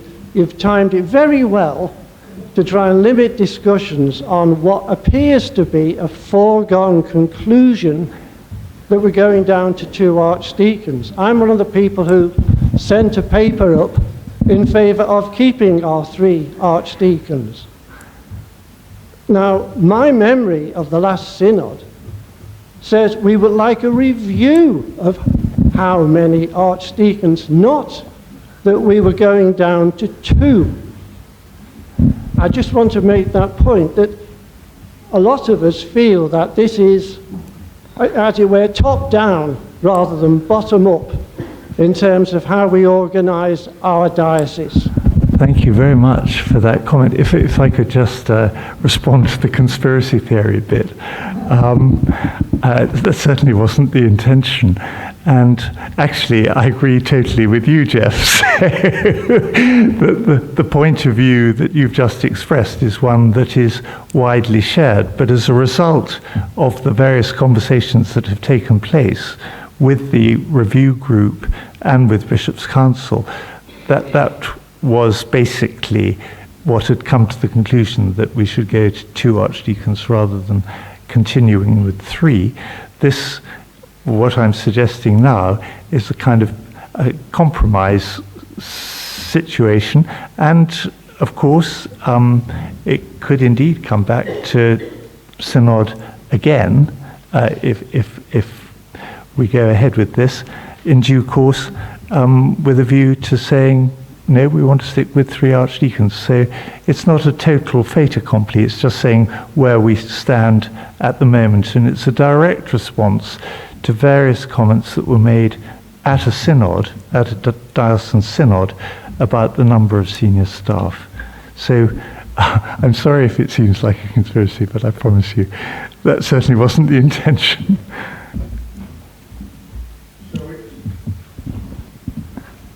Hang on, we've got Lily first. Yes, I'd just like to concur with what Jeff said. I have very carefully looked at the minutes of everything since October 2022, and as a synod, we have never voted in favour of that. You'll recall that at our last October meeting, We didn't have the paper in front of us, so we were not able to discuss it, listen to what each other said. We were asked to submit comments. We may be being asked only for an indication of our feelings, but I think no decision maker should be taking decisions without knowing what those comments were and what the response to the comments were. I know what the DAC said. It's the first time I've heard that Jeff has said something. I know nothing of that, and I'm in no position to vote and say, oh yes, whizzo idea to archdeacons. And while it may be some time before we get to archdeacons on this prognosis, the implication is that you are reducing the establishment, which would then be much more controversial to increase it again at the end of that particular term of years, rather than just merely review it when there is another archdiaconal vacancy. That's helpful. Thank you very much. I think in terms of comments and people making comments, we had a sort of 3-month window for people to put comments into Bishop's Council and the review group. And I haven't actually got a list in front of me of all the comments, but we have got them. And it was on the basis of all the comments that were made, some of which, as you say, Lily and Jeff, were very much in favour of retaining 3 archdeacons, but some of which were not. It was on the basis of all the comments that came in that Bishop's Council and the review group in the first instance concluded that perhaps it would be right to go down to 2 archdeacons. It's, as I say, I think what I'm suggesting today means that although we are making a specific proposition to go to 2 archdeacons by 2027, that could certainly be brought back to Synod, and actually it'd be very helpful if it were nearer the time, assuming we get this strategic development funding. It would then be a matter of Diocesan Board of Finance money paying for the 3rd archdeacon, and this is partly a financial conversation, because the very fact that we've had to reduce stipendiary numbers is based almost exclusively on finance and parish offer. So it would be a significant discussion, but there's absolutely no reason why it shouldn't happen. And actually, as a consequence of what has just been said, I think I would recommend that it should be. Yeah, Sue.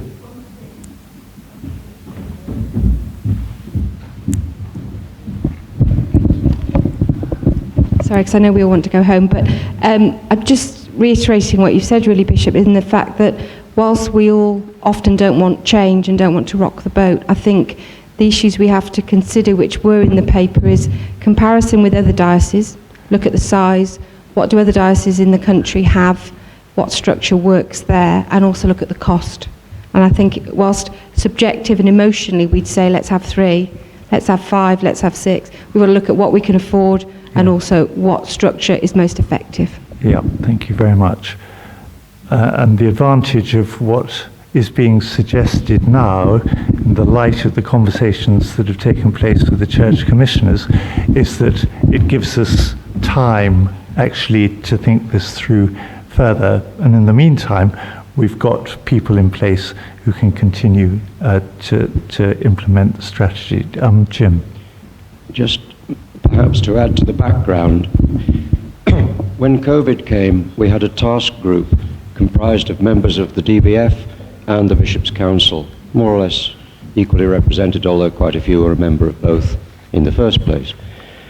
And we were very conscious of the fact that there was a huge pressure coming out of the communities that they were all financially pressed, and why were we not reducing the head office team? There were a lot of redundancies at that time from Church House, which were unpleasant to make and obviously had consequences. And it was anticipated that what would happen next would be that an archdeacon would retire and possibly not get replaced and that was allowed for within the budget. We then had 2 bishops. What happened, in fact, was that 1 bishop left, and we don't pay the cost of bishops. And so there we were with 1 less management team member, which was the objective, but unfortunately for the financial budget, the wrong person had left. Now we've got a situation where Lee Townsend has left, and Stuart and Richard Pratt are sharing, but also doing very active ministry. Logically, an archdeacon shouldn't actually have to take much part in active ministry, because it's a full-on job without it. But this is where we're at the moment. Now, that lends weight to the fact that we currently do need 3 archdeacons, and we're shortly to have another bishop vacancy. It's a time of transition.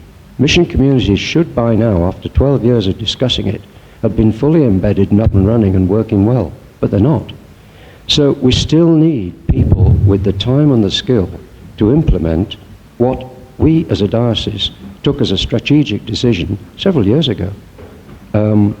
So in the meantime, we've now identified an opportunity to up our numbers without having to pay for them. Now that seems to me an excellent interim plan. And if, as the Bishop has said, during the next 4 years of these posts being funded by Central Church, we do wish to review what we want as a permanent structure thereafter, then that's fine, we can do. But let's make sure that we've got the budgetary funds to cover it. And at the moment we haven't. Thank you very much for that clarity, which is most helpful. Other comments? Yeah, George and James. It's just a quick suggestion, picking up on some of the perhaps feeling of not having had space to be heard or to hear one another in recent months. But I wonder whether the item 10 in the paper that was that's here with the proposal that a scheme be developed to create 2 archdeaconries within 5 years could simply contain the words "and reviewed." A scheme be developed and reviewed to create 2 archdeaconries, so that we know we still have a conversation as we move through that interim period, where, as you say, it's really key that we're resourcing further development of mission community and have the support in a climate of change of archdeacons to the maximum capacity we possibly can. I speak as a clergy person who really values that support and the role that archdeacons play in developing and delivering our strategy and mission. Thank you. So could we include and reviewed so that the Synod remains voiced, as it were, with senior leadership in that discussion? I'm very happy with that. That's one thought. Would people be happy? You're happy? There's a list of recommended consultees right in the scheme. Right. So we can add Diocesan Synod to that list. Okay. There's a list of consultees, and we will add Diocesan Synod to that list, which means that it will automatically be reviewed, yep, by Synod. Thank you for that, George. James?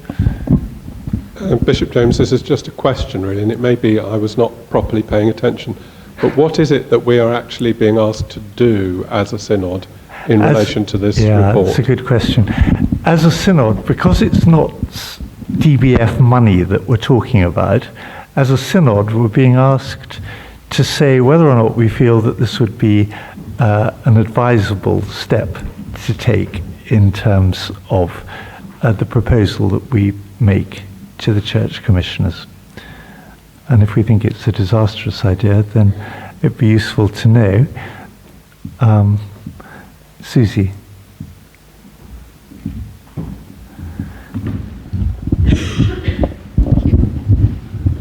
With the 2 halves and the single archdeacon that we have got, if you know these gentlemen well, there is a level of stress that is absolutely enormous. And I think this is indicative of either the role of archdeacon has to change if we're going down to 2, or we have 3. Thank you very much. Burnout is not far for some of them. Yeah, and I think that ties in very much with what we were saying about if we do make a transition from 3 to 2 archdeacons, having time to think through the implications of it, rather than rushing into it and killing our existing archdeacons. So thank you. Chris? I think it's just worth saying that their role is changing with what is being proposed. Yeah. Because we're adding in capacity to do quite a bit of the work in terms of mission community development. Yeah. At the moment, we're still dealing. Thank you very much. Helpful.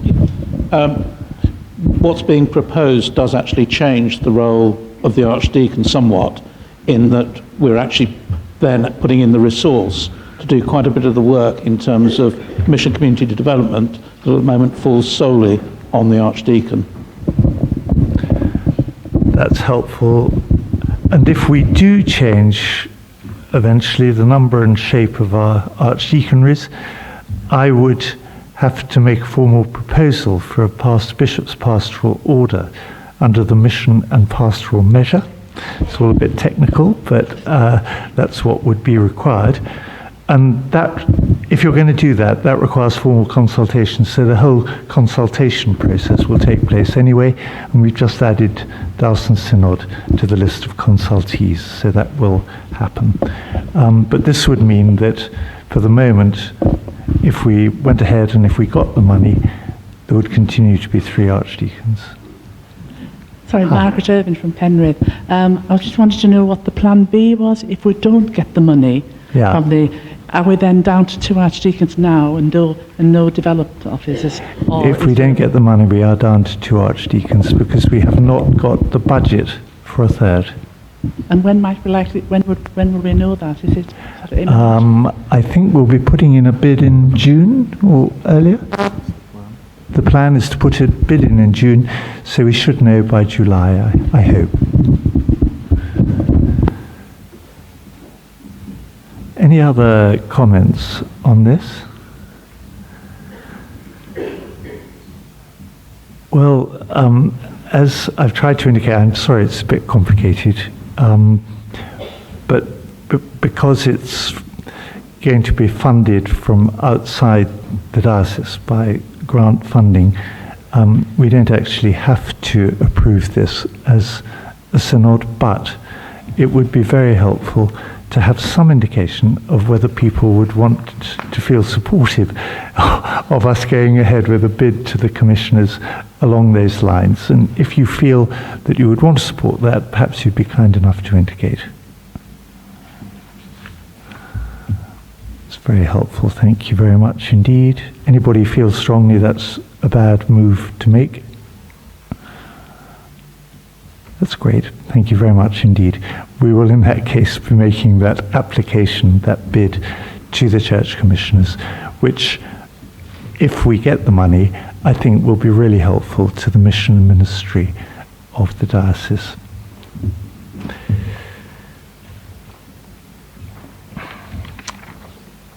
The next item on the agenda is Deanery Synod motions. We don't have any, you'll be glad to know, to consider right now.